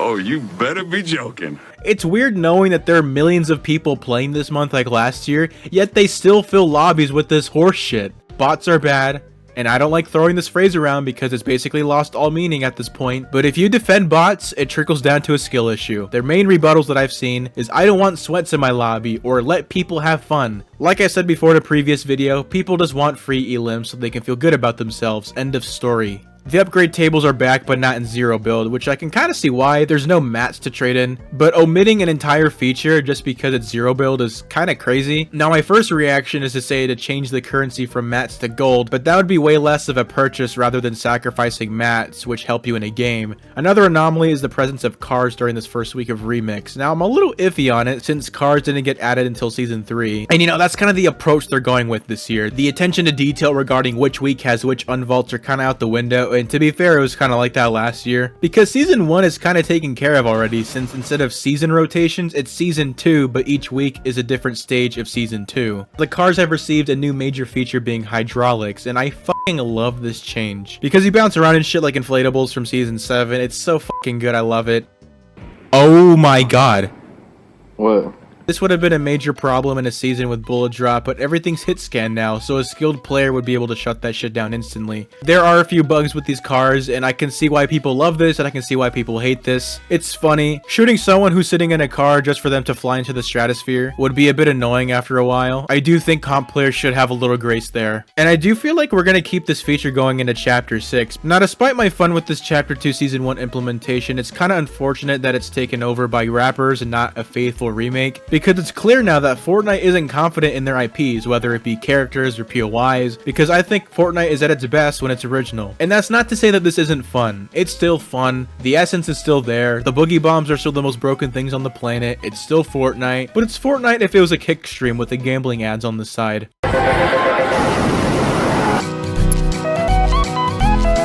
Fortnite Reload received a Solos mode as well as a brand new map, and honestly, I couldn't be happier with this update. Solos adds a whole other layer of depth within this mode, and for the first time in a long time, I don't even know what to play, and I'm a little bombarded right now, and that's a good thing. You see, Reload in the past, I knew which mode was superior, but 2 really good modes are here, and I think adding Siphon to Solo Reload would make this the perfect mode in my opinion, because third partying is cranked up to 100, which happens, no problem with that, but you don't really have time to heal after a fight since you're getting pushed by another person. So when you shockwave away, you get one tapped out of the sky since you didn't even get to heal in the first place. And that's really my only wish for Solo Reload, at least for ranked, just have Siphon. And in retrospect, I think so far my issues are pretty minimal. You have this AI player bullshit cranked up, the rapper aspect isn't my favorite, but overall I'm loving it. Hitscan feels great, the shotguns feel great, everything feels great. I'm pretty optimistic and I hope that the rest of the month can keep this up. So with that being said, I'm going to sit on my ass and play Fortnite all day. See you later. Use my code or else you hate me.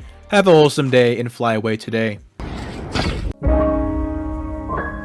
Fortnite Chapter 5 was the worst Fortnite chapter by far. I know, so brave for saying that, am I right? But I think this is all a learning experience, and I think Chapter 6 can take a lot of these criticisms I'm about to say as a way to get back on track. The stage was set for a successful chapter. A new map with new mechanics and quality of life changes. Not that one. And I used to be a Chapter 5 defender. I heard people saying that OG was infinitely better than Chapter 5, and I would laugh in their faces. How do you look at this old ass game and claim that it was better than what we have now? You're nostalgia blind, you hate change, you're stuck in the past, you dumbass shithead. These are all things I would say to those sentiments. And honestly, I got very emotional playing on this map. It took a while, and I think it's time to learn from the past, and that OG Fortnite should have been the biggest wake-up call for Fortnite. Season 1 felt good, it was fine, but Season 2 was when I started to notice. Why is it so hard to find mod benches now? They got rid of rarities, now I can't organize my shit? Wait, so you're telling me that the Greek god Fortnite mythics are being replaced by the Avatar mythics? Are the people at Epic Games real? Like, what are we doing here? Despite these questionable decisions, I think Season 2 is the best season of the chapter. But Season 3 was it. This season single-handedly changed the way I look at Fortnite. You see, Fortnite has this habit of having really good features like Siphon and split loopholes. Going into a season like Wrecked, wouldn't it be obvious to split the loopholes at the very start of the season, just like every season should? Well, no, you dumbass idiot, the game's gonna have the same loophole for pubs and ranked for at least half the season. Then we're gonna praise Epic Games for doing the bare minimum standard for ranked and say shit like, "See guys, Epic Games is listening. Be grateful, you fucking assholes." Thank you. Thank you. You're welcome. This is what I want to hone in on. Things in Fortnite that should be a given, just for them to be absent and to be added in later, isn't listening to the community. It's gaslighting if you actually think that Epic deserved any praise for adding Siphon in Season 4 ranked. It shouldn't have left at all. In fact, why was there even a Siphon trial in general? Despite all the different versions of Siphon they tested, I think most people just prefer the 50 Siphon we're used to. This large delay of splitting loot pools would carry over to Season 4, and Chapter 5 would be subject to self-sabotage from the absolute smallest and easiest solutions that they just failed to acknowledge.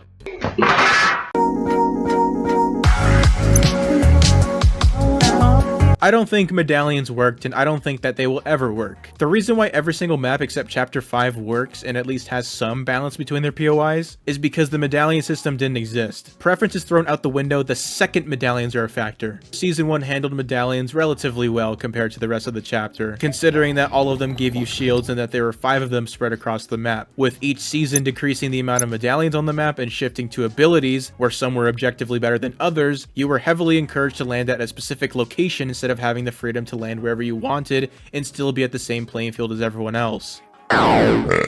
Whether it be the Dash coin at Grim Gate, the Nitro coin at Brutal Beachhead, or the Scan coin at the Raft. I don't even think that these even fit in competitive. You know, in FNCS, it would only make sense that the best player Peterbot had the best medallion every game. No matter how much they tweak this feature, it will always be flawed in some way. So they tried something new, it didn't work, now let's move on and do something different in Chapter 6.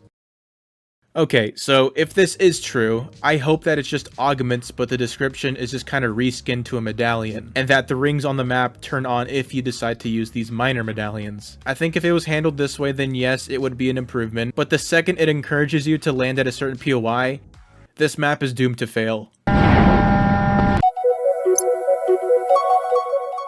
Aside from a small handful of weapons this chapter, these weapons feel like shit. I mean, it says something when the Thunderburst SMG was better than every single assault rifle until it was vaulted. I've said in the past that weapons that feel good will keep players playing. Look at Season 3 Wrecked and look at its initial AR loot pool. Yeah, so tell me why I should use any of this shit? Fortnite Reload came out this chapter to combat with the diarrhea monster being Season 3 Wrecked, which lo and behold, it was a major success. Did they add a bunch of weapons, items, and vehicles that set it apart from BR? No. In fact, it's all recycled content from Fortnite's history, culminating into one mode. Weapons feel so good in Reload. Every gun looks different to where you don't confuse them for each other. Purple and gold weapons look and sound different compared to the lower rarities. Look at this. Hold this ugly rat bastard called a hammer pump shotgun. The gold version doesn't even feel special at all when you pick it up, probably because his parents fucking hate him. Now pick up a gold tack. Now it actually feels like you're able to butcher people. It feels rewarding to win in this mode compared to this mode. Oh my god, it's so much better. It's crazy. It's a bad sign when people like Cypher and his other streamer friends weren't even playing Chapter 5 just a few hours before it left and instead played Reload all day. It's embarrassing. It's sad. It's tragic. No matter how many updates come out, no matter how many collabs get added, OG game modes will always strike a chord and feel objectively better to play. Our players like when our game is straightforward with good weapons. Maybe we should incorporate the good aspects from every chapter and expand on that instead of straying away from its original identity. Maybe make it like Chapter 4 where it combines old Fortnite and new Fortnite seamlessly. I say we make OG Fortnite permanent. You see, this guy knows what he's talking about. You deserve $1 million raise.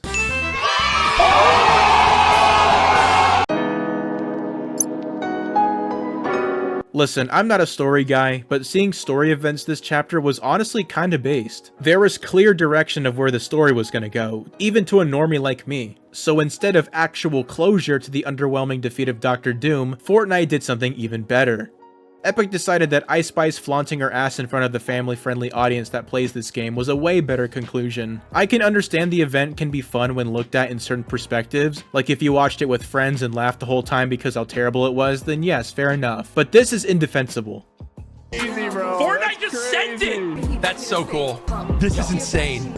You really think someone would do that? Just go on the internet and tell lies? I have gone on record to say that I don't even care about live events and I don't think they can even save a season, so with that my expectations couldn't be lower by default. But Fortnite managed to somehow top Fracture for being the worst one. A defense I hear is the idea that if you were actually there in person it would be really cool. Yeah, which is why the event was terrible. Not every Fortnite player can be at Times Square in person. This works better as a live stream on YouTube rather than calling it a live event. It was lazy marketing. It was lazy? Of course it was lazy! While developers shouldn't be targeted for things like this, the people at the drawing board who made this decision should be criticized. Because you could put a lot of effort into things, but if you objectively underperform, then you failed. Learn from it and move on. Failure.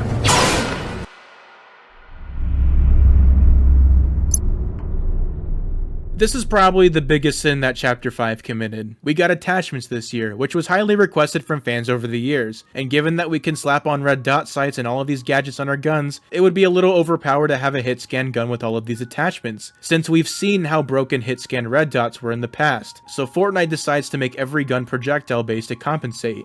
Fair enough. Everyone was used to hit scan for the past 7 years and now the gunplay is completely flipped on its head. But whatever. Mod benches were at least prevalent to some degree in Season 1, and people using the grapple blade made them semi-annoying to shoot out of the air. But it could have been worse. But Season 2 onwards was when the feature really decided to shit the bed. Getting 2 new mods that were basically useless as well as the bunker system made the access to mods so rare to the point where they aren't even worth getting at some points when they're finally open. And if you do decide to go into a bunker, you have to play a game of 50-50 chance whether or not there's a rat sitting in their corner. Like, do I really have to take a gamble if I want to take the thermal scope off my rifle or if I want to add a drum mag onto my gatekeeper? At least Season 2's mobility item had a larger hitbox to account for bullet drop. However, this relief immediately gets thrown out the window since the blue prime water lets people teleport like Vanellope from Wreck-It Ralph. So any bullet leading or bullet prediction was useless. Season 3 and 4 would double down on the bunker method as well as not giving us any new mods. To add on to this, the rotation meta of both seasons made the players really hard to predict, whether it be the Nitro Fist dash or the Jetpack dash. So given what we know now, only 2 new mods and the bunker system staying the whole chapter, it's very obvious that this feature was left to rot and die. Now you may be thinking, well, if we got bullet drop because of weapon mods and they gave up on mods after Season 2, does that mean that we pretty much got bullet drop for nothing? Yes, you are correct. Oh shit. Holy shit, look at this one. Oh, that feels really good. This chapter was doomed to fail by Season 2. I always hear people say, well, Chapter 5 was the weakest chapter, but it doesn't mean that it's bad. Yes, it was.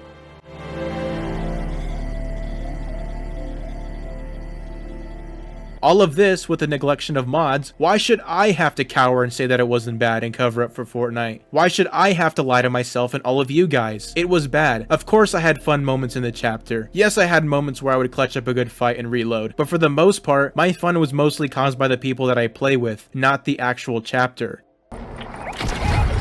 Holy shit. Leo Fortnite. Does that mean that this is an end-all be-all chapter? Of course not, because there is light at the end of the tunnel. By the time Fortnite OG arrived, Epic was already in the middle of Chapter 5's development. If I were to guess, they were probably on Season 2 or Season 3. I don't think that they were able to abandon ship and revert the map graphics, bullet drop, and all of Chapter 5's realism mid-chapter. They had to commit. As painful as it was, they had to commit. With that being said, with OG, Reload, Remix, Permanent OG, you'd think that now they would learn from their mistakes and go for a more Chapter 4-esque chapter. I keep seeing a certain point or deflection being passed around like a venereal disease. When there are criticisms towards the game, whether it be constructive or non-constructive, sometimes people respond with, then don't play the game. And let me just say, that is a fucking terrible argument.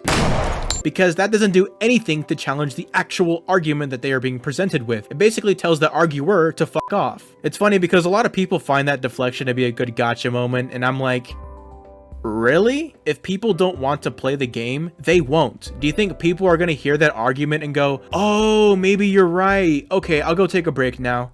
I know that in a year or so, there's gonna be tweets and videos about how Chapter 5 aged like wine, or why Chapter 5 was underrated. While it's fine if you have that opinion, it's gonna take every drug on the planet for me to feel that way. I think I would choose to face reveal before I begin to even consider missing Chapter 5.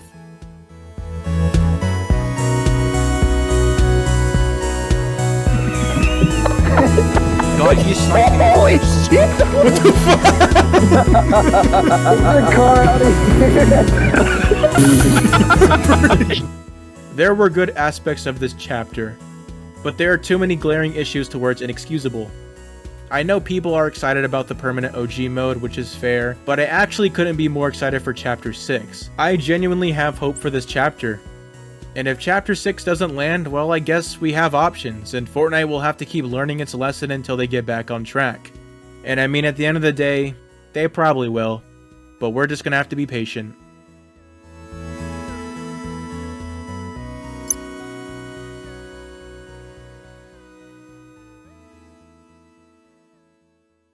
Just want everyone to be happy, and I want the game to thrive, so love you guys. Fortnite OG was something I wasn't actually excited for, considering that it started at Season 1 and me and every other player who's used to constant adrenaline rushes wouldn't find this mode interesting at least until Season 3. This shit was genuinely the most high-stakes, tense version of Fortnite I've played in a long-ass time. Don't get me wrong, the map is boring, there's no movement, there's no mini-shields, but at the same time, this scuffed gameplay with low health made it so fun. It's a shit show in the best way possible, added onto the fact that there was no bots whatsoever. I hate throwing this around because it's so corny and shit, but it actually felt OG. Every fight you take was a risk of losing health from your already low health bar. The SCAR being a gun that dominated lobbies again was a breath of fresh air. You also had double pump being broken to shit in zero builds. The shortcomings of Chapter 1 Season 1 felt somewhat mitigated to some degree because you fought real people just like Chapter 1. Myself and a lot of people in the community praised this mode because of this. But unfortunately, Epic realized that their already limited mode needed to feel more lifeless by first adding skill-based matchmaking. Okay, whatever. Then bots. I can't take this shit no more, man. This shit just needs to stop. Bots are a net negative for the game. I have said this time and time again. Fortnite is a PvP game, so fighting real people needs to be the standard. If I wanted to fight NPCs, I would play a single player game. I know what the haters are gonna say. I don't want someone to build a skyscraper, New York City, mansion, insert large building. What should people do if they're that good? What do you expect them to do? Do you want them to play shitty just for you? You do realize that the first 2 years of Fortnite didn't have bots. That's an entire chapter. Why should people who don't need bots have the same treatment as players who are employed, since that buzzword likes to get thrown around too? The reason why people fell in love with this game in the first place was because every kill felt like a challenge. The more you died and tried again, the more satisfying the wins became. It was addicting to everyone. Challenge. Challenge is good. Easy is good too, but easy is only good when you earn it. Like being good at game, not because of bots. A point I hear a lot is that the bots make it feel even more OG because that's how people played back then. Did we play the same Fortnite? Were there AI players or were there actual real players? Did you struggle to win or did you drop 15 bombs every time because there was bots? I want to finish my quests in peace. You know how memorable that was, right? The quest would have been really easy since the real people would have been bots. It wouldn't have been iconic. That's what made it fun, because they were real, conscious people playing that. Remember C-Day and Fearless? You know how they made videos of trying to trap people and prank defaults? Well, if he did it to an actual AI bot, it wouldn't have the same effect at all. I know people say things like, oh, this thing killed the game, that thing killed the game. I think in some situations it's hyperbole, like in reality, that's bullshit, but I'm being dead serious when I say this. This might have actually handicapped OG, at least for this season specifically. You took a mode that kinda stood out from the other modes, whether it be exclusive gun models, sounds, and no bots, and just soiled it. Granted, the quality of seasons are going to improve over time, but the launch of the mode is very important, and starting out with season 1 was already iffy, but now it's tainted. Just play ranked. First of all, getting pushed into ranked just to get real people is not a solution.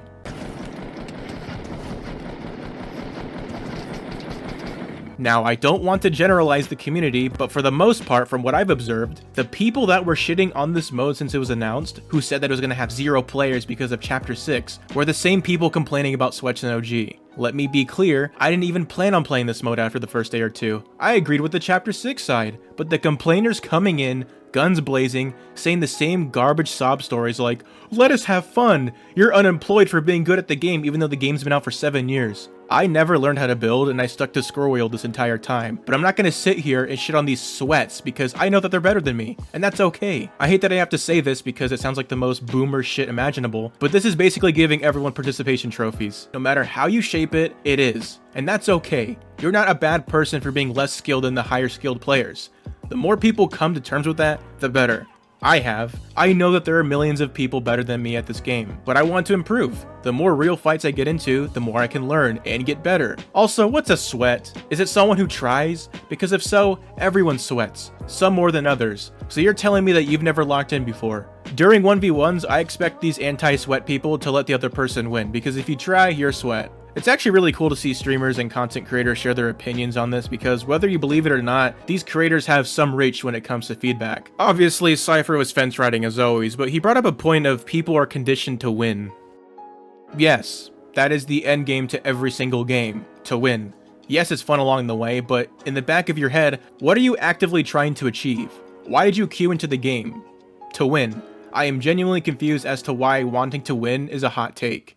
I actually do think that AI and Fortnite are a necessary evil. The reason why this is all important to bring up is because for a short time we saw a different version of Fortnite that we haven't seen in a long ass time. It's one thing if bots were in this mode when it launched, but to experience a better and authentic version of it, just for it to be reverted the day after, is such a shitty ass move in my opinion. Look, I wasn't planning on making this video. I was working on my Chapter 6 initial thoughts video. I think it's really fun and I enjoy it. I just wanted to come here and say how dumb this shit is. Other than that, stay based and valid, have a wholesome day, and fly away today.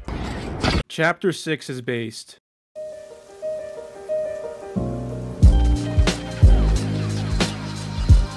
For starters, this map is gorgeous, like Headhunter Fortnite. A lot of the layouts are really strong. We have this turtle guy who looks like this one British turtle I saw. Seaport City reminds me of Mega City. I know I sound like that one SpongeBob meme whenever people see a Japanese city and think it's Mega City, but the thorough detail throughout this entire map is downright mesmerizing. There's so many little Easter eggs. The Grimace Shake Forest looks so lush. The No Man's Land where it looks like 700 soldiers died looks so eerie. My main concern though is, how is the map going to evolve next season or even throughout the whole chapter if the map is already so stacked? I really don't know, but if Fortnite can figure out a way to do that, by all means. The guns feel really good alongside the return of Hitscan. During Myths and Mortals, I claimed that every weapon was so good that you didn't know what to use.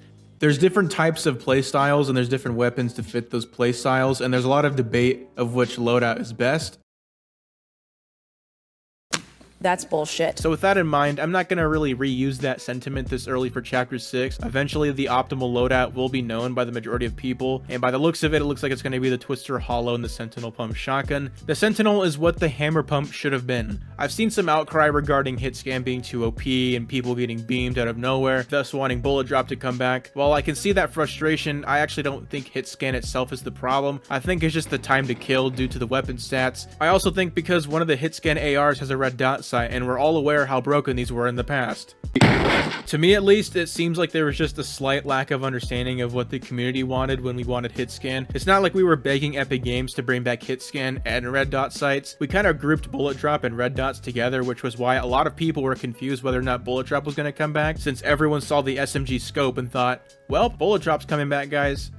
And I don't want to speak for everyone, but I think people are willing to have Epic get rid of bullet drop if it meant that it took away red dot sights with them, or at the very least have hip fire guns, hit scan, and red dots projectile. Aside from Chapter 4 Slurp Juice, time and time again, Fortnite has been consistently good at making witty, inventive, and balanced healing items. And this season is no different. These sprites are perfect. It fits thematically, the cooldown is a needed aspect. I couldn't think of a better healing item for this chapter. Another addition that I cherish are the boons. I like that it's random. The way that these are augments transformed into something else is creative. They could have just brought back augments for the sake of it, but these boons are way more distinguishable and lively compared to this blue ass layout. The movement changes are interesting. I don't really see myself using the wall kick during fights because that's some trailer ass gameplay, but I think the ledge boost and the roll are probably the main ones that people are going to use. Well, you can backflip. But that backflip though. The swords having durability is definitely one of the best calls for this season. So based solely on that fact, I think these are infinitely more balanced than the Nitro Fists and jetpacks when it comes to mobility, but I do agree that they can be very annoying if people decide to use them over actual weapons. You see, Fortnite can make a strong yet not overpowered movement item. They had it in them all along. The Ender Pearl mask is, I don't want to say creative since it's literally the Ender Pearl from Minecraft, but it fits in Fortnite. The amount of plays people are going to do with this shit is going to be crazy. Medallions are back, and I don't know how I should feel about it because the way the loot is divided between the two is weird. The problem of having Dojo being objectively better to land at compared to other POIs is stemmed from the medallions existing. Ideally, one would want the Sprint medallion and the Void mask, but since they're split up in a way where one place isn't exactly better than the other, it doesn't cause problems in that regard. However, keeping one of them exclusive to the Shogun Island is a way better execution than I thought, and it's not a POI that you're forced to drop at when starting a match. This way is a bit more interesting since everyone hauls ass to the island when it spawns. There's so much shit going on, third parties are kind of prevalent, which shouldn't be a surprise, but definitely an interesting take on the loot island. But if Fortnite was so keen on having medallions, I guess I'm kind of okay with the way they handled it this time, I guess. I still prefer not to have them.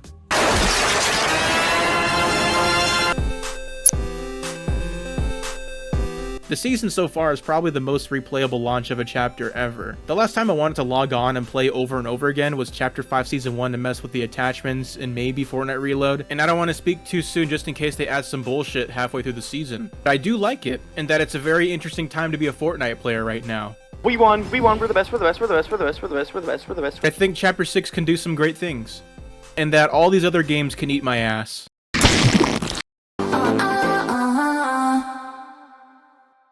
This tier list is the only one that matters, so any pushback that I get will be greeted with this.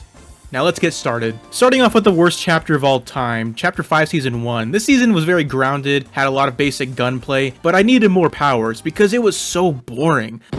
The Battle Pass. You see, the Battle Pass is probably the most important aspect of every season. Gameplay? No. This Battle Pass has Peter. Peter Griffin is from Family Guy, in case you didn't know. You're welcome, Internet. Family Guy is a funny show. I love that family, and I like the skins. So that means that the season is good. S tier. Season 2 had a lot of potential. Mythics like the Lightning Bolt got nerfed because the stupid ass Sweats had to ruin everything. Hey Sweats, go touch grass, am I right? Guys? The season should have had more powers, not to mention Avatar came over and stole all of the powers from the Greek gods. Like, that shit isn't cool at all. But this actually isn't as bad as you think. This season is actually pretty decent for Chapter 5, but skin rarities being removed is why I'm putting it in D tier. Wrecked is considered to be one of the worst seasons of all time by all these stupid ass reviewers that use this thing called objectivity or whatever the hell that means. You may look at this footage and think, wow, this looks like dog shit and void of any skill. But allow me to introduce my DEEF principle. Hold on, let me look at my buzzwords really quick.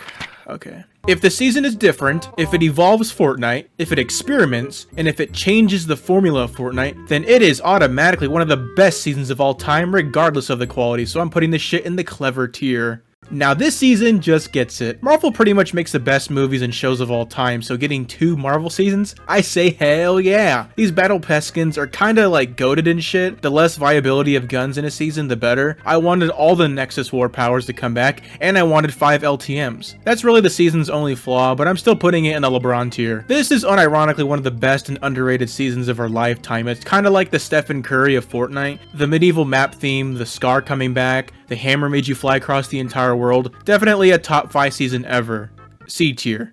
Mega strives in a lot of areas, like continuing the success of Season 1, the new Japanese biome was very well executed in the Fortnite ecosystem, but where does it fuck up? While they put in one of the most overrated animes of all time, being Attack on Titan, they should have put in some good shit like One Piece Luffy. Gotta put more respect on One Piece. One Piece respect button right here. L tier for Luffy. Wild is bad because everyone says it is. I believe everything everyone tells me anywhere. D tier. This season started off really strong. It improved a lot of the issues from Chapter 2 Season 2, like making the mythics random, so you aren't forced to land at a specific location. But then they f***ing added this ugly ass, annoying ass, stinky piece of shit garbage. Also, there's no Midas, so this goes in the ass tier. This is basically the best season of all time. I like Spider-Man, and this season has Spider-Man and his web powers. Me had really cozy and fond memories of this season because Christmas time, the new Spider-Man movie, MK7 assault rifle, the Stinger SMG, the terrible shotguns. This season is basically peak Fortnite in my opinion because I like Spider-Man, and they added Klombo this season. Aww, so cute. LeBron tier. Zero Build came out this season, but not just that, Build itself was removed for a small time, so all those sweats can suck it. Ha! Another win for the casuals. Referring to my Deef principle, yes, C tier. This was Donald Mustard the GOAT's last season, so by that logic it's going into the F tier. Maybe you shouldn't have left Fortnite. This is a god-awful season. Look at the crosshair on these weapons. Fortnite.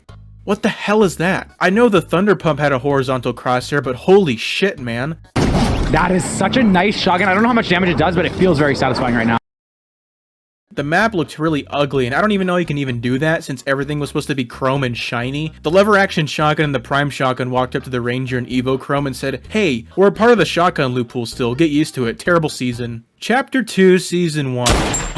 Oh shit. Nah, this is peak Fortnite. Let's see here, Midas, best season ever, Deadpool, Midas, S tier. Some people like this season, some people dislike this season. Now enter me, being completely objective here with no bias. I am legally required to place this in LeBron tier because of the charged shotgun. I love this season 3000 because Iron Man, Tony used to eat cheeseburgers, I like cheeseburgers, we have a lot in common, so level 3000 for Marvel season. This season is probably the most unoriginal season of all time. This was right after the Marvel season and Fortnite was like, we just did a crossover season. Let's just do this shit again, but instead of cool, unique shit for gameplay, let's just use this opportunity to make item shop skins. Jango Fett was in the Battle Pass, and look at Baby Yoda. He is so cute. How can you not put him in B tier? Deef principle. That's all I gotta say. Clever tier. This is one of the best seasons of all time, not because of the gameplay, but look at this Battle Pass! First of all, you have Omni-Man, then you got this scientist lady who's probably important or some shit, but most importantly, Rick from Rick and Morty. Rick Sanchez is probably one of the coolest and badass characters ever. He's like, yeah, I'm the cool one, I pretend I don't care, chill weed vibes. He's actually like me, every friend group has the Rick friend, and I'm the Rick friend because I'm kinda goated. This map looks like someone ate like 90 tacos and diarrhea shit across the entire map. However, this season let us casual players beat the sweats once and for all because the Venom mythics were really fun and let us go through builds completely. Hey, epic. Working as intended, guys. We're finally here. After ranking every season with all facts and no bias, it's time to do Chapter 1. All LeBron tier because Chapter 1 is peak. Ripping into the Find It in Fortnite model or the metaverse was something that I always wanted to do. However, I wanted to give it at least a year or two because if nothing happened within these modes during all that time, then yes, a hit piece would be warranted, but Fortnite made a noticeable shift in focus which altered my view of this game. And no matter which side of the coin you fall on, you have to admit that this idea grew exponentially. In order to grab as much attention as possible for these new modes, Fortnite needed to do something big. They basically had to pull a publicity stunt, but what could they do? Holy shit. Everyone in the entire world came back and played Fortnite OG. It was great, and Fortnite's plan was working. I know that we have the OG mode now, which is going to be a more faithful remake of Chapter 1, but at the time I was like, damn, where's Megamall in all of Season 9? Where's the volcano? I need my fucking volcano. I guess whatever Fortnite wanted to show us had to be really important, right? If they cut corners like that. Fortnite had the industry by its ballsack, and they were gonna run this shit like the Navy. With these 3 modes, there is nothing that Fortnite can't do. I'm not calling these modes bad, but come on. Look, I thought Lego Fortnite was cool for like 2 days. There was no endgame. You just killed shit, then maybe you build a base afterwards. Festival had like no songs at first. I played Rocket Racing for like 5 minutes. These modes weren't finished. You cannot deny that shit. A lot of these streamers would just use the classic buzzword phrase of, it just needed more content. I don't think that was the issue. I think these modes just needed more depth, which trickles down to replayability. An idea that I thought was interesting, I don't know where I heard it, but I'm sorry if I stole it from you, but if they released 1 mode per year, but that 1 mode is super fleshed out, since longevity of the game is the goal of this entire thing, I wouldn't exactly be opposed to that, but I think it's clear that Fortnite definitely chose quantity over quality, which is something people critique them for, and at the same time, there were a lot of people defending this shit. What a piece of shit.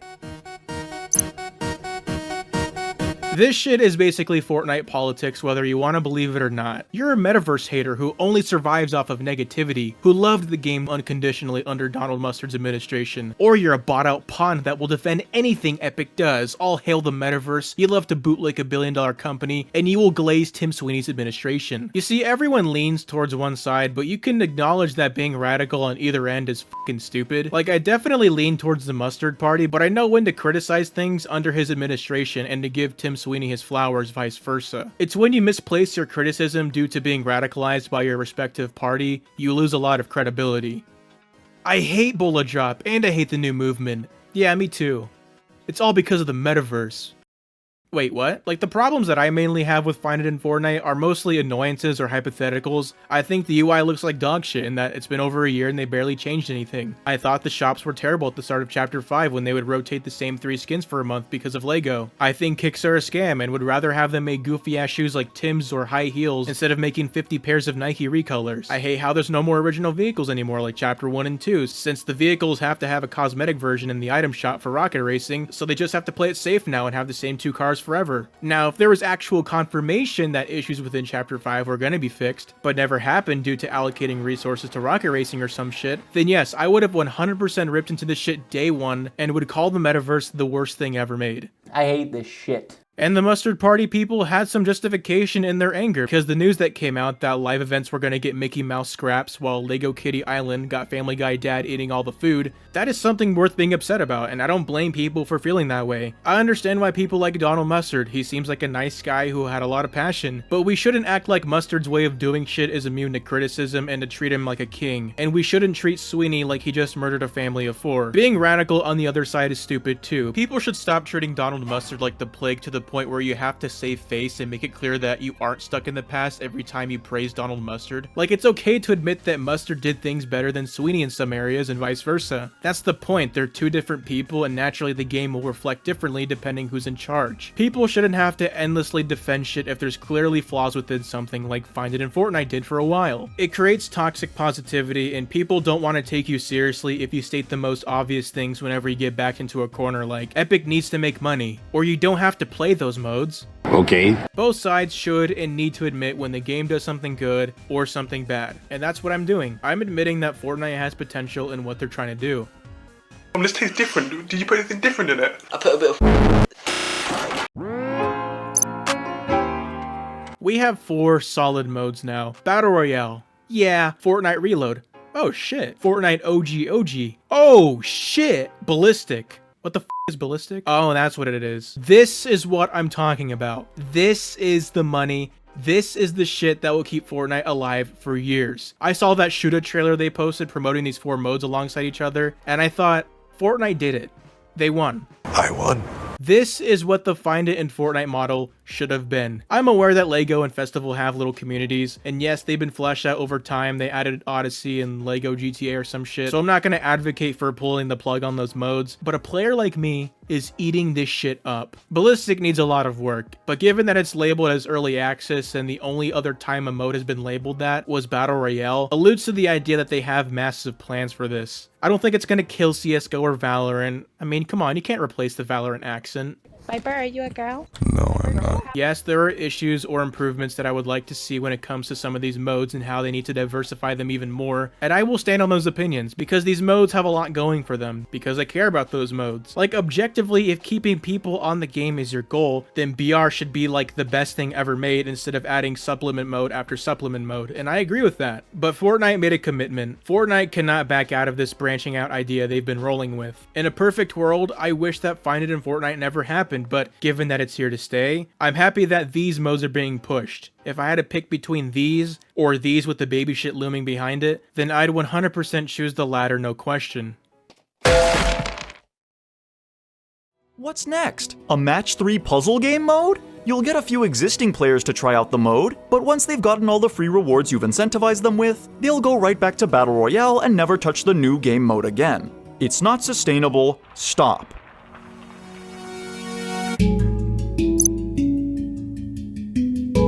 Fortnite came off of a rough year, and it looks like improvements are being made. But I'm not blindly looking at Chapter 6 and being like, well guys, everything's gonna be fixed from now on. Only time will tell, and I'm not expecting the game to make perfect decisions for years to come. With that, this shit isn't going anywhere. The tiniest missteps or no-brainer solutions being ignored are the issues that weigh Fortnite down the most.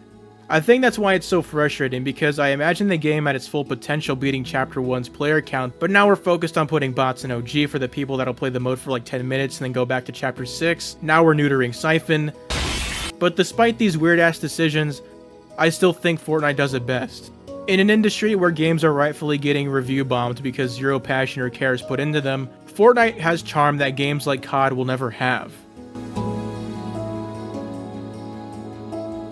The realization that Fortnite will never just be a battle royale game with a creative mode anymore can be a sad realization for most people. And trust me, I know that feeling, but the reality is, Fortnite's ambitious, and they will always be ambitious, whether it leads to good things or bad things.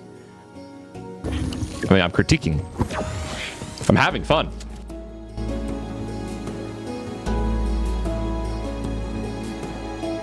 How many times did Fortnite stare death in the face after the most dogshit seasons, yet they managed to survive? That I'm trying to critique it so that they can buff it, right? And make the playlist better. If you care about someone, or in this case something, there are times where you have to be honest with them.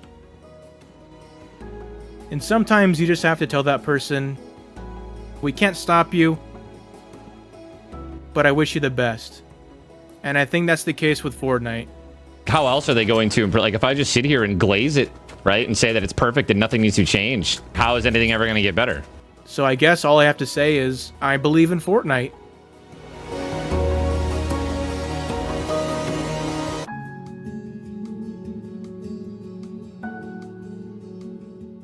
To save everyone's time, I will not talk about Chapter 1 or Chapter 5. I made a video going in depth as to why Chapter 5 was the worst chapter. Chapter 1 is the best chapter. I'm not even on some nostalgia shit. You literally cannot go against that. With those two predictable verdicts and placements out of the way, the 3 chapters I'm going to go over are the ones in between, 2, 3, and 4. Plus the majority of discussions around this topic revolve around these 3. So yeah, I'm going to start this shit. Use my creator code or Foxy will get you. Chapter 3 is often regarded as a solid chapter and the blueprint for modern Fortnite. While I'd agree when talking about POIs and some of the map layouts, the loot pool was probably one of the most clunkiest, unbalanced, awkward, weakest set of weapons we have ever seen.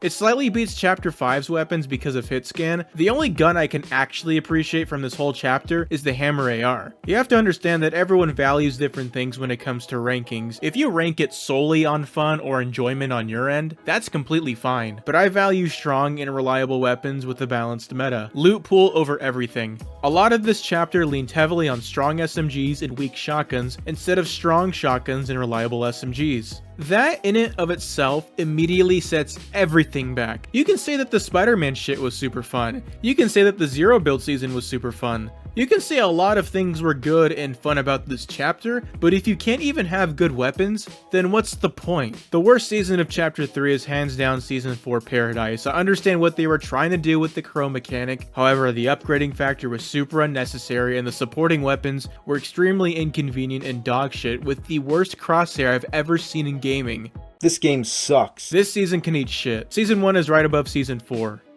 My house isn't safe anymore. I've talked about this season in length before, but TLDR, this season is famous for catering to new or casual players that hardly play the game by having weapons like the MK7 and Stinger SMG. Players who were skilled at the game and could perform pretty well with pumps were given the shitty end of the stick with the weak shotgun being the striker. Season 2 and 3 are kinda interchangeable in my opinion, but for the sake of ranking, I'm putting Season 3 below Season 2. Now the only reason why I think Season 2 is better is because the shotguns are slightly more competent than Season 3 shotguns. The 2-shot and Prime were unnecessarily convoluted combat-wise. The concept of me having to reload my first bullet every time I shoot if I wanted to do solid damage is insane. The 2-shot shotgun made Cypher crash out and break his mouse. Like, do I need to elaborate on that? And honestly, I'd rather have a shotgun from Season 2 like the Ranger shotgun instead of these. I'm gonna keep it a stack. I don't think there was a good season in this chapter.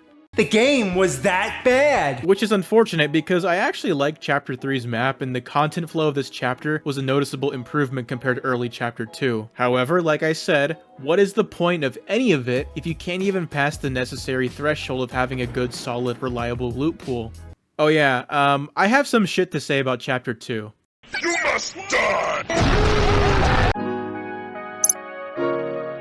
A lot of people praise Chapter 2, and I like some parts of Chapter 2. Places like Craggy Cliffs, Steamy Stacks, and Dirty Docks are just better than Junk Junction, Lonely Lodge, Haunted Hills, and even Flush Factory for that matter. But Chapter 2 had such a wide range of seasons in terms of quality. Season 1 was boring and long and almost killed the game again. Season 2 was good, but things like the Midas Drum Gun, Aim Assist buff, and the large spawn rate of bots, and extended season time really weighed the season down. Season 3 was good in my opinion, but it's not everyone's favorite because the charged shotgun, and the water wasn't exactly the greatest idea despite how much I liked it personally. Season 4 Marvel was based and valid. Season 5 is probably my least favorite season ever because the main bits of content were item shop collabs. The one cool thing that they added, which was sand tunneling, got disabled for like the entire season. It's extremely forgettable and extremely unoriginal. Season 6 was Primal. Season 7 was fun, but objectively broken with the scanner and railgun combo, and I think the reason why everyone gives this season a pass is because we just came off of Primal and anything is better than shit by default. Season 8 is also a mixed bag when it comes to perception. I didn't think it was that good considering the Carnage and Venom mythics were just blatant counters to building, and the map changes just like Season 7 were extremely underwhelming, especially in this case since it's the finale season of the chapter. So being generous here, half of your chapter isn't good. But when people talk about vibes when looking back on older seasons, you'll notice that a lot of low points come from Chapter 2. Like low to the point of people leaving the game during Season 2 like that stupid ass Lorax scene. And that's just Season 2, that's not even accounting for Primal. Map changes were only present for like a season or two before being taken out. Now you might be thinking, what the fuck is wrong with you? How can you spout off about how Chapter 2 sucks ass and how people left the game, yet you put it above Chapter 3, which was arguably a high point for the game, which saw an influx of people coming back to the game for the Spider-Man season and Zero build? How can you play this? There's no Spider-Man. You are correct. However, Chapter 2's base loot pool is better than Chapter 3's base loot pool. I'm willing to look past all of Chapter 2's shortcomings. If you look at the chapters through a quality of life lens, then yeah, I could see Chapter 3 beating Chapter 2. But you gotta have actual good weapons that are well-rounded instead of trying to be different for the sake of being different. Practicality matters. Copy that. You can call me a Chapter 4 glazer all you want, I don't give a shit, I'll wear that shit with pride. Yes, there were guns and even items that were either insanely broken or insanely terrible, but I would say that the majority of the weapons in Chapter 4 are a net positive, and here's why. Chapter 4 reverted most of my issues with Chapter 3. It leaned heavily on strong shotguns like the Thunder Pump, Havoc, and Maven, with reliable SMGs like the Twin Mag and the Scope. Now that Chapter 4 has passed the threshold of having good weapons, now let's look at other factors of this chapter. The map changes for the most part are very upstanding and add value to the game. There is a noticeable difference in map evolution compared to Chapter 2 or shit, even Chapter 3. Look at this f***ing bullshit. Season 2 Mega easily sweeps the chapter. mainly because aside from a few weapons, these guns hit harder than the car that crashed into my family. Season 1 for a while was what I considered to be the best chapter opening season, while personally Season 4 is my personal second favorite season of all time. I still know that it objectively has flaws, more than Season 1 and 2, which puts it third overall for Chapter 4 in my opinion. Now you may be thinking, ahem, Wilds. Yes, I don't think Wilds was a good season. While a lot of people kind of use the jungle biome as a punching bag for their frustrations for this season, I never understood the hate for the jungle. The only point that I actually agree with is that it removed Anvil Square, which yeah, I'm not sure why that shit had to be replaced, but people fucking hated this shit, dude. Like, I don't think it was that bad. My problem with this season is the loot pool for sure. It's too black and white in terms of balancing. You either have really broken shit or you have really shitty shit. If they already went out of their way to make new broken-ass weapons, while the shitty ones were just unvaults from previous seasons, just have a loot pool that's strong across the board so there's no dilemmas of simply being outgunned in a 1v1, because you simply didn't have the broken gun. However, I'd rather play this than Primal, Wrecked, Paradise, or any of the bottom tier seasons.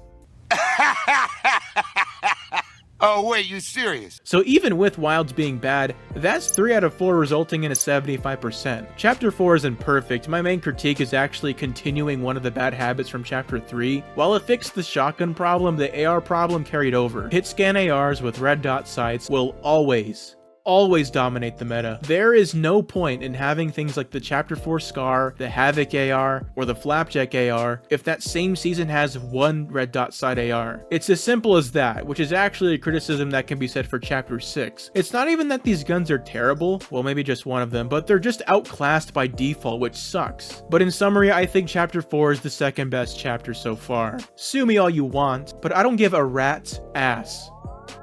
Listen. I want to be inside you.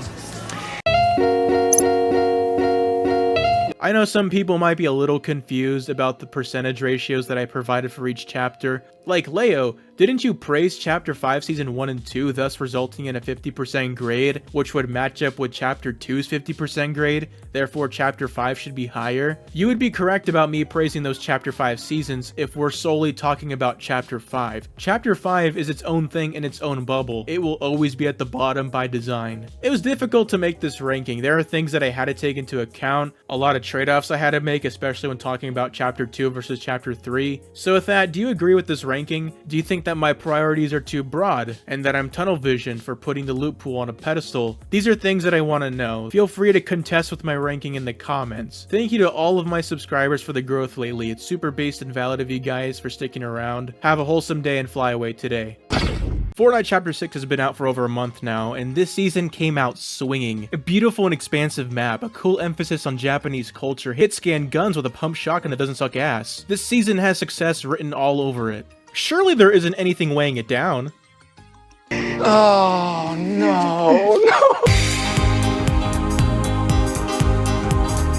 One of the stupidest things a content creator can do is intentionally be inconsistent in their content. If you say something in one video, then you go ahead and make another video conflicting with that first video, and you don't address it and you make a pattern of doing this, your credibility suffers drastically. This is something that I am actively trying to avoid. Yes, there are times where I have a change in opinion, but I try my absolute best to address the past and why I changed my mind. But given this season's unpredictable nature, it's very hard to defend myself in this case. I thought the Typhoon Blade wasn't that bad on launch. Considering that it has durability, you had to be a little more strategic with your jumps and dashes since it drains your stamina. And the fact that this is a season that features hit scans, so by design it should be easier to shoot down people who fly around the world. For the first few weeks of the season, every time someone used the katana on me, they mainly used it for mobility, and what seems like out of nowhere, 99% of sword users just use it as a primary weapon. I talked to friends about it, I vented my thoughts on Twitter.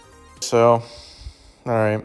I couldn't put my finger on why the Typhoon Blade got rapidly annoying over time. With the Wrecked Nitro Fist, I knew that they were bullshit from the very start. It didn't take that long to realize, but I can't say the same for this. The only thing I could really think of is when the Kinetic Blade came out in Chapter 4, people tried using it offensively. It was alright, but it was too slow. But then they realized that it was actually better as a mobility item, and that's what it was mainly used for. I think the inverse effect happened this season. They treated it as a kinetic blade at first, myself included. I actually remember realizing that the slash didn't take you as far, and I was like, okay, I guess you just have to run around instead. Now most people realize, oh shit, I can just spam left click and swing my sword like an anime character because it's a reference to anime.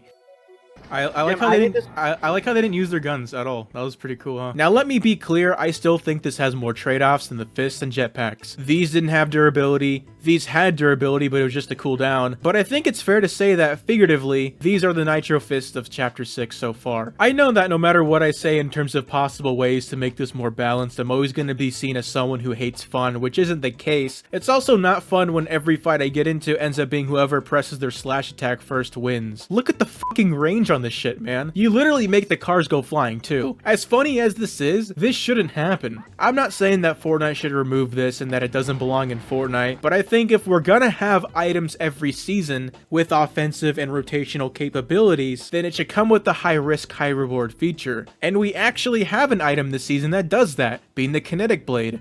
I love this thing. The damage output is respectable since you're locked in an animation the whole time. It also just feels more satisfying to pull shit off with the kinetic blade because some maneuvering and some positioning is required, as opposed to just right-clicking someone off a cliff. So my question is, why are both swords in the loot pool? People are just going to use the Typhoon Blade instead. In a loot pool that doesn't feature the Typhoon Blade, then yes, it would be a phenomenal idea to unvault the Kinetic Blade. But there's just no competition, even more so now because it has durability. I honestly think if they replaced the Typhoon Blade with the Kinetic Blade when it came in, it would have been really smart. So not only do players get to spend time with the Typhoon Blade being the main sword, they also get to experience the Kinetic Blade being the main sword instead of having one overshadow the other by simply coexisting together. And look, I can forgive all of this, all of it, if the Typhoon Blade wasn't in ranked. What is that? Obviously in pubs you're going to face people who are going to use these new gimmick items. I get that. These players might be good, they might be bad. But in ranked, a lot of the players are very skillful and play the game like their life depends on it. Rightfully so, I don't blame them, especially in a ranked setting. These good players that have access to these broken ass items will obviously use them to their advantage. But the problem is, the Typhoon Blade is such a forgiving weapon that a literal baby can be in these ranked lobbies with a sword and could still stand their ground against a pro player with a sword. There needs to be more separation and skill is what I'm saying. I'm better than you.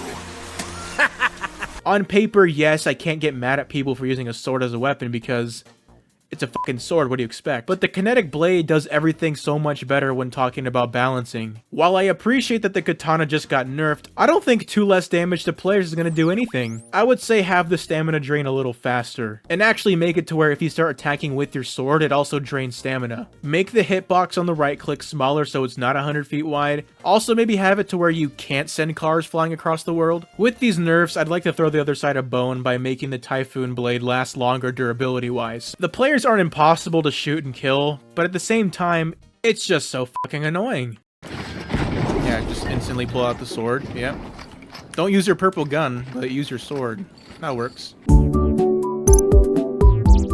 Every first impressions video I've ever done on this channel, I have been dead wrong by the end of the season to the point where the first impressions video ages like milk. The only time I've been consistent from start to finish was wrecked, which isn't a good thing to be right about. I'm at a point where I don't want to make first impressions videos anymore. The constant psycho moment of feeling good about a season, then for Fortnite to add some bullshit or something drastic to change after the video's made, is a pattern I'm getting tired of. If these are videos that people are interested in, I can still make them, but just know that they might be completely different compared to the season review. I still enjoy this season a lot and Fortnite in general, which is why I made this video. If I'm enjoying something and there's a problem that doesn't look that hard to fix, then yeah, I'll talk about it. But what are your thoughts? Do you think this is worse than the Chapter 5 items or not? Let me know. I'm gonna head out. Thanks for watching. Stay based and valid. Have a wholesome day and fly away today. Fear-mongering, especially in Fortnite, is very unproductive. There's a lot of murmuring and conversations taking place right now regarding the success of Marvel Rivals and how it will affect Fortnite. But what some people don't understand is that Fortnite, in terms of relevancy, is in a very good spot right now, and there are changes that I would like to see still, and there are problems with the game. Big problems. But Fortnite has earned its longevity. IPs are constantly flocking over, celebrities outwardly promoting the game by using their likeness. The Metaverse is currently in the process of polishing its 4th combat mode, and Fortnite has actually set its own standard for player counts. Someone cooked here. If Fortnite is in such a good place right now, longevity-wise, then why are people questioning Fortnite's future over some Marvel game? It gets clicks, no doubt about that. There's other types of Fortnite fearmongering, like talking about an overpowered item, a bad season, or other shit caused by Fortnite themselves, rather than a third-party game stealing the player base. You can argue that those types of boogeyman narratives are unproductive, but the Fortnite killer narrative is something that I'm just tired of seeing. I need to establish some questions we need to ask ourselves when talking about Fortnite killers. What is the state of Fortnite during this time? Specifically, what season are we on? What type of game is allegedly killing Fortnite? Is it even in the same genre? Most importantly, what does this game have that Fortnite doesn't? And look, people are allowed to feel strongly about any Fortnite topic, I understand, but the second I see shit like this, or this, I want to drive into a wall. I've heard the same game killer fearmongery catchphrase for years and years. There are two notable examples that involve Fortnite: Apex Legends and Warzone.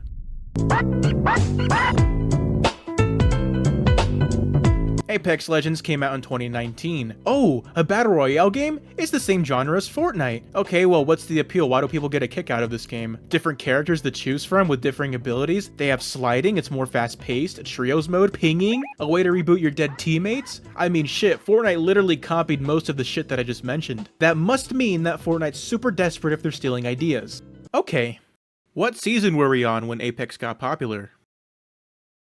I'm actually dead ass when I say this. I genuinely think that this is the best season of all time. This is what Fortnite is. It's not some early ass unfinished game. It's not a train wreck of a season. It's perfect. It was perfect. Fortnite may have lost some players when Apex came out, but Fortnite was still in a strong place. Very strong, actually. This shit wasn't going anywhere. Now look at Apex Legends. Now it's trying to copy Fortnite OG with whatever shitty map they're trying to promote. Apex Legends didn't kill Fortnite.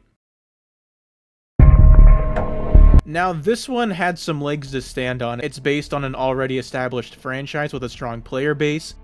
It blew up in popularity right when the pandemic happened. Now, I will admit that Warzone was pretty good at first. It felt like a modernized H1Z1 or PUBG with more polish and features. It kind of gave Fortnite a run for its money. Not because Warzone was a better game than Fortnite, but because it happened to get popular during a low point for Fortnite. I've briefly touched on this before, but Chapter 2 Season 2 was good in concept and has strong traits, but the sad truth is that this wasn't a good time for the game. Bots plaguing every lobby, poorly managed skill-based matchmaking, the season got dragged on. Cypher actually talked about the state of the game and made one of his best videos in my opinion. So not only did Warzone take players from Fortnite for being the hot new thing, but it's very likely that Warzone took even more players from Fortnite because Fortnite wasn't doing that good. They were kicking them while they were down essentially. And for a small time, the prophecy of Fortnite being killed by another game while the Reddit mob celebrates was very likely to come to fruition. But look at Warzone now. It's shit.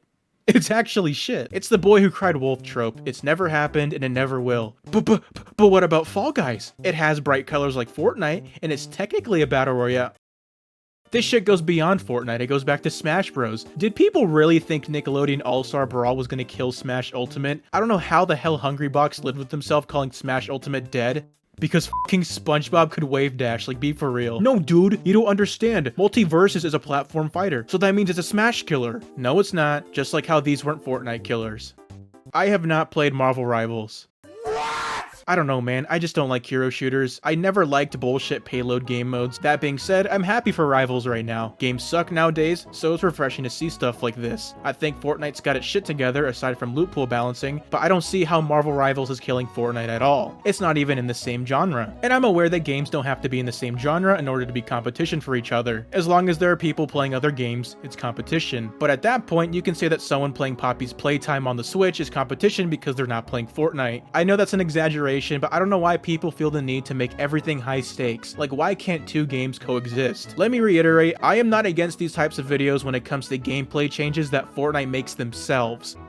Although I am curious, what would the Fortnite landscape look like if Marvel Rivals fully released last year during Chapter 5? Yeah, I don't think Fortnite would have been in a good spot, especially if it was during Wrecked before Reload came out. Speaking of Reload, I think it's going to be even harder to take down Fortnite if you're a new popular game. Given the expansion and recent promotion of these 4 combat modes, people have more options other than BR. If Fortnite adds something stupid to the main BR like the explosive repeater rifle, which they did by the way, Oh my god! Players that don't want to fling shit across the map with explosives can play modes like Reload or OG, rather than having no other choice than to leave the game and play something different. Reload and OG keep me on this game. It's obviously not ideal to have your other modes do all the heavy lifting if you have a season that isn't fun to play, but people who have more reasons to stay on this game are always handy to have. So if a game like Marvel Rivals even thinks about killing Fortnite, they not only have to reel in BR players, they also have to reel in Reload players, OG players, and so on and so forth.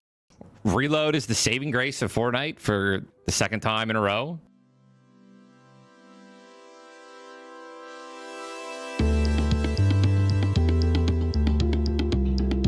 In recent months, Ninja's been known for being more honest and critical of Fortnite. He gives the game its flowers when it deserves it, and he gives the game its criticism when it deserves it. For some reason, people ignore the positive moments and cling onto the criticism and label him as an ungrateful, negative piece of shit. People aren't open for discussions regarding balancing and quality of life changes anymore, so I don't blame him when he enjoys a game that has a community that would be more open to have these conversations. Fortnite can use this opportunity to fine-tune issues or re-implement quality of life changes they've abandoned in the past to reel people like Ninja back to the game. Because if they add shit like Siphon back into Ranked, my ass would run over to Epic Games headquarters and give Tim Sweeney a big smooch on his juicy lips. Fortnite, for lack of a better word, has been in a comfortable stasis. They're in a honeymoon phase. We're currently in a season that has a handful of flaws that I very much disagree with, but for the most part it resonates with a lot of people. Good for them. The only thing that can kill Fortnite is Fortnite. Just like the only thing that can kill Overwatch is Overwatch, which is why a lot of Overwatch players have been enjoying Marvel Rivals more than Overwatch since Overwatch didn't think proactively. Somewhat being a parallel to the Warzone Fortnite situation back in Chapter 2 Season 2. Let's say that I'm totally wrong and that Rivals siphons like 80% of Fortnite's player base. Good.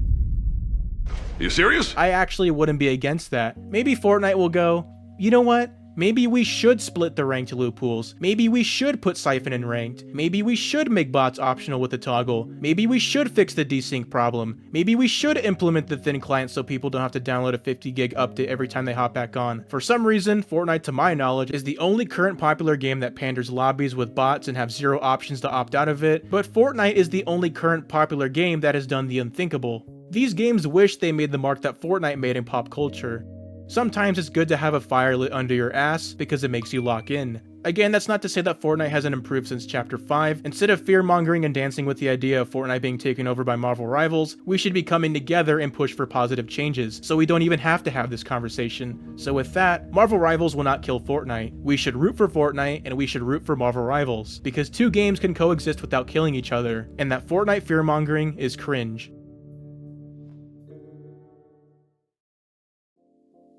I'm gonna end the video. If you press this red button, you get 7 million years of good luck, and if you don't use my creator code, Foxy will show up in your bedroom at 3 AM. Remember to say based and valid, have a wholesome day, and fly away today. You're either nostalgia blind, or you're a new gen. These deflections have always been around in the Fortnite community, and I heard these deflections the most last chapter. Chapter 5 in general was a jarring experience, and instead of expanding on ideas from chapters 3 and 4, the game decided to be its own thing, with half-baked shitty ideas. So naturally, players eventually would be tired of Chapter 5's gameplay, and the crave for OG would be amped up to unprecedented levels. So during the worst season of all time, Epic Games decided to add the best thing ever made to Fortnite. It's beautiful. I remember this like it was yesterday. Fortnite posted a small teaser which appeared to show the Fortnite OG map with like 80,000 rifts in the sky, and they immediately took it down. People were losing their shit. Like, what is this? Is it an OG mode where it's chapter 1 and 2 combined? Is it an LTM? Why are there 80,000 rifts in the sky? My question isn't answered. Then they posted this shit. New map, new mode. And then they revealed the POIs. You obviously had the big three, Pleasant Park, Tilted Towers, and Retail Row. Then everyone noticed that there was a new POI called Sandy Sheets as well as Lil Loot Lake. Lil Loot Lake. Who the fuck are you? Are they trolling? Then they just posted the actual trailer, and it comes out tomorrow? They just nonchalantly launched a new mode out of nowhere. Now I'll be honest, the trailers weren't that clear on how the mode actually works. One trailer just showed people respawning and some guy yelling reload. And the other trailer had Kyson at McDonald's Burger and Sketch Bumblebee. Like, this doesn't tell us shit. Nonetheless, people were excited, rightfully so. And some people thought Roblox was better, I guess. With details about the mode's intricacies later being explained, as well as the supporting loot pool, the mode dropped. Oh my god. Holy shit. I prayed for times like this. I'm not explaining how it works because you already know, but this mode didn't feel like an LTM. It didn't feel like the other metaverse modes. This felt like its own thing. The reception it got was very positive too. The stark difference between these bright colors and having a blast with these diverse weapons, in contrast with this diarrhea-ass map with the worst gameplay loop ever made Reload stand out even more since this mode acts as a way of escapism. I actually remember some people shitting on this, like, people are actually excited about this? We just had Season OG. People called this mode too sweaty, even though the main objective in Fortnite is to come out on top because it's a battle royale. There were problems at first, like putting the lever shotgun and the modern revolver in the loophole, and the fact that it was only squads, which kinda sucked because if your friends weren't on and had to play with randoms, it was a coin flip of either getting a squad that was kinda competent, or getting a squad of actual bullshit, like people that don't land with you and die off spawn, or they would just leave the game immediately. Oh, and half my team left. Okay, nice. There's reports of this game mode being made under a month, specifically right before Wrecked came out, which raised eyebrows, including mine, and led us to believe that Fortnite knew the season was going to be shit, so they gave us a grounded game mode so they can keep doing whatever they wanted with Wrecked. A lot of people argued against that theory by saying it was being developed earlier, like around Season OG, but the stars aligned more with the 1 month scenario. Even then, people still coped and said it was just a coincidence. Can you really say with full confidence that Fortnite coincidentally chose this season to release Reload with no ulterior reasoning? Did you know? Yes. Duos would come shortly after, and the game would get a few loophole changes. One of the reasons why the player base felt invested outside the gameplay is the amount of potential this mode has, which weapons to involve, what kind of maps they can do. Eventually, the chaotic Oasis map would be added alongside the long-awaited solos mode. This cemented the idea that Fortnite plans on giving Reload a bright future. It's actually really impressive how the mode put up good numbers despite having the same launch map for months and decently spaced out updates. It developed an audience that just wants grounded gunplay and doesn't care about how much content there is. We need more content. Steady flow of content. A buzzword phrase that I've heard for a while when people want to justify garbage in a loophole is that Fortnite needs to spice up the gameplay and they need to change the meta. I agree, but Fortnite Reload does the same thing but better. Just recently, the very popular Mammoth pistol packed its bags and left. I won't forget you, buddy. This literally has a hand in changing the meta. The meta change, or spice that people refer to in Reload, involves switching from one set of guns to another set of guns. You replace variety with different variety, instead of replacing variety with the must-have item. And I'll admit it's a little unfair to compare Reload and BR when it comes to this. Reload's main identity is bringing back old guns from the vault. In Chapter 6, we need to make brand new guns, but Chapter 6 can still unvault shit, and they've been doing that, but the problem is that the guns they unvault are either outclassed by pre-existing Chapter 6 guns, or they're just too situational. During Absolute Doom, I played trios with my friend who's in the military and his wife. They play Fortnite maybe once a season since they're not chronically online like myself, so I thought, hey, let's play BR. There's cool Marvel shit right now. They can get easy kills with the shield and the auto turret. I figured since they're ultra casuals, they'd gravitate towards that. We died pretty fast because we didn't have jetpacks, so I suggested Reload. It was challenging, but the odds weren't in anyone's favor because there were no gimmick items. After we lost, they told me, hey, let's run that again, I like that mode more. And I had never felt such a large amount of secondhand embarrassment for Fortnite. They can add all the shit they want in BR. They can keep key jangling, but Reload just feels better than BR. The amount of shit you can pull off in Reload is insane. While Reload feels better, it doesn't mean that it's perfect.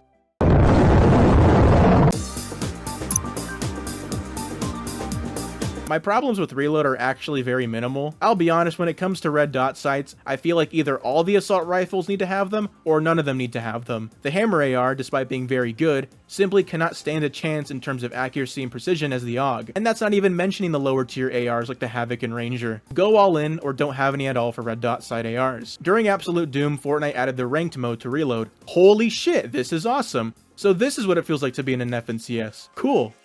With this update, we got bots in Reload.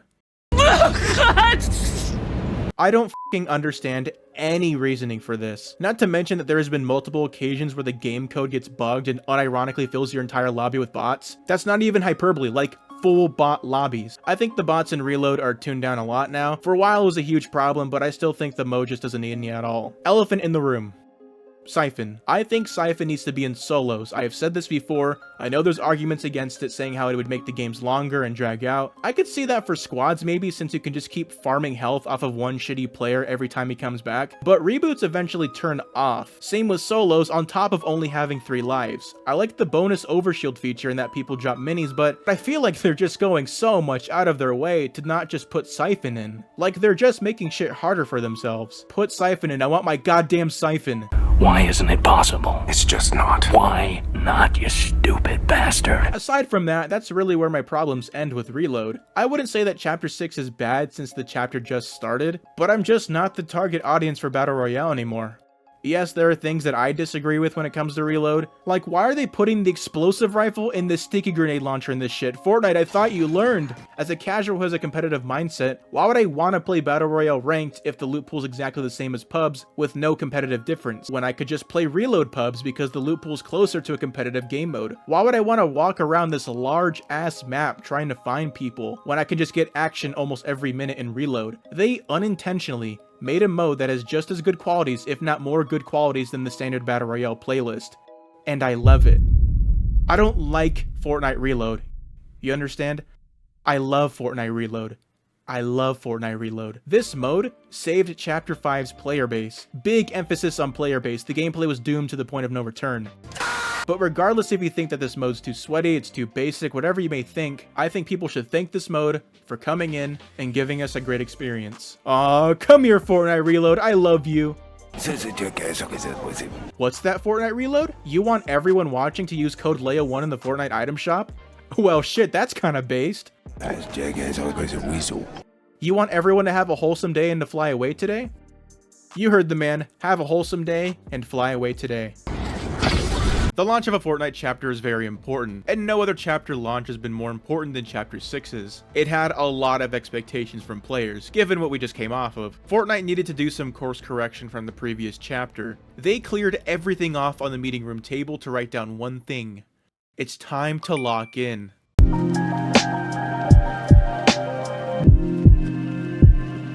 Listen, man.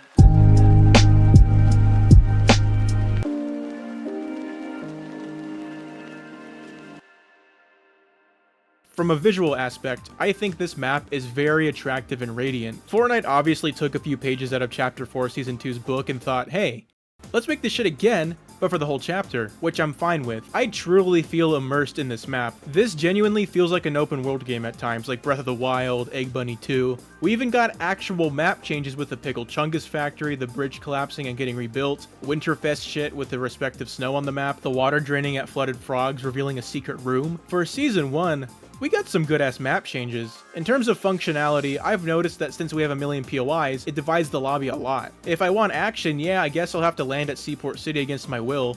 Literally 1984. POIs that are on the outskirts will have next to nobody there. I love Canyon Crossing, and I think the layout is very unique despite the layout being extremely flawed since your ass can just fall. However, I never ran across more than 3 people here. Shogun Solitude is another POI that I love, and is in my opinion the best looking area with the best looking biome in the entire season. As someone who needs constant action since Reload fried my brain with overstimulation, I just don't want to land at these places anymore since the most you'll find there is like 2 bots. To me, this looks like a map from the middle of a chapter like a Season 3, not a Season 1. There has to be POIs that get taken out next season, there's no avoiding that at this point. Due to low traffic, I wouldn't be surprised if places like Whiffy Wharf, Twinkle Terrace, Hopeful Heights, and Bird don't make it into Season 2. That fucking bird that I hate! That fucking bird that I hate! Trust me, we're all happy that Hitscan made its triumphant return. Bullet Drop can get shit on and die. These weapons feel 10 times better than last chapter's guns. I think my issue with the loot pool is the lack of viability. If we're talking about assault rifles, the Hollow Twister is the most OP shit ever, despite the nerfs it received. I would have preferred if the Hollow didn't have a red dot sight. If that seems like too much to ask, there's already a version of the gun without it. You can literally toggle between the two, but no one actually uses the AR without the red dot sight, why would you? It is the meta. You need the Hollow AR, which is fine, but when you have 2 other ARs in the loot pool that are essentially obsolete, it gets in the way of you actually finding a Hollow Twister. And I actually like the Fury. I think it's a solid weapon and it can totally fit in Fortnite Reload. But in a shootout, the Hollow Twister will win every single time. The SMGs share a similar case. They're both good, but the Precision SMG is better because it has a scope with little to no recoil. Shotguns are in a better place than they were in Chapter 5. I love how the ballsack shotgun doesn't dominate the loot pool. The auto shotgun should never ever be more viable than the pump in a season. And I'm very glad that Chapter 6 remedies that issue. The Oni shotgun is either a hit or miss for me. If you find one off spawn and land a beefy shot, it can be pretty effective, but given its inspiration from the Ranger shotgun with its tight crosshair and longer range, it has to be weaker than the Ranger because it has 2 shots instead of 1. So the damage is in this weird in-between of being bad and alright, and at that point you're better off just using any other shotgun. I wouldn't be surprised if this gun got vaulted next season. I am extremely happy about getting unvaults now. Guns coming back in their true form. Not some Temu-ass bullet drop version, give me that good shit. Unfortunately, the selection of guns they brought back were either fine or just weird. The silenced pistol being the main default pistol? Hell yeah. The hunting rifle's back? Okay, that's fine I guess. If only there was a hit scan sniper in the loot pool. Well shit, it's my lucky day. I'll be honest, in solos, this wasn't that bad a fight against, but in squads? Yeah, I'd rather go through a humiliation ritual than go through this shit. I'm glad that's the only annoying weapon in the loot pool. God damn it, the explosive repeater rifle. So people fucking hated wilds. So let's bring back the most annoying, spammable weapon from that season. It's weird because Fortnite's most likely aware that people just didn't like wilds, even if they've been living under a rock, which I highly doubt by the way. They can easily check Fortnite GG, like they have the resources to know this. The poor Ranger assault rifle has been outmatched in almost every season it's featured in. Chapter 3 Season 1, the MK7 clears. Chapter 3 Season 2, the Burst and the MK7 clears. While there were no red dot sight ARs in Season 3 and Season 4, the Hammer still dominated, and this season is no different. The Ranger literally thinks he's part of the team. You're not part of the team. You're washed. I'm actually a fan of how mythics were handled this season. Aside from the mythic Hollow Twister from the train, I like how the mini bosses dropped a random mythic instead of a designated weapon, because it prevents players from being forced to land somewhere for a specific mythic. I think both Oni masks were integrated perfectly. The fire mask is an OP, but if you actually land a shot, it does a shit ton of damage. High risk, high reward. Dude, that's based. The void mask is easily the most useful item in the loot pool. I mean, look, I didn't even know you can do this shit. It requires very clever timing, and it has 0 offensive capabilities. I wish mobility ended there, because this shit exists. Let me preface by saying that if you liked the Typhoon Blade and had fun with it, power to you. I'm not trying to take that away from you. So while I can understand the enjoyment for the sword, that doesn't mean that I'm gonna shy away from speaking my mind. I love durability, Charlie! I love durability! I don't like the Typhoon Blade. I think the hitbox on the slash attack is the most absurd shit I've ever seen in gaming. One press of a button could literally change the tide of a fight, and it's stupid. I hate this shit. They could have made this thing really balanced, they really could, like making the stamina drain while attacking, and I don't know, making the attack animation slower, but this is such a forgiving weapon. It's even a crutch item that you have to run in ranked, because yes, this is in ranked for some reason. There's no skill required for this item. Those of you who bring up the point that Fortnite needs to make these seasonal items integral to the meta because it's part of the season theme, I'd agree with you. And I would also argue that the Void Mask does this perfectly. Do you need it to win? No, not really, but it'd be nice to have. I was super happy that the Kinetic Blade came back. I think it's an absolutely amazing rotation item. Compared to the Typhoon Blade, it requires more finesse and skill. It can do a decent amount of damage, but you have to combo someone first in order to send them flying, as opposed to just right-clicking once. I vocalized before that I would have preferred if the Kinetic Blade just replaced the Typhoon Blade when it came in. Yes, the Kinetic Blade is great for rotation and okay for combat, but the Typhoon Blade is great for rotation and great for combat, so why wouldn't you just use the Typhoon Blade?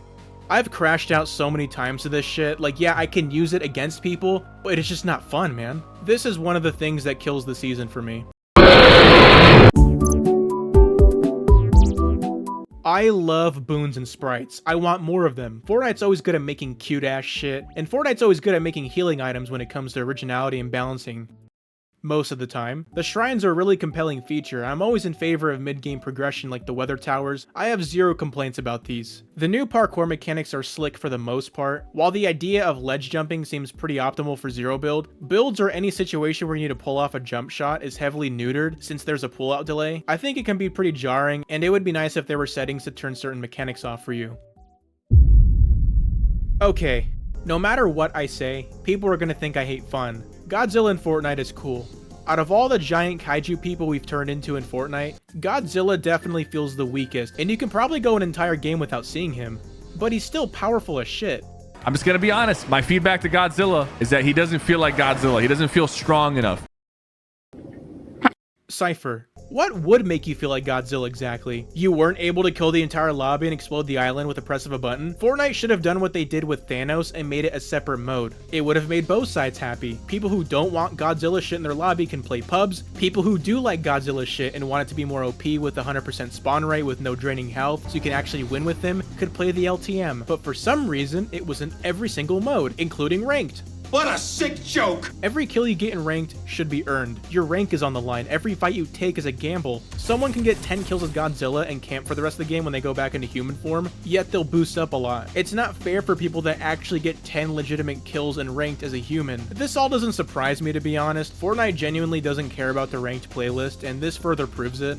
But the truth is, you've never mattered all that much to me. The way medallions were handled this season are at least somewhat better than how they were handled in Chapter 5. It's also kinda impossible to lose with this thing, especially during Winterfest, when the snow on the map would literally camouflage the medallion person. Normally, I'd be really pissed about the concept of this medallion, but I'm actually gonna give it some leeway since it's not at a designated POI when the game starts. On top of the fact that it's relatively hard to take on Shogun X with people third-partying you, and when I say hard, I mean pretty hard, not some Chapter 5 boss that just stares at you while you shoot the shit out of them. If Fortnite kept making the OP medallion locked behind a huge boss fight on the loot island for the rest of the chapter, I'd actually be okay with how they handle medallions. But personally, if I had to choose, I wish medallions weren't a thing anymore. Hey, Mario!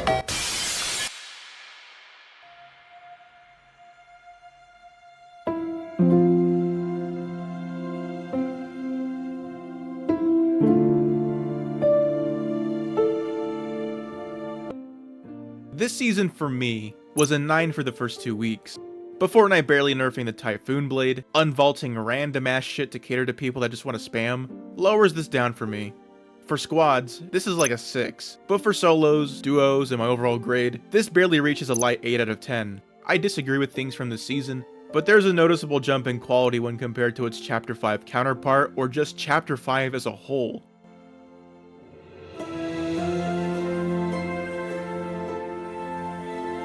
I think what keeps it above a 7 for me is that the base loot pool feels really good with hit scan.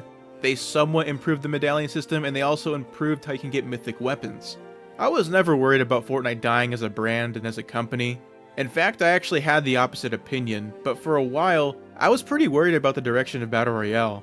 I thought they might have dug themselves in a hole deep enough to where they couldn't make the game feel like an extension of Chapter 3 or Chapter 4. But I'm really glad that I was proven wrong, because they still got it.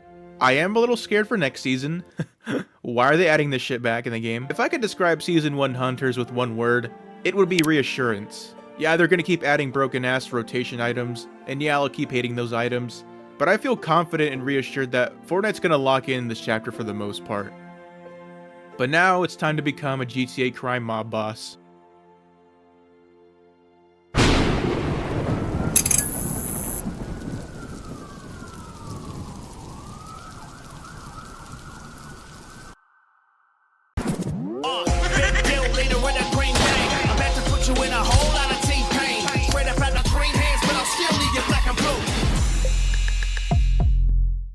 Chungus! Season 2 is kind of a weird season to talk about for me. On one hand, in terms of progression and gameplay loop, this season is f***ing awesome. A small percentage of the loot pool is my main issue with this season, but that small percentage dominates said loot pool. If you're fighting someone long range who has a hollow twister or an AUG, would you want the collateral, the AUG, the hollow twister, or the new sniper?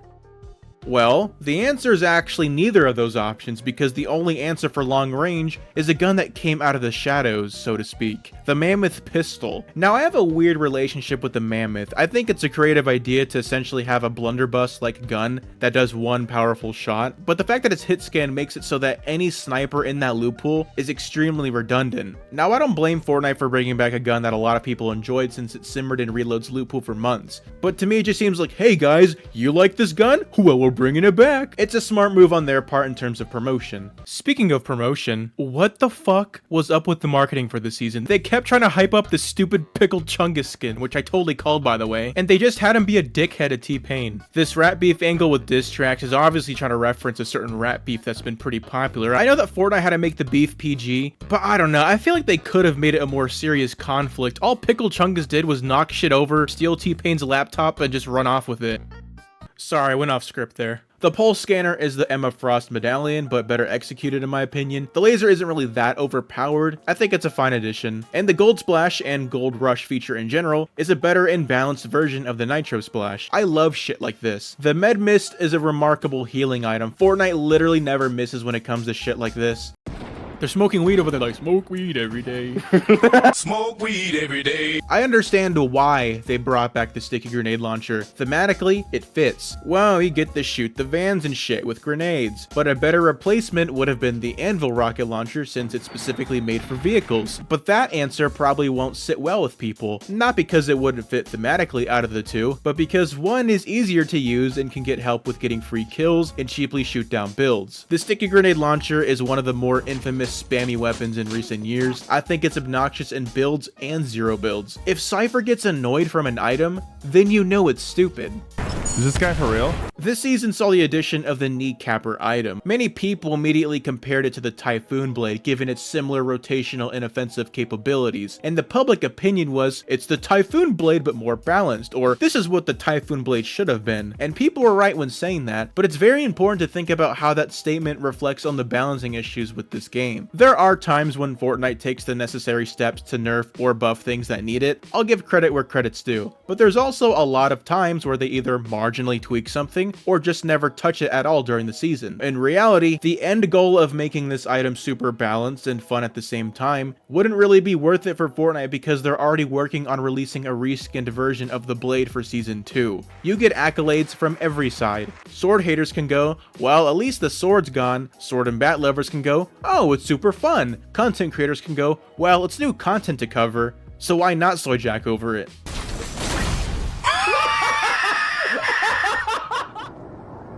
The updated vaults, armored vans, the train, and the black market are absolutely phenomenal additions. I always welcome new ways to spend your gold because prior to the season, yeah, you can hire a little NPC helper or spend gold at a vending machine, but most of the time you're gonna max out your gold and sit on it like some DuckTales shit. There is always something to do, and honestly, it's quite refreshing.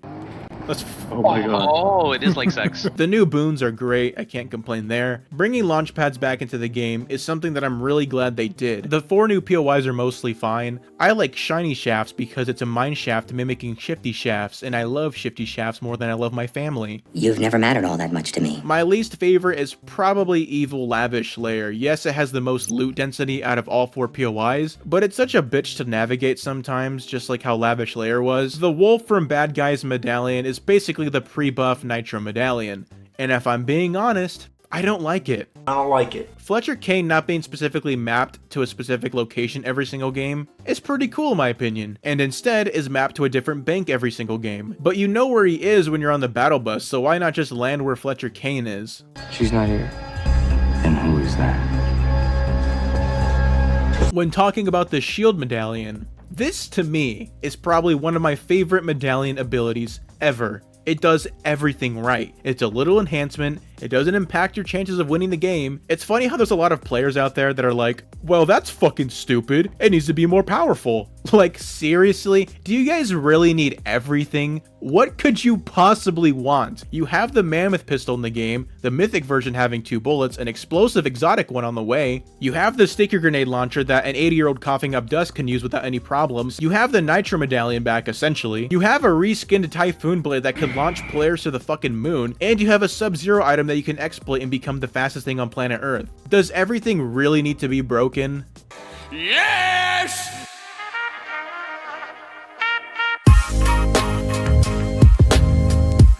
Look, I know I seem like an ungrateful piece of shit, but I think this season's cool.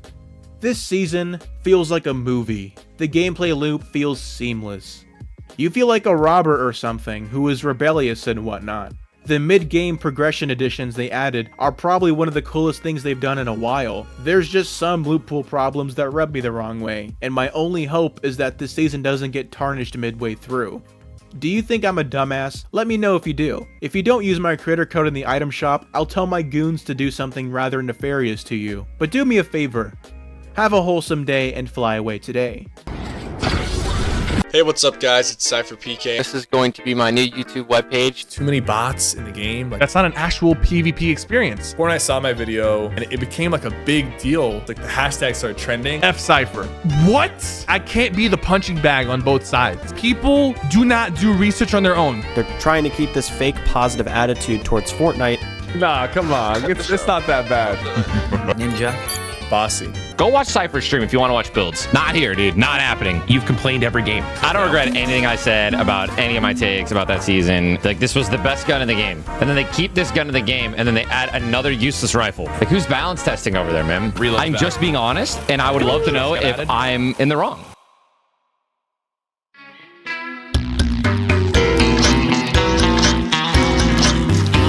Fortnite and big content creators have a mutually beneficial relationship. Fortnite updates their game, which brings in more players and money, while the big content creators make videos hyping up said updates, which brings in views and money for the content creators, which could potentially result in more players and money for Fortnite. Sounds good, right?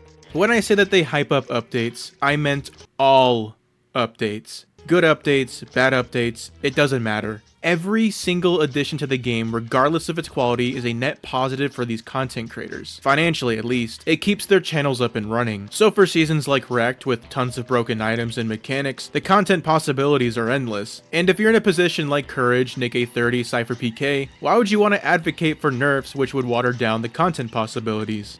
There's so many ways to ruin a sweaty player's day. There's so many cheesy things. If you are going against someone you just know they're much better build wise and whatever, you don't really got to concern yourself too much with trying to outbuild them. I get that updates like this can be fun for people. I have no issues with that. But it's a problem when you don't even want to acknowledge that things are broken and that they should be nerfed instead of shifting the problem to the sweats. If you're a sweat, you are gonna hate this season, bro.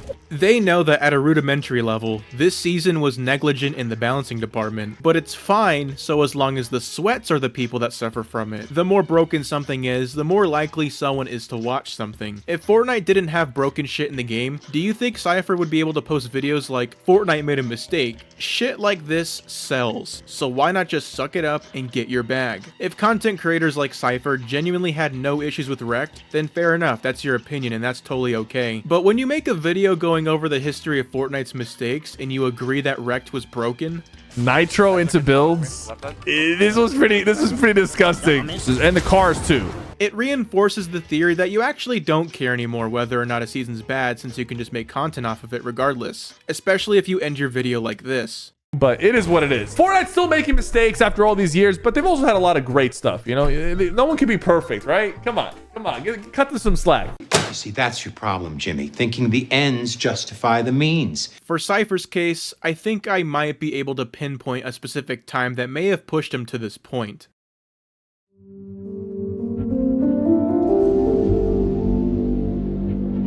In Chapter 2, Season 2, Cypher talked about the problems with skill-based matchmaking and bots, and came up with ways to possibly mend this issue. Shortly after, Fortnite changed the way skill-based matchmaking worked and reduced the amount of bots. They never stated that Cypher was the sole reason they did this, although Cypher did confirm that Fortnite did watch it. But people still called him out for this. People were pissed that there weren't as many bots, which is somehow a bad thing, but enough people were riled up to where #FCypher was trending on Twitter. This confirms two things. Fortnite is open to criticism and feedback, and that Fortnite can get the ball rolling on certain things from big content creators speaking up. If you're a sweat, you are gonna hate this season, bro! Cypher was extremely passionate about defending his case against these mean tweets. He stood on his opinion for skill-based matchmaking and bots, and he was a little heated about it, and I don't blame him.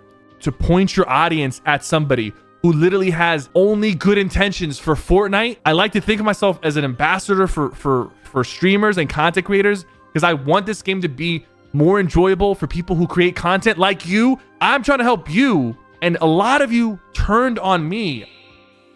This made me feel something. I looked at Cypher fondly after this video. Even if the topic was about something completely different or something that I don't agree with, I would still respect the hell out of him. His tone and his body language conveyed that he gave a shit. He spoke for the people and it was great. If this was the reason Cypher slowly started inching away from speaking up and having these long conversations, that would be pretty disappointing. Just because you got backlash for believing in something doesn't mean that you just concede in the future. If anything, the more you get shit on by people, the more you should be motivated. It tests your belief on that opinion, and your opinion will grow stronger because of that. A video that took me by surprise was the infamous Fortnite We Need to Talk video. Now let me preface that this is a good step in the right direction, a one-on-one talk, shooting the shit with the audience in Fortnite. The problem is that the critiques that Cypher laid out would have come in handy during Chapter 5 itself. This video came out at the tail end of Remix and right before Chapter 6. Fortnite was pretty aware of these critiques months in advance, most likely because of factors like Twitter and smaller Fortnite channels bringing these issues to light, which Cypher literally shows. If you don't want bots, play ranked. I don't know why people complain about bots. That's not a viable solution, brother. Now, they did just announce that Fortnite ranked OG is dropping. That's not a viable solution, brother. Now, they did just announce that That's not a viable solution, brother. When they added bots to OG, Cypher posted what appeared to be a commentary video, and I was like, oh shit. I was actually pretty interested in what he had to say, since on Twitter he was blatantly fence-sitting. He was fence-sitting again in this video, talked about the topic for less than a minute, and just reacted to his subreddit for the rest of the video since this was on his React channel. I understand why some players need to have bots in their lobbies. That's not an actual PvP experience. I guess some people really like the whole idea of the AI. I just personally don't want bots in my lobbies. Eliminating real players is more satisfying than eliminating AI that don't even fight back. Despite trying to maintain his positive outlook, Nick830 has actually let loose a couple of times, resulting in moments where his unfiltered opinions come out about weapons, items, and even creative maps. This results in people clipping him and shitting on him on Twitter. But overall, I'd say that Nick830 wants to keep his mouth shut to avoid as much drama as possible. This doesn't even compare to the amount of witch hunting and toxic positivity that's aimed at none other than Ninja.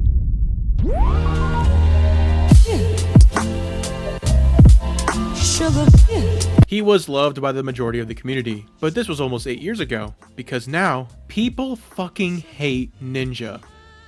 But why? Enter opinions. These don't really end well in this community. Yeah, everyone has preferences. What's so bad about Ninja's opinions? They can't possibly be that bad.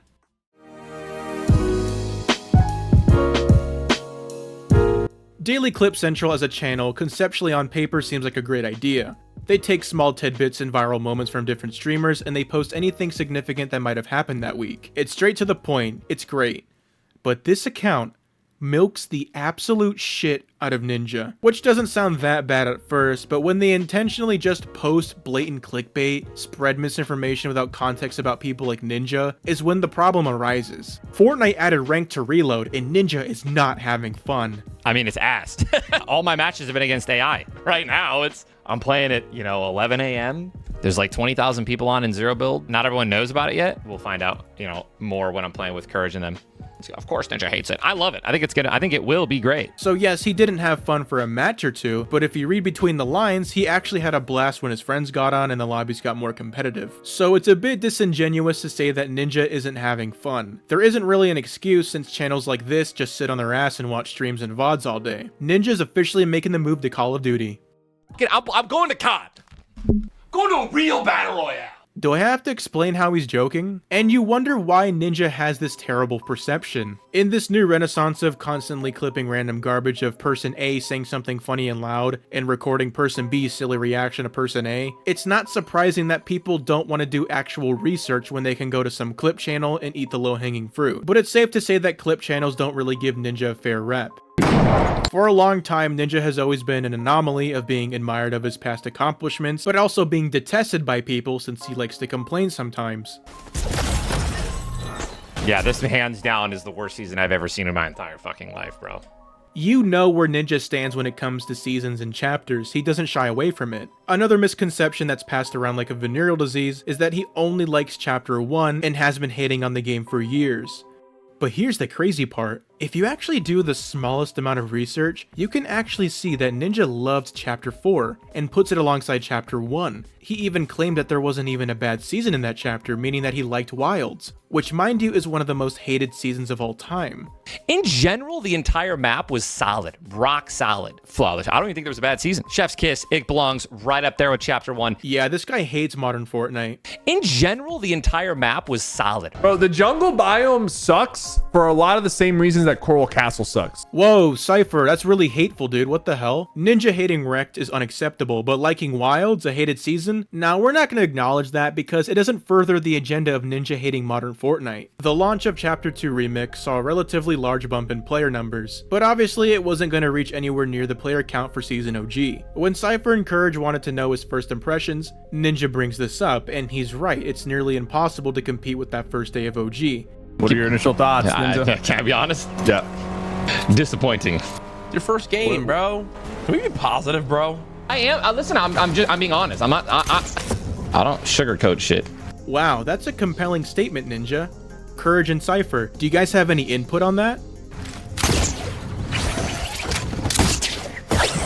This fucking guy can't win for the life of him. He compliments cool shit when he sees it, but the moment he's critical, he's a vibe killer. The reason I'm not engaging with it is because it's just primarily negative and I'm in a good mood. Stupid motherfucker, bro. Some people are so dumb. Sorry, that just tilted the shit out of me.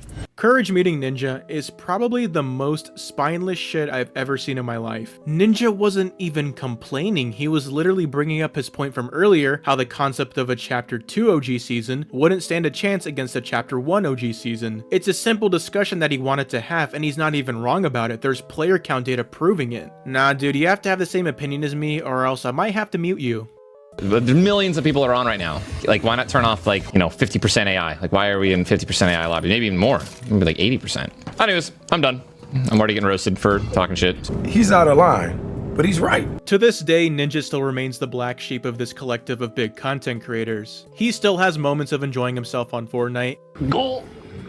And he still has moments of not enjoying himself on Fortnite. Oh my god! But after everything, good and bad, Ninja can't win.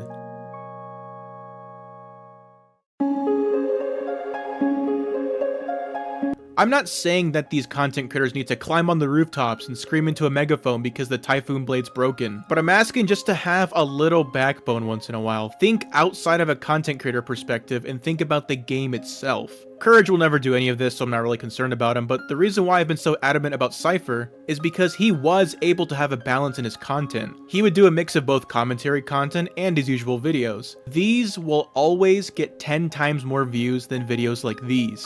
He needs to pay people. Oni Studios needs to keep their lights on.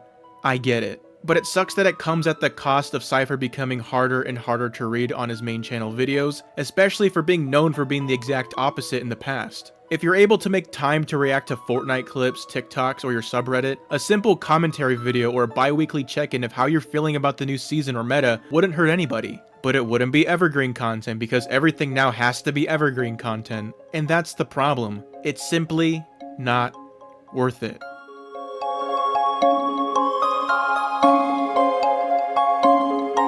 Fortnite's vault has always interested me. It contains weapons, items, and vehicles throughout the history of the game, spanning from Chapter 1 preseason all the way now to Chapter 6. While there are a few exceptions, the word vault has always acted as a phrase to signify the removal of a weapon without completely taking it out of the game's code. It's more of an archive feature, and over time the vault list has grown exponentially as more weapons come and go in the current seasons. But it's gotten to a point where a large portion of these weapons feel imitative of pre-existing weapons, or just uninspired, and that we as players are given a false sense of having diversity in the loot pool. Who are you? I'm Turbo! I wasn't the biggest fan of Chapter 2 when it came to aspects like the large-ass map and like half the seasons, but where the chapter shined in my opinion was the loot pool. Chapter 2 carried over Chapter 1's base loot pool and expanded on it. For the most part, it felt like we were getting new, fresh ideas for weapons like the combat AR. It has an extremely fast fire rate, but insane recoil. The Dragon's Breath shotgun, while more situational, it still had its uses, I guess. Even the charged shotgun, these were interesting ideas and concepts for guns that mostly landed. Now, we got some dog shit here and there. We sure did. Chapter 3 would be the very first time the base loot pool would be entirely replaced by different weapons. This sounds good on paper until you start to realize that a lot of these weapons are very similar to weapons we've seen before. But it gets even better. These weapons are extremely black and white. The Ranger AR is a bad version of the Heavy AR. The Striker Pump is a bad version of the Pump. The Auto Shotgun is a bad version of the Tac Shotgun. While the Scar doesn't have a scope, the MK7 still acted as the fast-firing AR of the loot pool, and it was broken as shit. The Stinger SMG was the SMG, but it was broken as shit. You see where I'm going with this? I'm totally fine with getting reskinned guns as long as they're a step up from the previous gun. I think the Hammer AR is a great example of this, and a lot of players would consider this to be a step up from the classic AR despite the lower damage. Holy fuck. They made a really good AR, but this shit was only in like 2 seasons in Chapter 3 and never came back to Battle Royale. I glazed Chapter 4 and I will continue to do so, but the new weapons in that chapter were honestly really good descendants and could have totally taken the mantle as Fortnite's base loot pool for the foreseeable future. But even then, there were a lot of guns coming in and out. The Thunder Pump was only in 1 season, and it's a shame that we mainly see broken gimmick weapons get unvaulted in the new Battle Royale seasons.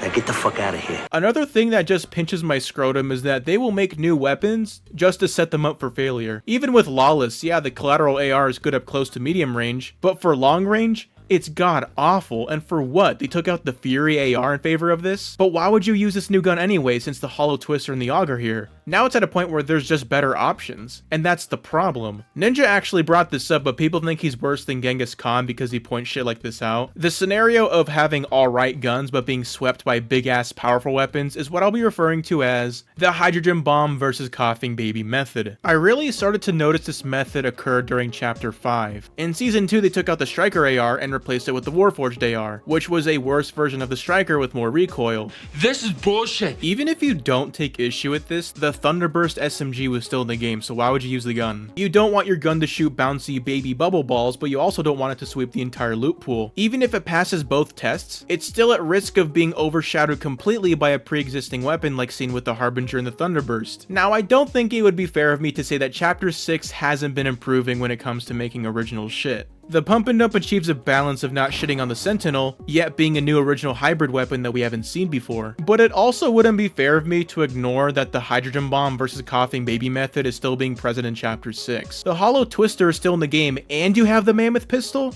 That's 2 fucking hydrogen bombs. And these new weapons are all coughing babies, since they aren't worth weapon slots. Get that away from me!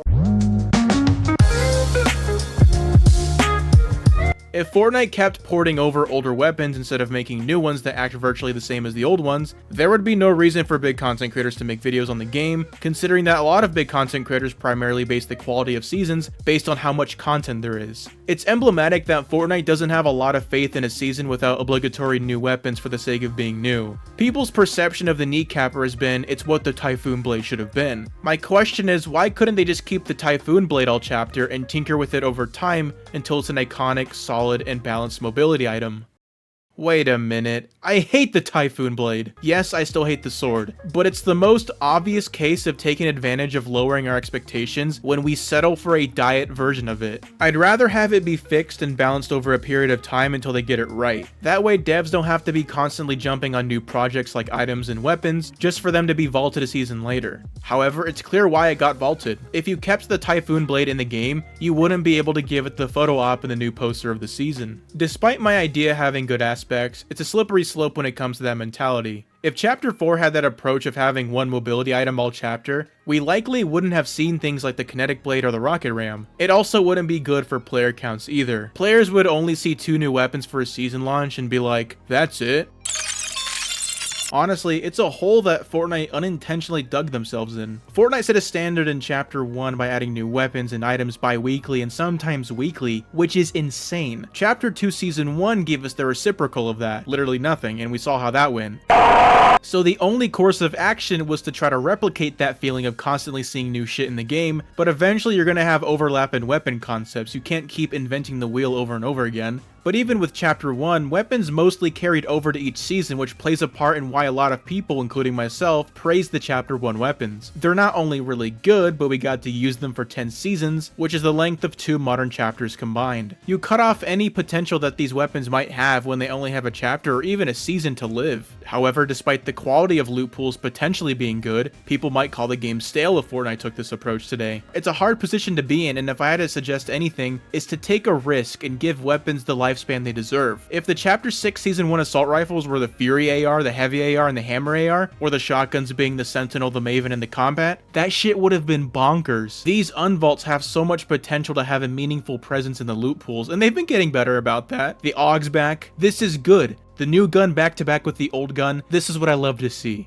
That's what we've been waiting for! I hope they have a presence like this going forward, since last season relegated unvaults to overpowered roles or roles that get overshadowed by the Chapter 6 guns. If content creators are gonna justify literal fucking garbage since it was a risk on Epic's end, Honestly, just take more risks. Even though the Season 3 Wrecked wasn't that well received, some cars were OP, I actually like when they try things like that because it keeps the game fresh. Take more risks. I agree. Then take a risk on something that actually has more merit for improving the loot pools and the game itself. Yeah, people might complain that the loot pool would feel stale because they wouldn't pump out new weapons every 5 seconds, but would you really complain if you were stuck with the Hammer AR or the Havoc shotgun all chapter? As much as I don't like Chapter 3's shotguns and the lever shotgun from Chapter 2, I can somewhat appreciate how they're relatively unique and are mainly held back by their low damage, which could easily be resolved. Remember in Season 9 when the combat shotgun was super clunky and inconsistent with its damage? Fortnite took their time and fixed many of the issues and made it to be one of the strongest shotguns up to that point. Now it's a fan favorite weapon by many people. Despite Wrecked being bad, it was honestly really nice seeing the shotgun again, and I want to see more of it. Current Fortnite balancing would buff some random ass stat like increasing the reload speed or the pullout time instead of what the gun actually suffered from. First, get a jar. Patrick, that's a barely nerfed Gatekeeper shotgun. Yes.